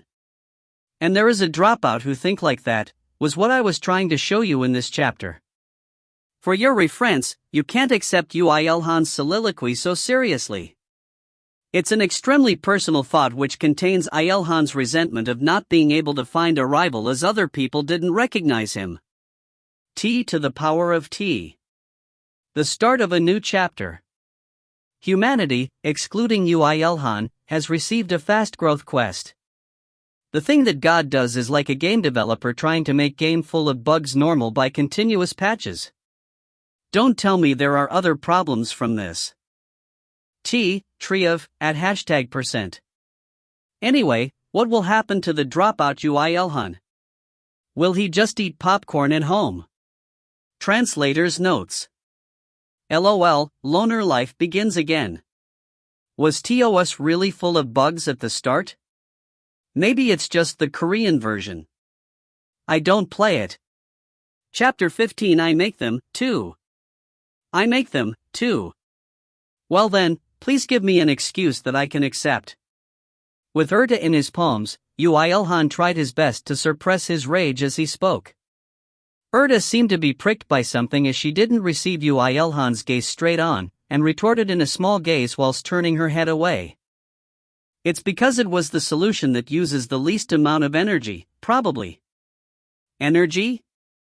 Connecting to other words was something that had already been done before, and it's not hard to revive the severed connection. What's left is touching up on the small details and setting for the quest and reward system. Now, if the Earthlings receive quests that are suitable for themselves and pile up their experience and records, then they'll be able to grow their anti-monster capabilities faster. And so, you're saying that it's the most reasonable method? That's so. Erta, who had regained a bit of confidence after seeing Ui Elhan's positive attitude, retorted as such while looking at him. Ui Ilhan waited for this opportunity before asking with the saddest expression that he could muster. Then what about me? Erda was at a loss for words. If everyone else is going to and fro from those other worlds, then me? What about me? You were a loner anyways, so there probably won't be a lot that changes though? Even so. You know? Even so. He had never felt such a violent rage in all of his 1,000 years. He was angry at the overall situation, but most of all, he was angry at Erda's words. That couldn't be said to be that wrong. How should I answer when my mom asks me why I didn't go to another world? Answer that you have nothing to learn about anything that can help with your life in such a place. Am I some middle schooler who doesn't want to go to school? Although I think it's very pitiful, it's useless to talk to me about it as this wasn't my decision. Erda, who had reached her limit, eventually had to present a suitable argument like a coward as she pretended not to know anything. Ui Ilhan, who had lost the energy to retort, was mindless for a moment. With a sigh, he sat up on the bed. Yeah, well, I can't do anything even if I complain to you. So in the end, I can't go to another world. If you become a higher existence, then who knows? And how many years would that take? It should be less than the time that you've lived up until now. Well, that's so comforting, hey. When he woke up and went to the kitchen, his mother and father were conversing with each other with serious faces. On the lit TV, people were talking about the notice that had been sent to all of humanity, but it was accompanied by another shocking story as well. A state of emergency? While he was shocked and mumbling at the news that he was seeing for the first time, his mother noticed him and spoke. T/N, his parents may refer to themselves as mother and father. You also know about it, don't you, son? Right now, the outside is dangerous. Whether it's school or work, everything has stopped. Meanwhile, the military is conducting a large-scale monster extermination. I heard they won't allow the monsters to appear on the roads where people live, at least. It seemed that the government had also realized that they couldn't have people go through their daily lives anymore. Perhaps, the other world quest notice might have sped up their decisions. In truth, this was something that had occurred in every other country that possessed a proper government. Everybody had realized that they needed to maintain the survival of the people first before being able to strive for a normal everyday life in the changed world, and so, under the majority of the country's decisions, it had been decided that they would stop the flow of history for a bit. Meanwhile, in that time, people would receive strength from other worlds. Not a power that would disappear like bubbles, like it had 4 days ago, but a power that would remain with them even in the future. At that moment, Ui Ilhan felt hope. Those upper echelons were only putting up temporary measures, like paying a card debt back with another card, but the humans on Earth were seriously considering the change they had to meet while they were moving. Humanity will be able to adapt to the leveled up Earth. As they always did. Excluding me. As they always did. He thought. Mom, Dad. Have a safe trip. But this father hasn't even gotten a second class in all the 10 years that I was over there.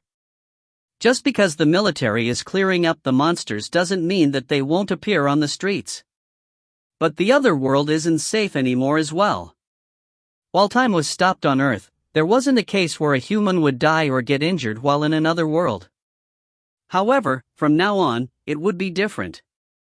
As the price for being able to acquire a strength that wouldn't disappear, humanity now had to accept the danger that came with it. Even so, it should be less dangerous than staying here on Earth. That's true. Father, do everything you can do to not feel regret afterwards. You shouldn't put your life on the line, but on this changed Earth, you can only live by accepting danger. Doing everything that was possible, doing everything that was impossible until it was possible, this was one of the beliefs that supported Ui Ilhan's foundation. Perhaps his words, which contained his honest intentions, had moved his mother and father as they smiled bitterly while standing up. Yes, then I'll go. You too, son. Don't give up just because you can't use mana and put your efforts into it. After saying that, his father was the one to disappear first. He had gone to another world in an instant. However, his mother didn't do the same. Instead, she looked at Ilhan with a worried face. Son, mother's thinking is a bit different to your father's. Although effort is important, you can't overexert yourself. What overexertion? Isn't it you who's going around and hunting monsters with a mask? He was found out. At this unexpected situation, Ilhan froze just like that.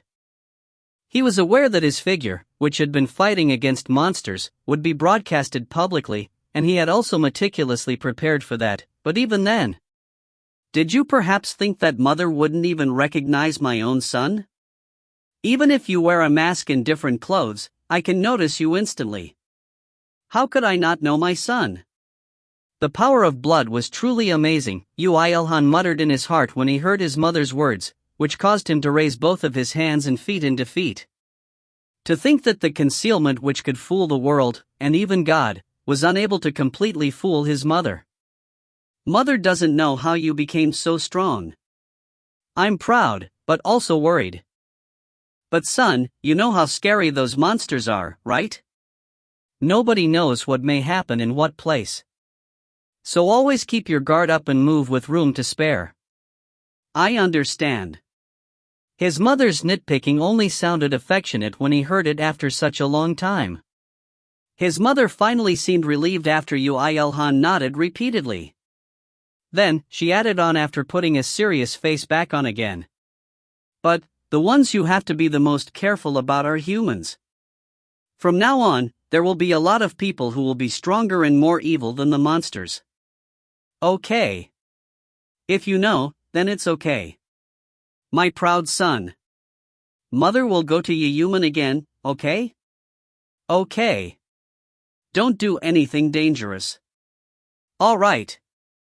Perhaps due to the conversation with his mother, Ilhan, who had calmed down quite a bit, slapped his cheeks and muttered to himself as if he was making a resolve.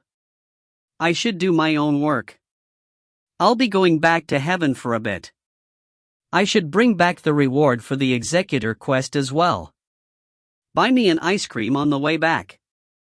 As he had been too immersed in the excitement that had come from the prophet that the dire wolf and the brown bear had given him, he had forgotten about the existence of the quest.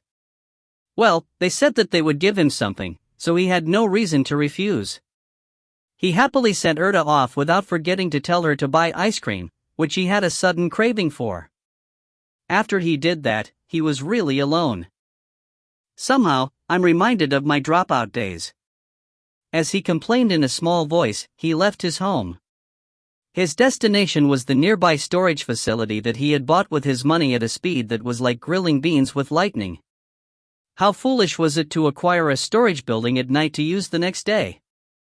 However, he didn't need anything. With cash, everything was solved. The Republic of Korea was a good place to live for those who had a lot of money. Although, he didn't know that until now, since he hadn't had any money before. Ilhan arrived at the storage, which would be his workshop from now on. He had only prepared the basic equipment like a fireplace and an anvil due to the urgency. There were many lacking aspects, but as he didn't even need to do any proper work in the foreseeable future, it was alright.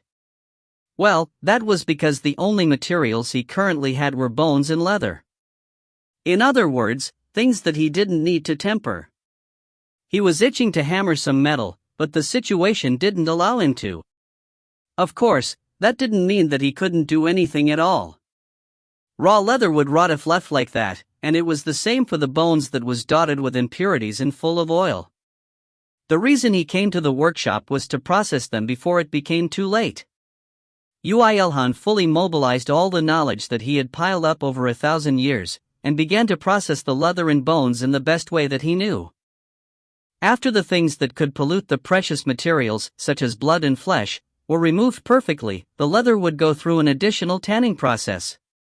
He had already sold all the materials aside from the ones that he needed, so he could avoid working all day. Even while processing all that leather, Ilhan didn't sweat a single drop. It was only possible because, in the first place, he had a different base strength when compared to others, and it had further increased when he had leveled up to 24. All the work was finished. He would be able to create something with the bones right now, but the leather was the problem. Just the tanning process itself would take several more days, and when he thought about the hardening process, which would come after, he might have to forget about wearing an armor that could cover his entire body. At this rate, when the armor is finished, wouldn't it have no meaning, since my level would be too high at that point? If it was like that, he would kill stronger monsters to earn its leather, and when he created an armor with that, then his level would. There was nothing more of a waste of time than this. You can process them with magic. Oh, you're back? Even if you say that, I can't use mag. Ilhan's words trailed off midway after he confirmed Erda's appearance. It wasn't because she hadn't bought him ice cream. It was because the Erda before him had a similar stature to Ilhan. He first doubted whether or not it was really Erda, but after he had confirmed that it was really her, who, he didn't want to admit, had a truly beautiful face, he fell into thought, realizing the cause soon after. Giantification magic. Instead, my previous appearance was caused by shrinking magic. Just what did you think I was? Erda sighed as she held out her hand. Hold this hand. I'll transfer the rewards to you now. Ilhan, who was slightly overwhelmed due to the holiness that he somehow felt coming from her, which wasn't present while she was palm-sized, obediently held out his hand and grabbed hers. The moment after, he felt an extremely cold, but a bit soft, and horrifyingly delicate, touch as a few strings of words popped up in his view. Heavenly Quest 001. Executor mission completed. All stats have increased by 1. You are the one who has most successfully completed the quest amongst quest applicants. A special reward has been added. You have acquired Eternal Flame. Eternal Flame? While he urgently let go of her hand, thinking that he would start to feel strange if he continued to hold it, Ilhan looked towards Erda's face with an expression that seemed to say, I don't remember receiving something like that though? Then, Erda gave a small smile as she raised her other hand. Look. Oh. In the fireplace that he had prepared, a bright red flame was burning despite the fact that he hadn't put down any fuel. An inextinguishable and living flame that can continuously grow. It's a precious flame from heaven.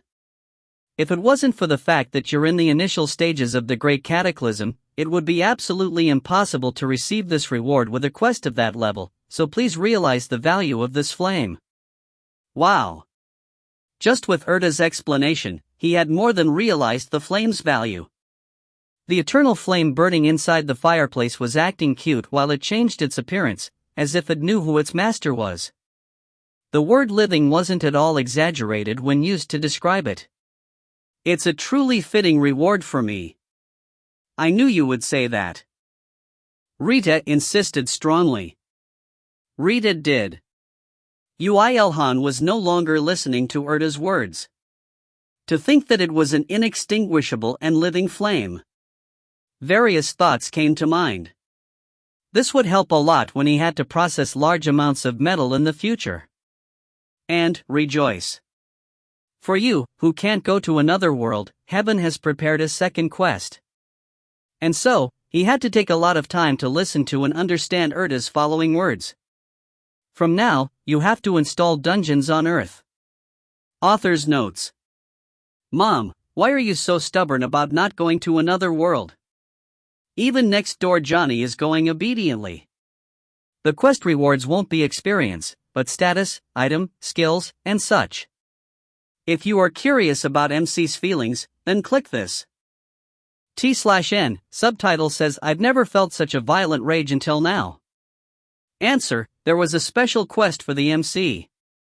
Just because he's creating dungeons, the novel won't turn into a dungeon management novel, so don't worry. Translator's notes. I keep thinking that the mother is no one ordinary. She can see through his ability, and even see through his concealment. Chapter 16 I make them, 3. I make them, 3. I make what? Dungeons. He asked just in case he heard wrong, but he didn't hear wrong. Ilhan asked Erda with worried eyes. Are you okay? I can cook if it's porridge, shall I? I'm extremely normal. On heaven's orders. I'm giving you a quest to help with the creation of dungeons. Ilhan softly sighed. Then he asked while sharply raising his eyes. This quest, it's not for me but for you guys, isn't it? It's for Earth too, so it's for you as well? Acting cute now won't deceive me. Didn't he hear the full story from her yesterday already? That the traps, in other words, dungeons, that God scattered before was unsuccessful in luring monsters. How can I do what even God can't? We're thinking that the reason why the dungeons aren't successfully functional is because the majority of the monsters were swept by God's power when Lord God stopped the time on Earth. So, the monsters, which have gained immunity to God's power, won't approach the dungeons where God's power is dwelling strongly. You keep going to saying that it's because the time stopped, aren't you? Yes. She was so shameless that he was about to fall for her. In contrast, you have polished all sorts of techniques in the 1,000 years of stopped time despite being an earthling. In conclusion, your blacksmithing skills have reached a level of marvel that even us, as higher existences, have a hard time believing. Your only fault is that you cannot use mana, but the mana crafting skill will solve that. The only existence on Earth who can create dungeons in our place is you. At the praise baptism that poured all over him to the point that he became itchy, Ilhan narrowed his eyes more. His instincts as a loner, which reacted extremely sensitively to intentions that were trying to use him, was warning him that this woman will dump him with a huge piece of work. Now you're just directly dumping me work, eh? It's in everyone's interests. We do our mission, and you receive a quest befitting of your ability and even earn a suitable reward. You can talk well, even though you're a scammer. However, did the fact that Ilhan wanted to do it because of all that make Ilhan a pervert? Was it a perverted mind which can be coded with the words challenging mind and confidence? Wait, doesn't this make him a pervert anyway? Ilhan asked her lightly. What happens if I don't do it?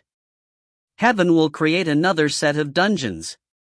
Of course, as God's power will dwell in it, it has a higher chance of failing, and as a result, humanity will have to survive in a slightly more wild environment. If I make it, will the monsters really fall for it? At least, with a much higher chance than the one made by heaven, yes. They will. This is the most important question, though. He looked at his body, which didn't look anything special, and the workshop, which only had basic equipment, and turned back to see the angel who was unprecedentedly glowing her eyes. I can make dungeons? Of course. If you have the blueprint and the necessary materials. And those, we have. Ilhan smiled. Good, I'll do it. Let's begin right away. Erda poured out huge piles of metal from nowhere inside the workshop. She took out chunks of refined metal, harcanium, which emitted a wondrous black light, chunks of another metal, fessenum, from which one could feel a red and rough energy, following that, a bottle containing the liquid, el-hadra, which emitted faint blue light, and finally, equipments such as a hammer, chisel, anvil, and the like, which looked plain but not unpleasant. These three metals are materials in higher system worlds. If the current Earth levels up 2 more times, then these will also appear on Earth in extremely small amounts. So this liquid is metal as well? Then I can just think that it's similar to mercury, right? It seems you didn't listen to me at all. Continuing on, she poured out countless numbers of magic stones that would become the ingredients for mana crafting, but they were incomparably bigger and emitted incomparably more brilliant light than the direwolf's one. Weren't these perhaps the magic stones from the higher existences that Erda likes so much? Ilhan asked with a careful voice. The will of the craftsman is important though in mana crafting, is it not? I don't have any experience in making dungeons, and I don't even know how to make them. Are you fine with me handling all these precious-looking magic stones? In the applying process, angels will help you. Did you perhaps think that you will do everything from start to finish? Yes. Loners always worked alone from start to finish as they hated communicating with other people and hated working together. Ui Ilhan was also planning to do everything alone, so he was a little bit surprised when Erta implied working together. Other than the used materials, they are all for rent, so you have to give them back. For the reward, we will prepare something else. For the reward, can't you give me that 4-dimensional pocket you were using? Inventory is magic. Fuck. This was the moment he was the most frustrated after the time he heard that beds were science. T/N/ACE, a company that makes beds, said that beds weren't furniture but science in their commercial, and this saying became famous in Korea. However, his switch flipped automatically while he was clearing away the existing anvil. It was extremely light, and fixed the anvil that Erta brought. It was extremely heavy. A master may not dwell on his tools, but Ui Ilhan did. Whether it was the hammer, or the anvil, and even the tongs, were all in a different dimension to the one he had used until now. He resolved that he would definitely procure tools that wouldn't lose out to these in the future. The basic processing is already done, so what we're asking of you should be the form creation and the inlaying. We're not thoughtless to the point that we'll make you make a dungeon from start to finish. With the materials here, just how can I make a dungeon in this workshop? You're not telling me to make pottery but a dungeon, right? Ui Ilhan spat out the question he had the moment he saw the materials. This was reasonable, as inlaying meant etching the surface and filling it with another material.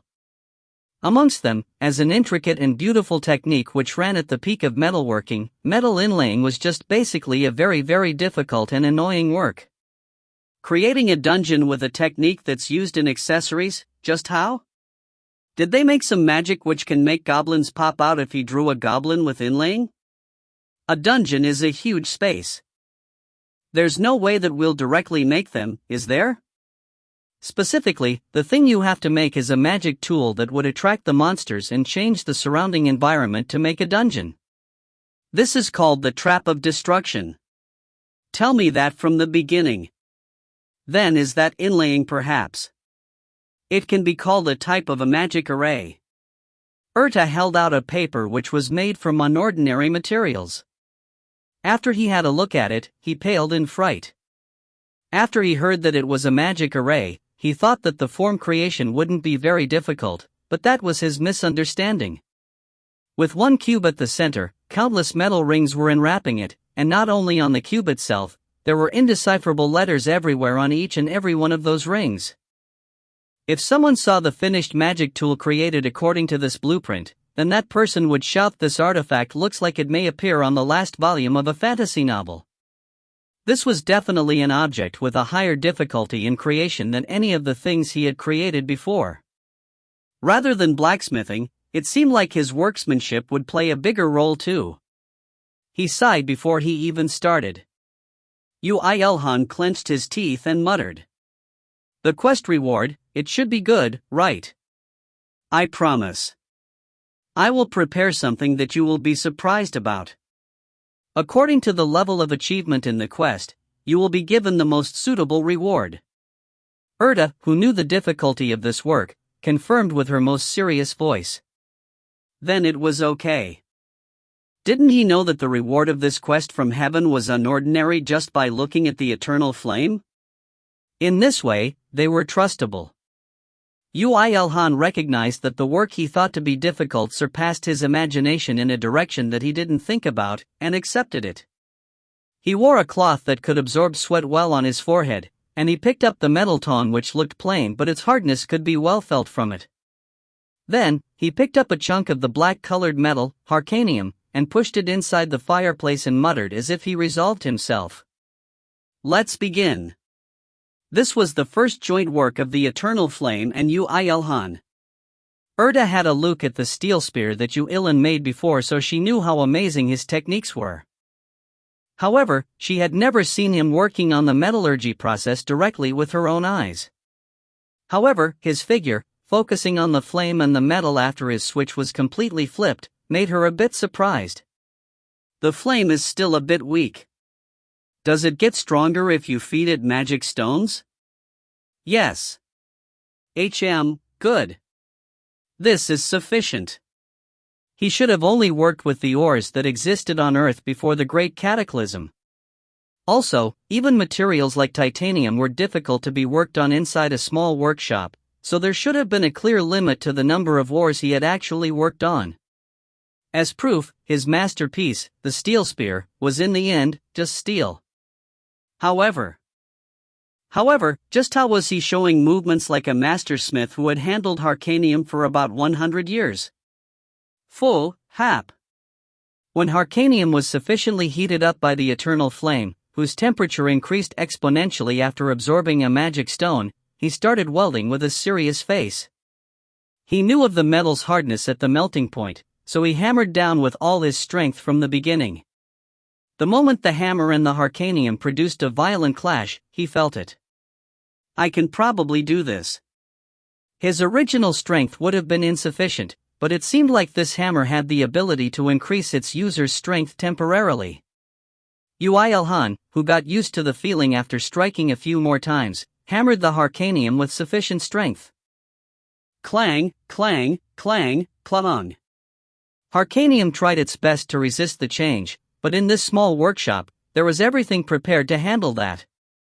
The flame of eternity, anvil, hammer, and lastly, an exceptional smith. In the end, it slowly, but surely collapsed. The metal was changing. Uilhan, who perfectly memorized the blueprint after seeing it once, changed the position of the tong, as he heated the metal and struck with the hammer continuously. A contradicting movement, intricate but strong, unrestrained but controlled, that was impossible for it even for a machine. From some time, Harcanium was being played around as Uilhan willed. Just who would believe when told that this was Harcanium? Did the eternal flame make this? The hammer, the anvil? No, tools cannot make miracles. It was the human. That human was calling for a miracle that did not happen in the past, and wouldn't happen again in the future, right now. Erda looked at that scene breathlessly. Did I perhaps make a mistake? Shouldn't this human have become a blacksmith instead of a lancer? Then, he might have made something that could challenge against God. Yes, something that can challenge God. Just why do all the angels become blasphemous after coming into contact with Uilhan? Right now, Erda acknowledged that Uilhan had the potential to suppress God. And in technique and not fighting power. The form creation was finished after not a long period of time. After having finished shaping the central cube, and the countless metal rings connected with a thin metallic line, Uilhan picked up the small chisel, also prepared by Erda. Now it was time to do the inlaying. Despite thinking that he was sufficiently resolved, when he was about to go into the process, he sighed subconsciously. Fuck. I don't know if I fail. If you fail, then you can just melt it down and make it again from scratch. Of course, it will take an extremely long period of time. While completely ignoring Erda's words, he put the knife against the trap of destruction which now had its form. This was the moment where an overwhelming record which could not be expressed in experience, was engraved in the world. Author's notes. The tanning, the processing of the leather and bones, processing the metals, metallurgy, and the like is from the author's research. There may be unavoidable flaws or errors. I will fix what I can, but please overlook some of those that I may not be able to fix. Dungeon management won't happen whether it's soon or later. No, I clearly told you that I won't do it right. This novel is about Uilhan, who became OP in various fields, adapt to the changed world. It's not dungeon management. Erda pulls the date where Uilhan can use mana, just by existing. And her quest is a win-win.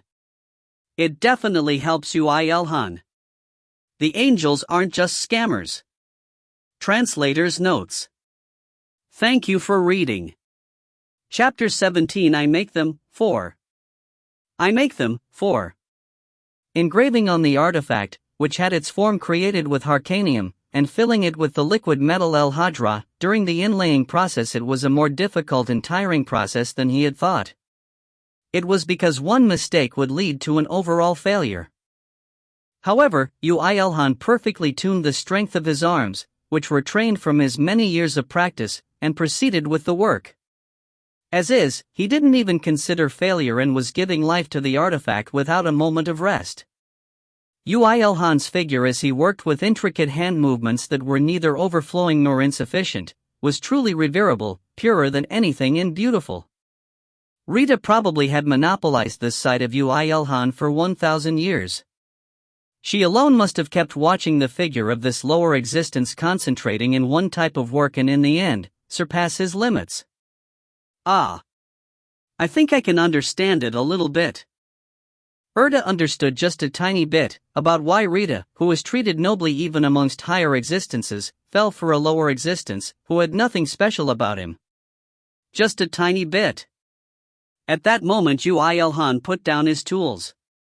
The tiny metallic sound returned Erda back to reality as two sentences came up on Ui-Elhan's retina.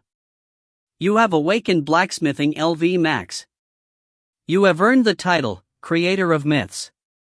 All effectiveness of productive activities increased by 20%. The sentence, which appeared like a declaration that there was no further realm to pursue, like dismantling, and the title which would be a huge help to Ui-Elhan in the future. Just with these, Ui-Elhan thought that picking up the hammer was worthwhile.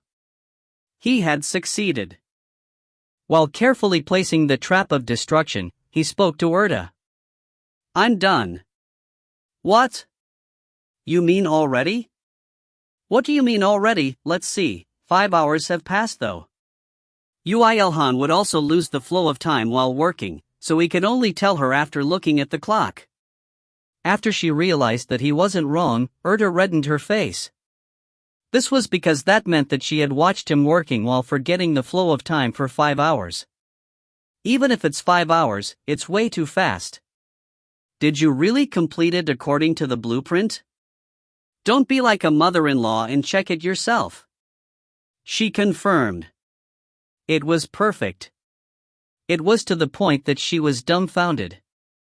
Just who would believe that this was made by a human? She could only be dumbfounded.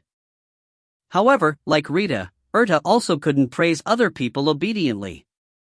T/N, Sundara alert. KHM, I guess this counts as a pass. However, there's still the mana crafting process with the Fesanam and the magic stone. I was waiting for that. That's true.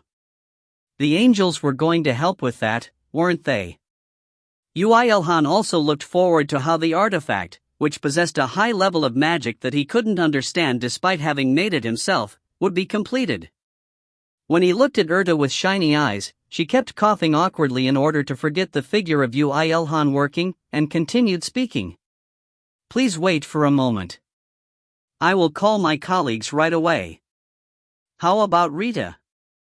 She won't be coming. After Erta cold-heartedly cut apart Ui-Elhan's question, which was full of hope, she did a truly unbelievable action.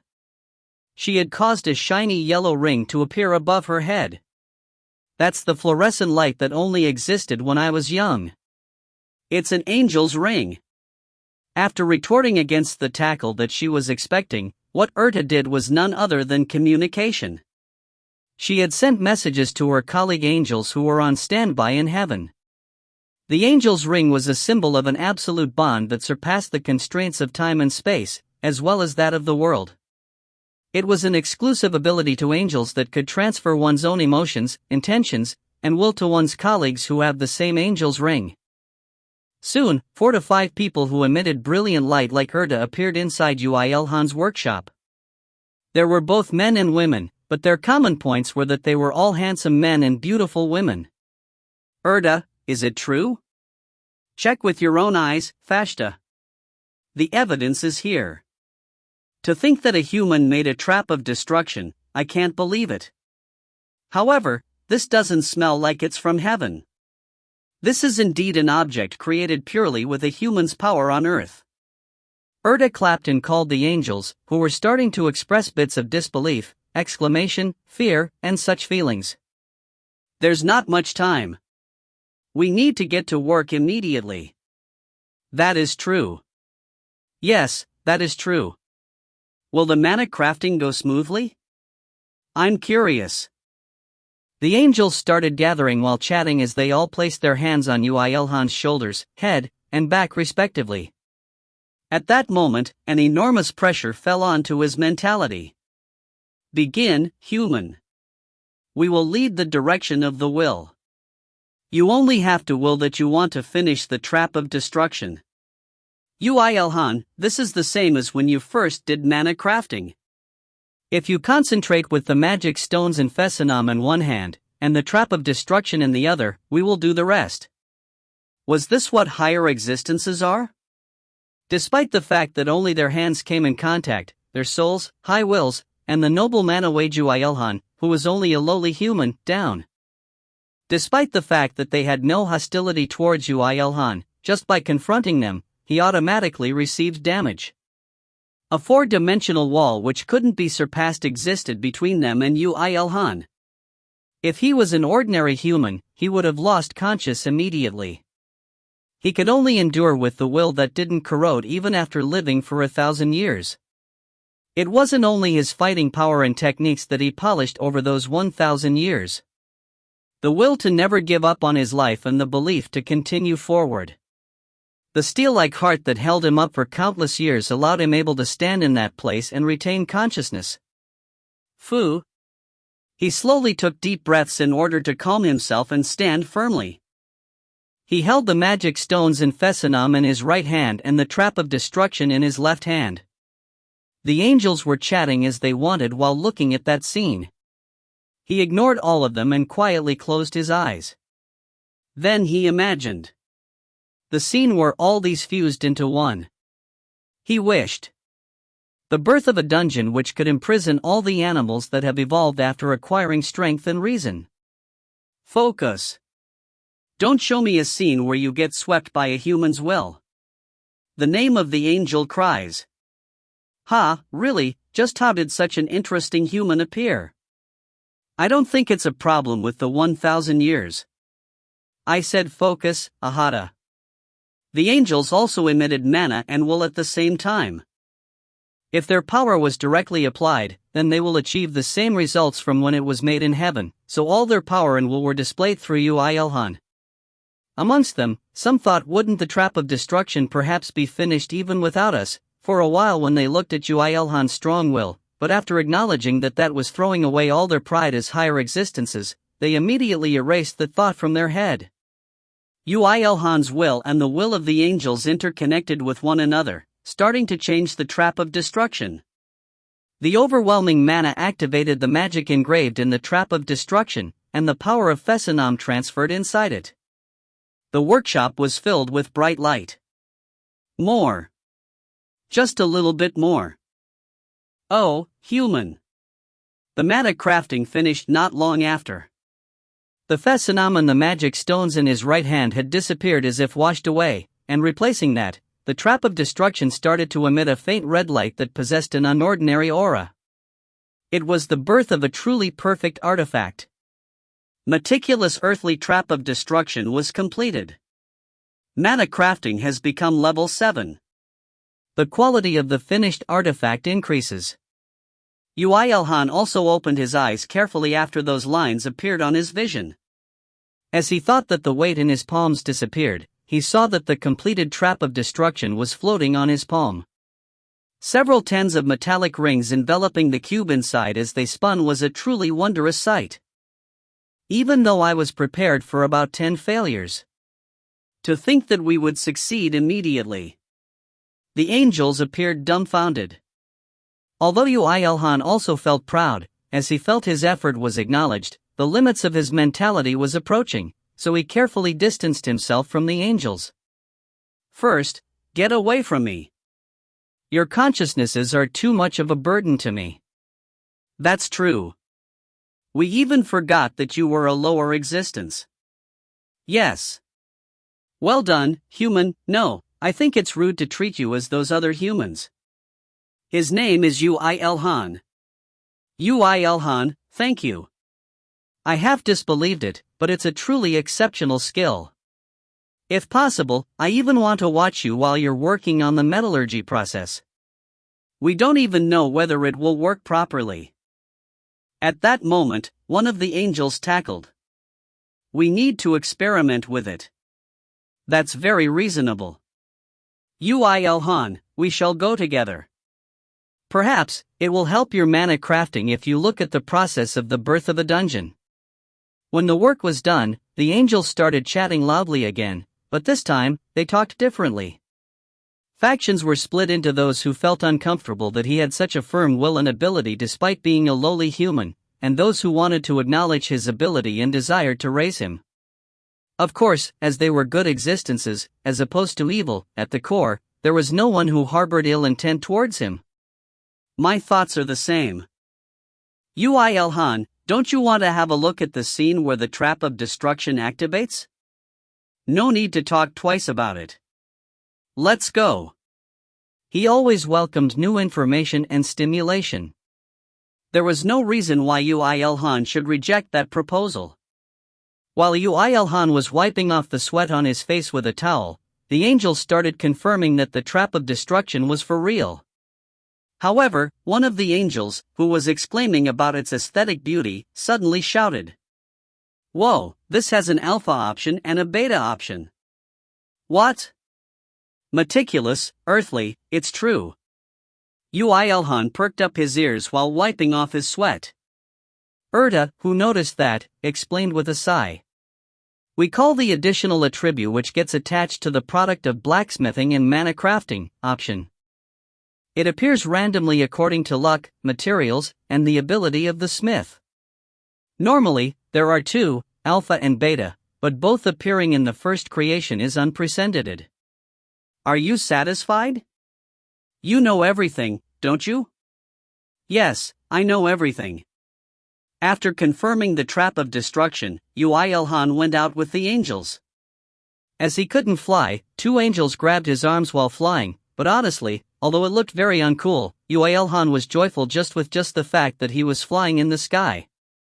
The streets were still silent. There were the sounds of monsters howling from somewhere, sounds of soldiers desperately shooting guns, and sounds of flying helicopters. He truly felt that the apocalypse had arrived. Hey, this human isn't an angel. There is a need to cast invisibility magic on him. There isn't. Unless he attacks first, there is no way he would get found by humans. What? No way. Yes way. They really can't recognize him? As expected, the soul dropout. T/N, Ilhan can mean soul / unique. The soul used in this line is literally Ilhan. The angels looked at Ilhan, who was realizing a miracle with his human body, in shock, and Ilhan was annoyed. He resolved that he wouldn't mix with these angels, who looked at him like a monkey in a zoo, after he finished this quest or whatever it was called. The place they had arrived was at the top of a hill. In front of Ilhan, who looked forward to how the artifact would activate, Erta, who was holding the trap of destruction, took a short, deep breath before throwing it. Hey! Watch, Ilhan. While the trap of destruction was falling, the metallic ring which were spinning on the outside suddenly expanded in size. The ring, which had a diameter of just 20 centimeters, increased to 1 m, 3 m, 8 m, and without restraint before it became thin to the point that it couldn't be seen as it scattered into the air. No, was it really scattered? While Ilhan was in doubt, at that moment, the second and third ring began expanding and scattering in order. While looking at that scene, the angels nodded their heads in satisfaction. So until now it's going smoothly. That meant that the phenomenon that happened just now was not a failure. Perhaps, were the metallic rings created with that intention in the first palsy? While Ilhan was concentrating his consciousness, the earth trembled. Monsters started gathering towards the hill. Author's notes. MC's not a pushover. T to the power of T. This is in the end, a quest. Meaning that MC had the choice to reject. MC does what he wants, he's not doing it just because he's told to. Erta did not threaten him.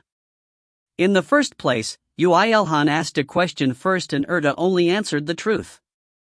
God is definitely not omnipotent nor omniscient. This is one of the most important reasons why this novel can make sense. God and angels don't scam humans.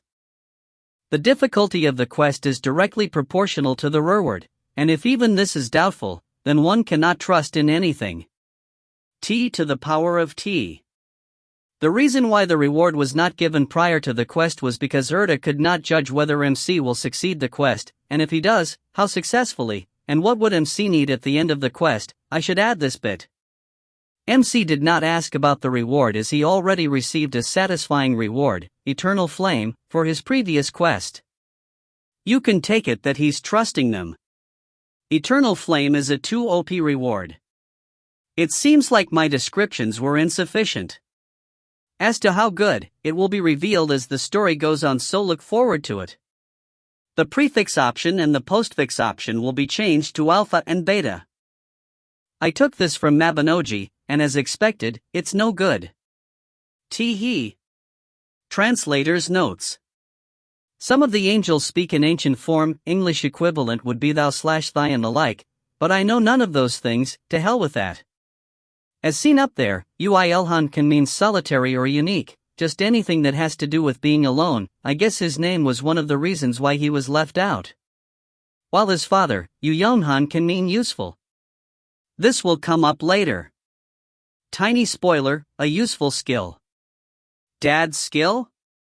Ehem, nobody's thinking of Tatsuka Saika from Oregaru when they read Trap of Destruction, right? Time to read chapter 65 of ER on Munpia. Red Heart. Chapter 18 I Make Them, 5. I Make Them, 5. It looks like a truly huge-scale dungeon will be born. I don't want to admit it, but this human has a talent as a trap maker. It was truly a grand scene. Inside a range that was obviously larger than a single district, countless monsters were running towards the hill.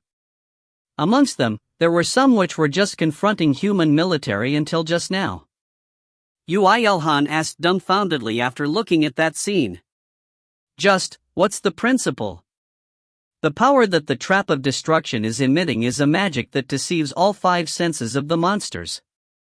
The monsters arrive here looking for what they want, whatever it may be, and as a result, get trapped inside the dungeon. Erta spoke confidently, but it was a truly frightening magic. If one thought that it may be used against humans, then it wasn't something to laugh about at all. Is it possible for it to be used against humans? Ilhan was about to ask, but refrained from doing so in the end?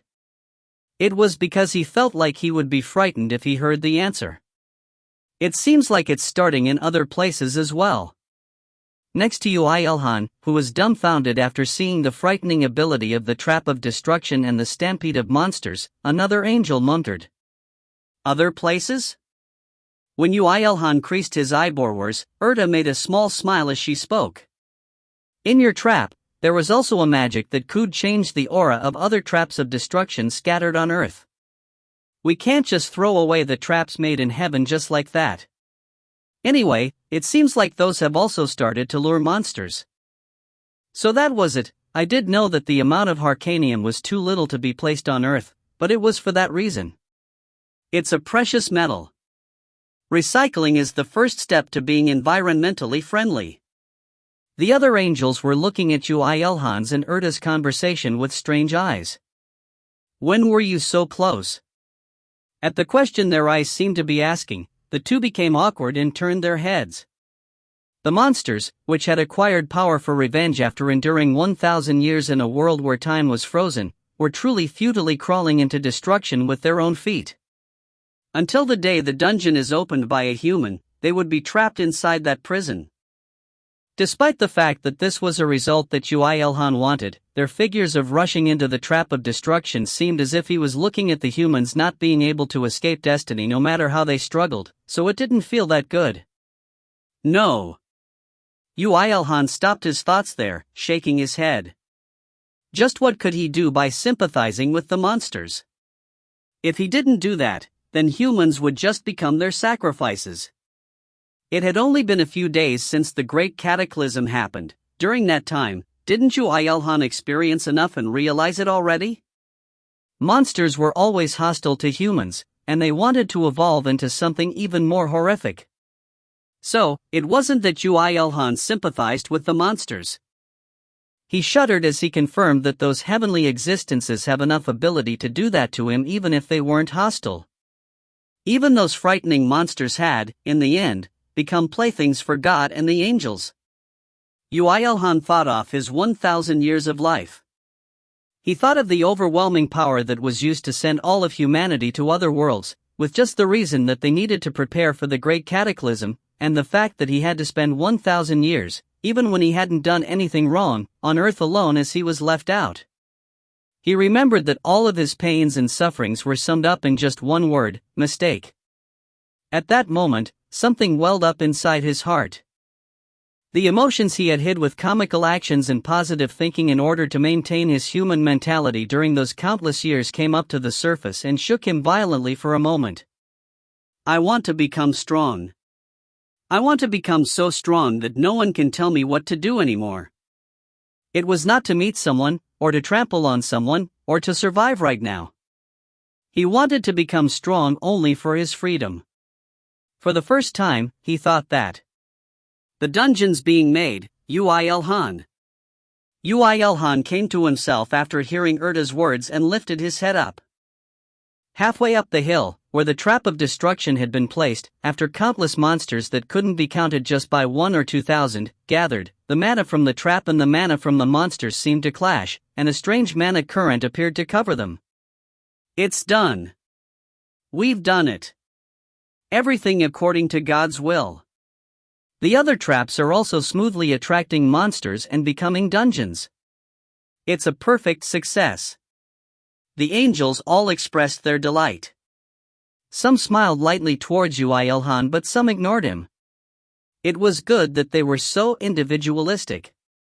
Looking at the size of Earth, we need to make about 27 more. We will give you the reward after confirming the activation of the last trap of destruction. Then I'll make them right away. You don't really have to. We'll only make the second trap of destruction after 2 days at least. Yu Ilhan tilted his head. Weren't you in a hurry? We are, but we don't have the magic power. That was true, they did indeed pour out enormous amounts of mana in the mana crafting process. Yu Ilhan also didn't need them to be quick. Just that. It's not like you're the only angels up there, yeah, like Rita. Yes. Can't they just rotate the members? He just wanted to finish the quest as soon as possible, and it wasn't like he wanted to see Rita, not at all. In truth, he really wanted to see her, but Yu Ilhan's trained poker face didn't show any ripple on the outside. Not all angels are so free. These angels have work related to the dungeons on Earth, and other angels have work to do in other worlds. So, we have no choice but to wait until our mana recovers to proceed. Your work environments are tough too, eh? Rita especially has a lot of work as she accommodated a lot for you and is suffering. For a while, she won't be able to be dispatched on Earth. Of course, his poker face didn't work on Erta. Erta's mischievous smile, as if she knew everything, made him want to punch her. After Yu Ilhan shrugged his shoulders, he turned his gaze away from her and looked at the scene where the trap of destruction used on Earth changed into its dungeon form before speaking with a sigh. Let's go back. I'll do the form creation process first. You really know nothing other than work. That night, after the mass moving of the monsters which occurred in Seoul, the capital of Korea, the world became noisy. The scene of huge numbers of monsters gathering at a hill and disappearing into a fissure in space was captured by a camera and was broadcasted through the news. What remained was the appearance of a dungeon that all the humans on Earth that have been to other worlds were familiar with. With the first occurrence of a dungeon as the center, they could observe that dungeons were appearing in all of Korea, Japan over the sea, and parts of China over the borders. After looking at that, some rejoiced that this was a proof that Earth was starting to stabilize, and some complained why the stabilization occurred in an Asian country, which had nothing much to it. Various humans, who hadn't received quests from other worlds, or those who came back after finishing one or two, were spewing bullshit through the internet. Experts are warning that the animals may become monsters even if they haven't become monsters yet. Meanwhile, under government supervision, work is progressing in regards to picking livestock which have no possibility to become monsters using database from other worlds as basis, and as it was found out to be possible to bring suitable livestock back to Earth as quest reward from other worlds, we're expecting that there won't be any serious impacts in future. Uilhan turned off the TV. His mother and father hadn't come back yet. It wasn't that he was not worried about the two of them, but he consoled himself thinking that they would cope well in any situation as they didn't have militant tendencies, and above all, possessed a plethora of experience in society. He then stood up and headed to the workshop. Shall I make about 5 by tomorrow? No, Uilhan. Well, although this can't be called a reward, but as a bonus for achieving something above my imagination, there is something I want to do for you. If you receive that, then there won't be any time to make the traps. You're going to give me some of that harcanium. Keep your dreams for when you're asleep. Erda's bonus was none other than the processing of the leather that was currently in the middle of tanning inside his workshop. When all the leather from the bear, direwolf, and other wolves were perfectly dried and sterilized with a wave of her hand, Uilhan couldn't close his mouth. Moreover, it seemed like it became harder and more durable. Perfect. No, I think the quality became better. How is it? Now you have something to work on, right? It was as Erda said. There was no time to cling on to the traps of destruction which couldn't even be activated. Because there were so many materials waiting for him to work on them. He immediately went into making a leather armor. First, he made an innerwear with the thin dire wolf leather, enhancing it with a few magic stones. To Uilhan, who had even created a trap of destruction, despite the fact that angels were the one leading him, this level of mana crafting had become something he could do with his eyes closed. Especially, Erda was considerably surprised after Uilhan added a ventilation option using magic stones. When did you become so proficient?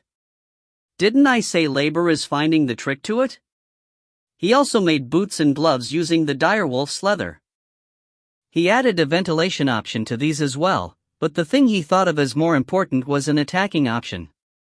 He made sharp teeth protrude out from the end of the boots and the nails of the gloves when he wanted by consuming the wolf's teeth in order to transform them into an artifact. Direwolf leather gloves. Rank, rare. Defense, 600. Attack power, 700. Direwolf leather boots. Rank, rare. Defense, 550. Attack power, 750. After that, he made a leather armor with the entire hide of the brown bear. He put special materials into boiling oil, and proceeded to boil the leather several times in order to increase the already sturdy defense. By the time that he had created a piece of armor that fit him, a day had already gone by. However, to Uilhan, who had acquired superhuman strength, this kind of overnight labor was at a laugable level. He showed extreme concentration as he kept in mind that he was making an armor to protect his body, and in the end, when the sun rose, he had created a boiled leather armor that he could boast as his most exceptional work after his steel spear. Hard bear leather armor. Rank, unique. Defense, 2100. Durability, 850/850. A boiled leather armor made by a peak-level master using the hide of the second-class monster, Brown Big Bear. It's the strongest of its level, and it will be able to endure the teeth of a high-class monster once. Of course, Uilhan didn't stop there. He started putting the sharp teeth and the sharpened bones of the direwolf and the brown big bear in one place. Then, he used all his magic stones to mana craft. He was aiming for one thing. Like the leather gloves and the leather boots, he wanted bones to protrude out from various places of the leather armor when he wanted. His final objective was a hedgehog. A super strong one that could send a tiger to its grave with one spike. Mana crafting has become level 8. Secret of Sharp Hard Bear critical leather armor was completed. Erda, who saw the entire process of armor creation from start to finish, was dumbfounded after looking at the result. Just how could he do something strange so consistently? Ilhan, why do you like blades popping out from nowhere so much? It's because it's a man's romance.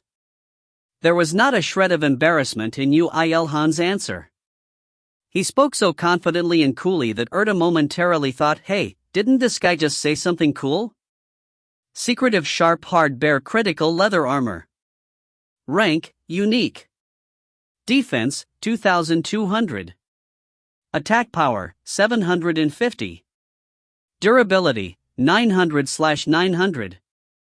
A super weapon made by going through a special process on top of the boiled leather armor produced by a peak level master using the hide of the second class monster, Brown Big Bear. The completed armor was truly perfect. Not only did the armor do its job faithfully as a piece of armor, it also had attacking capabilities optimized for Ilhan, who could fight with all of his body. On top of that, there was both an alpha and a beta option to enhance it. If someone saw it, they might think that it was obvious for an option to be attached as a result of mana crafting. Even though reality was far from that. After making a few bone knives to use when dismantling by sharpening the remaining bones, he lastly made a mask using the direwolf skull to replace the IR*NM*N mask, becoming refreshed as if he had just finished a number of piled-up chores. Bare bone knife. Rank, rare. Attack power, 500. Durability, 450/450. Dire wolf skull mask. Rank, rare.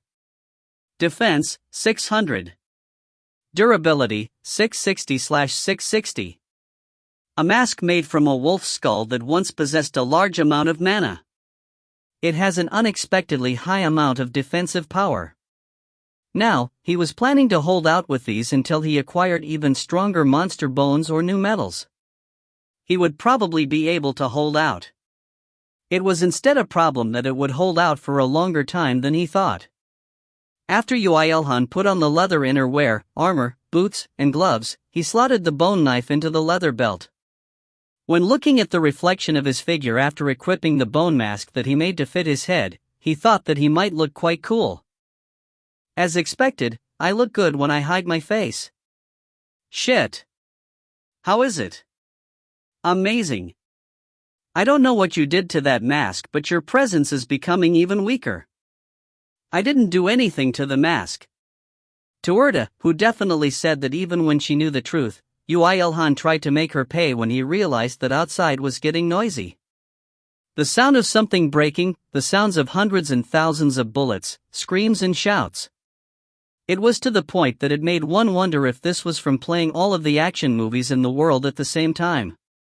What's this noise? It's probably the military fighting against a monster. It's not like all monsters would be lured by the dungeon. Immediately after the two spoke, a siren came with a good timing. The notice that he only heard when it rained a lot and the river flooded tickled his ears. Ladies and gentlemen of Jongno District, please evacuate to other worlds if you're still inside the buildings. There's danger of being attacked by a large second-class monster. I repeat. The alarm that a large second-class monster had appeared repeated itself continuously after that. While Erda was facepalming at the fact that there was a second-class monster that hadn't been trapped by the dungeon, Ilhan muttered while sighing. Please let it be weaker than the brown big bear. Are you afraid of the fight? If it's the you I've seen so far, then against second-class monsters. No. Ilhan's shoulders drooped. If it's stronger than that bear, then I need to strip its hide and make a new armor. Here was a master who was afraid of shoveling more than fighting. T/N, shoveling in Korean can mean different things. 1. Literally digging the ground. 2. Hard labor. 3. Grinding. Author's notes. There's extra content because there's a lot of item stats. Be firm Uilhan, be strong Uilhan. The reward will be calculated at the end. In other words, when all the trap of destruction are made. Translator's notes. Stats do count as content, author. Chapter 19. You want to hunt with me. 1. You want to hunt with me. 1. As he was already wearing armor, there was nothing else he needed to prepare. Just that he did some maintenance on his steel spear while he was borrowing the anvil and the hammer. Although he didn't show it, he was worried that the spear may have been damaged during the fight with the brown big bear yesterday. Urta also didn't say anything about it. Wouldn't it turn into a huge incident if his spear broke in the middle of combat? Warriors should always take good care of their weapons. Although Uilhan didn't really know about that, as he wasn't a warrior, he didn't want to go through the trouble of making another spear. Because he had the eternal flame and max-level blacksmithing, he was able to finish repairing the weapon in just a few minutes. The result that popped up was this. Fatally sharp steel spear. Rank, unique. Attack power, 1100. Durability, 715/715. Option, 20% increase of critical hit chance. A miracle made by human with solely the use of technique and effort and without the help of mana. Thanks to being maintained by top-class tools, its stats improved. What? The attack power increased by 300 just by repairing it. Moreover, it was only blacksmithing, but there were both alpha and beta options. As he was the one to strike the steel, Uilhan knew more than anyone how amazing this feat was. Although he knew that this wasn't the time for this, Uilhan looked at the anvil and hammer alternatively before quietly making a request to Urta. Gimme this. No. Thanks to spending a few days' time with Uilhan, Urta's retorts towards Uilhan became quite considerable. At her clear-cut words, Uilhan gave up getting new tools and had to leave the workshop with Urta, who became palm-sized and nestled on top of his head. What did you become human-sized for? I was doing other work as a human. Now, I'm back to being your support again. You differentiate so meticulously, After lightly waving his hand towards the eternal flame, which flickered as if seeing him off, he went outside, where the noise became louder by a level. He could even hear a building collapsing with a boom. There was no need for him to put any effort into searching it. He just needed to run towards where the dust cloud could be seen. As he neared, the sounds of guns, helicopters, explosions, and collapses resounded louder as if they were trying to make him deaf. Ku-oh-oh-hoo. At that place was a huge leopard. A leopard bigger than the brown bear that he had defeated the day before. The moment Uilhan arrived at the scene, it was swinging its front paw to strike a helicopter from the top of a high-rise building down. It was as if watching a monster movie, but this was reality. And even at this time, the soldiers, who were confronting this crisis, were desperately fighting. RPG, even the RPG isn't working. F***CK, those with advanced jobs go and stab with a knife or something. This is a highly populated area, we know. However, this needs a missile, or else at this rate, the Blue House will be penetrated, the Blue House. T/N, Blue House is the Korean equivalent of the White House. Uilhan didn't have that much trust in the strong friends until now, but he could not be surprised after seeing that even field-grade officers were at the front lines. Although, it may just be that the situation was more serious than he thought it was. It's coming this way. Escape. Scatter. It wasn't only the soldiers who were there. A few armed ability users, and some people who had advanced to their first jobs were attacking the leopard with their weapons.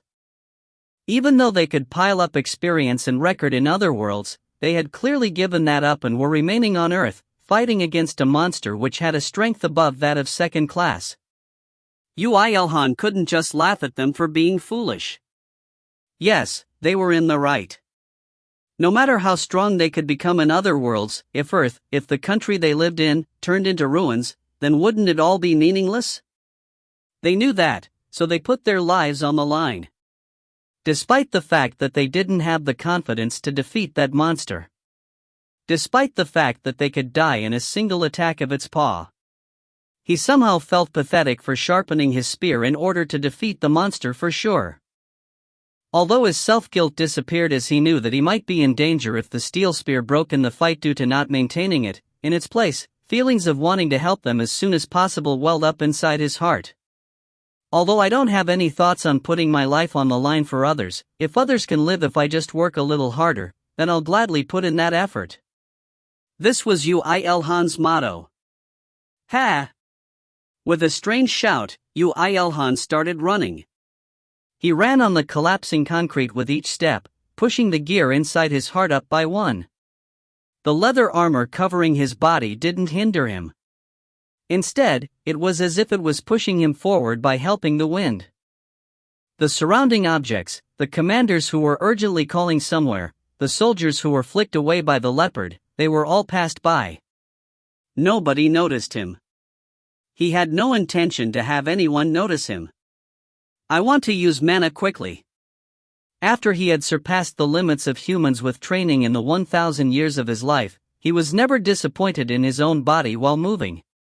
However, now that he was taking several seconds to approach that monster even at his full speed, he felt unsatisfied. If I had learned mana, I could enhance my physical abilities. If I had magic, then I would be able to call wind to fly in the sky. He thought. The leopard started dashing. After swiping 2 armored vehicles and swatting a bomb onto the ground to make it explode, it smashed against a high-rise building again. Some ability users attacked it and were in turn also attacked. It was fortunate that the ability users attacking with long-ranged magic were alright. However, the people who were trying to wound it in close combat were all tattered. There might even be those who had died. It's clearly stronger than the brown big bear. Such a pity, Yu Il-han. Erda lightly mentioned the joke Yu Il-han had said a few minutes ago, but right now, Yu Il-han, who never forgot to make jokes, ignored her and kept running while squeezing out all the strength of his muscles to produce a speed that surpassed the limits of stats. The moment he neared the leopard, he kicked off the ground and jumped high while confirming its position. He kicked off the wall of a nearby building to jump high, and kicked off the wall of the opposite building to jump even higher. After repeating that several times, he was several tens of meters in the air. Even so, nobody noticed him. He was never so thankful that his presence was weak until now. Yu Il-han muttered while holding the spear with both of his hands. He changed his trajectory by kicking off the wall of a high-rise building nearing him. This was the last. While quickly moving through the air, the figure of the leopard became larger and larger. Was it unsatisfied even after destroying so many buildings? It was holding up a military vehicle with soldiers inside, with its front paw. The soldiers had resolved themselves for death as they threw grenades into its wide-open mouth, but even that didn't give it a fatal wound. Well, even Yu Il-han had the confidence to not get wounded by grenades, so it would be strange if the leopard got injured from that. While falling towards his target in midair, Yu Il-han pulled back the spear with all his strength. The leopard's huge face was getting nearer and nearer, opening its mouth to swallow the vehicle whole. At that moment, the figure of Yu Il-han was reflected in its 2 yellow eyes. Yu Il-han struck the spear into left eye with all his strength. Critical hit. Cry HRRAA. It was a scream that made world tremble. Its eye bursted with a rupturing sound, the fluids covering Yu Il-han's entire body. With that, his presence appeared in the world. This was a moment when the atmosphere of the warzone changed. Sungdine Bolt. He's changed, but it's him for sure. It's Sungdine Bolt. He didn't go to another world. Fuck, we're saved now. The leopard, which was clinging onto a building wall, couldn't withstand the pain and slid down. The fact that it didn't let go of the military vehicle even while it was sliding was truly frightening. Yu Il-han was holding onto the spear that had been embedded into its eye, only swiftly pulling it out and jumping down when it had let go of the military vehicle. As a result, the half-pulled-out steel spear slid down its face, following Yuilhan and inflicting a large wound which covered its face from the eye to the chin. Kuhuo! It moved its feet while twisting its body, but Yuilhan was already out of its range. Moreover, while it couldn't come to its senses due to losing one eye, bullets and magic hit its body from all directions. Although small, there must have had been some damage. Meanwhile, Yuilhan landed, creating a footprint on the bumper of the military vehicle which was falling to the ground helplessly. Immediately, he lightly swung the spear to slice off the vehicle's roof and hugged the two soldiers who were obediently waiting for death with one arm before jumping off the vehicle. Despite the fact that he was still several tens of meters in the air, his actions had no hesitation. "What level are you?" "I'm 3. "I'm 2. "If you don't want to die, then hold me tight." After the soldiers hugged him, which made him uncomfortable, he landed on the ground with a booming noise. Although the already cracked concrete floor split apart completely due to the crash, he only felt his legs go numb. After landing, he freed the soldiers. They were looking at Yuilhan as if gazing towards a hero, but Yuilhan had only saved them because he didn't want to see people dying in front of his eyes.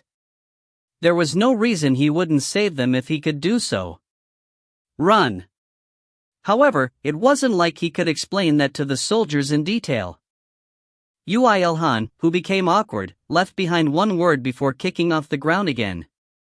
The leopard that had fell onto the ground had its eyes glued on Yuilhan. One eye was pouring out blood, while the other eye was looking at him with the desire to kill. Well, it had taken the most damage from him, so it was obvious that he would become its target. That monster was not as stupid as the brown bear to forget the situation due to pain, so it seemed like it wouldn't let Yuilhan go back into concealment. However, that didn't matter. It was an opponent that he could defeat head-on. He increased his running speed while smirking a little. So cool. The leopard's aggro is all on Sundyne Bolt. We need to attack now. Everyone use magic. Aim for that blasted eye. The majority of the people here had probably met for the first time today, and were rolling around in the same battlefield. Despite that, they were matching their breathing with only the desire to kill the leopard in their heads. The desires stacked on top of each other to transform into a sharp blade. Of course, this was only possible as Yuilhan appeared to allow them time to breath, but the effect was larger than Yuilhan had thought. KKRRRRRRRRRRRR. The leopard's growling sounds towards the humans became more frequent as attacks continued to hit it. It flinched and was unable to move its body as it wanted. It was because all the people were aiming their attacks at its blasted eye, following someone's words. And at that moment, the final strike came. When a bluish-white colored compressed lightning struck its eyes, a devastating amount of blood bursted out from its wound again. It's the Empress. Even the Empress is here. We're really saved now. Kia karaka aya. Even while it was growling in weird pronunciations after getting struck by lightning, it still didn't turn its gaze away from Yuilhan and kicked off the ground. Was it planning to crash head-on at full speed? This was what he wanted. Yuilhan also pulled the spear he was holding back a little in a slanted position and increased his speed. Whoa! While he was running, there was something that automatically began to boil in his heart. He didn't hold that in and spat it out as he pulled the spear back even more. There was just 100 meters between him and the leopard.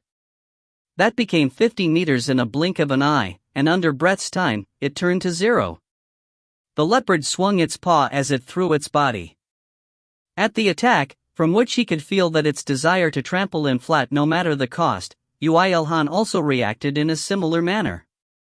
Before its front paw attacked him, he had held up the spear and smashed it onto the ground, flying up from the rebound. However, immediately after that, he smashed into the leopard's face. No! What do we do if Sundyne Bolt dies? But isn't it a bit strange? What was it that covered his body? The shock was large. He felt as if his inner organs were all displaced for a moment. His entire body ached and went numb. However, the expected death by being crushed by the leopard didn't happen. Because there was a countless number of bone blades in between Yu Ilhan and the leopard, that had received the shock in his stead, the leopard ended up being stabbed in the face. While trying his best to hold back his nauseousness, Yu Ilhan spoke out with a nasal voice. See? It did its job as soon as I made it. I will say just 3 words. You look hideous. He used the leopard's smash against it and damaged it, but currently, his figure was like a frog flattened by a car. Even 1,000 years of love would vaporize if seen. It was very fortunate that Rita wasn't here. Yu Ilhan thought while putting the bone blades back into his armor. One must not try to look cool or otherwise, they will end up appearing like a fool. Author's notes. The Romanized leopard roar following the bear. The hedgehog attacking with all its body. Translator's notes. Yeah, that's right, leopard roars were in alphabets in the raw. Hence you see capital letters in the middle of them. Am I going to be able to stock some chapters now? Chapter 20. You want to hunt with me? 2. You want to hunt with me? 2. The leopard, which was put in a situation where it was no different from having washed its face with a large-scale hedgehog, ran around wildly while howling in pain. The effects of the bladed armor was better than Yu Ilhan had imagined. He had inflicted more pain and damage than when he had blasted open its eyes, so that was all that needed to be said. Aoo. It's so fucking swaying so much. Yu Ilhan, I'm getting sick. Don't puke on top of my head. This time, Yu Ilhan pulled out the blades from his gloves and boots and fixed himself on its face as if striking a nail into a cliff in order to not fall off from its body, when it was swaying its head so much. Then, he nimbly avoided its front paw which was flung at him, and moved around. In that process, it was continuously damaged by the blades. But that armor seems quite useful. Fu, kook. The leopard seemed to have realized that it wouldn't be able to shake Yu Ilhan off as it crashed towards another building. It tried to shake him off by smashing into the building. It may be a foolish action, but for an animal, which its front paws were not so free as a human, it was the best method. Yu Ilhan crawled up its face while kicking its face while he was at it. A small amount of damage was inflicted every time he did that. I should have learnt some mountain climbing. You're doing pretty well, now too. Was it because he had learnt the trick to everything due to the infinite labor?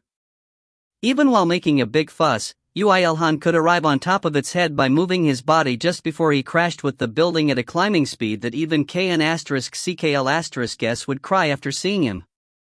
However, the moment after he fixed himself on top of its head by stabbing the boot blades, he could feel an overwhelming physical shock.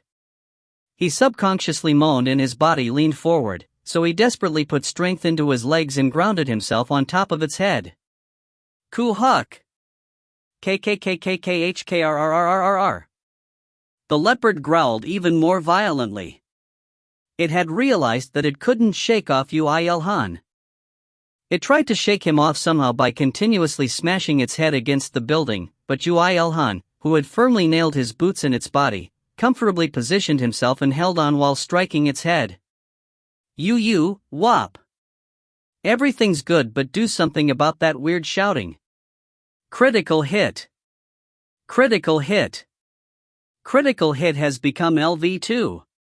The spear did its worth of having been reborn by the hammer and the anvil while bullying the leopard. Although the level of the leopard was unknown, Yu Ilhan's spearmanship, which was honed to a superhuman level, kept inflicting valid hits, and if a critical burst out, then the effect multiplied and gave a horrifying pain to the leopard. Whether it was the skull mask or the armor or the leather innerwear, it was soaked in leopard blood, but Yu Ilhan didn't stop. No matter how the leopard smashed into a building, collapsing it, or going crazy, he didn't sway and he struck the same place with an accuracy greater than that of a machine's, frighteningly repetitively.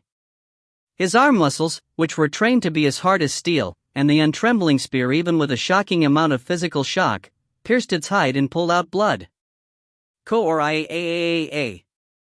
At one moment, the leopard stopped trying to smash its head against buildings and it swayed as it couldn't extend its front leg. It had become dizzy due to the blood loss from Yu Ilhan's continuous attacks. This was the opportunity that the humans were looking for so much. It's slowing down. Corner it more. The moment the target was acquired, all the people in that area started an all-out attack. The soldiers threw away their rifles, which were basically meaningless, and shot with heavy machine guns and cannons and tattered its hide, and the close combat attackers approached it from the other side of the artillery fire and slashed its leg and beat it. The leopard was second class, and it had a higher level at that as well, so to be honest, human attacks from around first class didn't have much of a meaning. However, when it stacked 10, 100, 1,000, 10,000 times, it eventually produced a result of the hide being pierced and the muscles being injured. Human wave tactics weren't scary for nothing. At this moment, in front of the humans which agglomerated on survival, the monster kneeled. At that moment, Erda spoke in a serious voice. Yu Ilhan, finish it off quickly. What is it? I think it'll be over soon. This leopard, it might earn a third class at any moment. Before her words even finished, the spear he was swinging bounced off. Was it just that? From its wound, where its hide and bones were ripped off, gross strands of muscles bursted out by cluttering in one place. The scene was as if they had their own will while moving. With the scene which made Yu Ilhan pale in fright, as he had never confronted a monster which wasn't out of an animalistic form at least until now, albeit huge and absurdly hard, in front of her, Erda spouted out some words vaguely as if chewing her anger. It's mutating. It will evolve into a higher class monster for real. Fuck. The strands of muscles which came out from the wound assaulted Yu Ilhan. He hacked its body while moving with a pale face, but the strands of muscles annoyingly agilely chased him, looking like a leopard's that. He could slash them apart if he swung the spear with both his arms with all his strength, but they came out endlessly from the wound and assaulted Yu Ilhan. On top of the leopard's head, he stood firmly while swinging the spear and shouted courageously. Fuck you, you nonsensical monster. If you wanted to shoot a tentacle video, then bring an elf archer or a princess knight to do it with, not me. How can you be so leisurely? Do you even know that I can't help you even if you die here? It's because I might cry if I don't spit out some jokes. While spouting out words as if he didn't want to lose, he swung his spear. Erda told him to finish it quickly just before. That meant that this thing hadn't earned its third class perfectly yet. Shit. While swearing when he was slashing apart the strands of tentacles, muscles, a flash of lightning blanched his vision. The effect of the lightning was considerable. A portion of the strands of muscles were destroyed after burning to a crisp, and the rest also received damage and were constricted. Yu Ilhan didn't let go of that opportunity to snap them off completely. At that moment, there was something else other than lightning that came to his ears. They were the loud helicopter noises and a woman's voice which didn't get buried by such a sound. I can't kill it with my attack. There's too much of a difference in level. Although he expected it the moment the lightning flashed, it was the Empress' voice. Anyway, what's she trying to achieve by saying that to me? Yu Ilhan thought while dashing on top of the leopard's head to stab the spear on the wound where the muscle strands were coming out from. I have a short-term buff magic. A buff? It sounded quite attractive. When he gestured that he was listening without stopping his attacks, the Empress' voice came again. If I use it once, I'll deplete my mana. Can you definitely kill it? Just give it to me first. Yu Ilhan shouted towards the Empress who was shouting at him while standing on the helicopter by grabbing onto the door. She should have just given it to him. Why is she talking so much? Isn't the strongest person here Yu Ilhan? However, the Empress's next actions made Yu Ilhan accept it. Then I'll believe you and leave it to you. With those words, the Empress, who jumped off the helicopter, had landed by grabbing onto his leg. The buff is all good, but it needs physical contact. Did you mean that you will leave your life with me when you said leave it to you? Well, it was very reasonable for her to ask if he was sure to kill it. However, without even a moment for Yu Ilhan to say that don't leave something so heavy with me, with an electrifying feeling, power boiled inside his body. The Empress's buff had worked right away. Thunder spirit dwells in you. For 30 seconds, attack power, movement speed, and critical rate increases by 50%. With a fixed chance, lightning power dwells when attacking. From the moment the buff ends, all abilities will decrease by more than half for 3 minutes. This woman is considerably good for a human. Just how good is she with her control of mana to have both an attack and a buff despite being in first CLA? There was no time to listen to Erda. It was because the moment he heard that the time limit was 30 seconds, Yu Ilhan positioned himself with the bladed boots and started beating up the leopard's head. Woo woo. If we don't kill it, then they said they'll use a missile. Wah-iya. And a mental buff from the Empress who aimed for that moment. He struck with his spear at a speed which made one wonder if this really was a speed of a living human. The leopard's muscle strands shot up before cracking apart and bursting out in blood. Its pain-filled scream became higher, but even if it had a heart-wrenching behind story, Yu Ilhan didn't even want to know. He only had the thought that he had to finish it before a missile flew at it and finished him off along with the leopard itself. Critical hit. Lightning additional hit. And while doing that, at one moment, when his spear flew towards its already deeply dug out head, it abnormally pierced through violently, and both a critical hit and a lightning attribute attack bursted out at the same time and a golden light colored their vision. Immediately after, a huge amount of blood, which couldn't be said to be a result of a normal attack, soaked both Yu Ilhan and the Empress at the same time. Poo-ha! Ah-poo! You have earned 784,983 experience. You have become level 28. Strength, agility, health, magic increases by 5 points each. You have earned the record of LV87 Giant Leopard. Poohoo, it's dead. You've done well, Yu Ilhan. To Yu Ilhan, who was looking at the green text which floated on his retina, and was dumbfounded, Erda spoke with a tired voice. Despite it being less than Yu Ilhan, who was the one who fought the fight, she had become mentally fatigued as she didn't know that a third-class monster would appear already. However, in the end, they could finish it off before it evolved to a third-class monster. He thought that it might be possible if he worked to death, and it was possible. If Yu Ilhan wasn't here, then as the Empress said, they might have to use a strategic weapon, and if they did, loss of lives and damage of properties would have increased rapidly. Is it really dead? You didn't receive experience? At the Empress' honest question, Yu Ilhan questioned back dumbfoundedly, but the Empress, who was still clinging to his leg, became dejected after hearing his words and replied while looking down. Now that I think about it. We didn't make a party. That was a really sorry thing. However, it wasn't something that he should be sorry about, as Yu Ilhan only knew about the concept of parties as he was a loner. Instead, he had thought that they would earn experience according to contribution when the leopard died, but it wasn't like that. It was meticulously a winner-takes-all system. The duration of the buff ends. All abilities decrease by more than half for 3 minutes. With the buff being over, powerlessness assaulted Yu Ilhan. It was probably because he drew out all the strength from his body.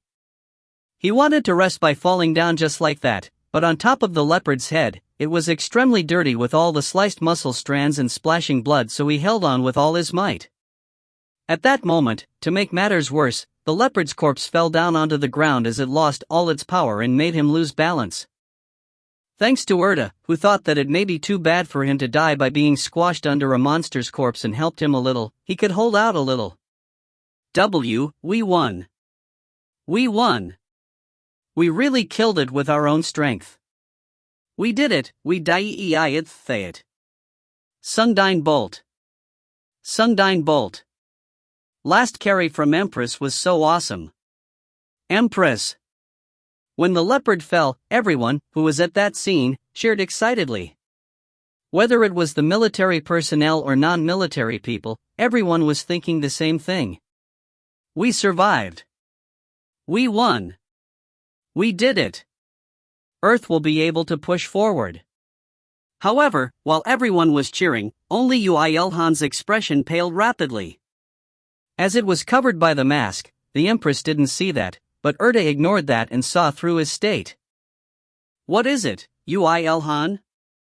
There's no more enemy now. You have won completely. But he looked at his surroundings. It wasn't that he was looking at the destroyed buildings, but he was looking at the wide back of the leopard. At the hide, which became tattered due to various magic and weapons. I can't make a new leather armor. Ayo. I should really. And he said he didn't want to make a new one too. Currently, Erda truly wanted to smack Yuilhan once. Author's notes. The will of a master who's sad whether he has to make an armor or not. KN*CKL*S, a red hedgehog that comes out in Sonic series. He's famous for being able to do mountain climbing fast. Translator's notes. Fuck you, you nonsensical monster.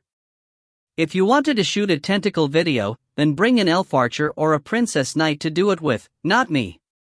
OMG, this line is a masterpiece, LOL.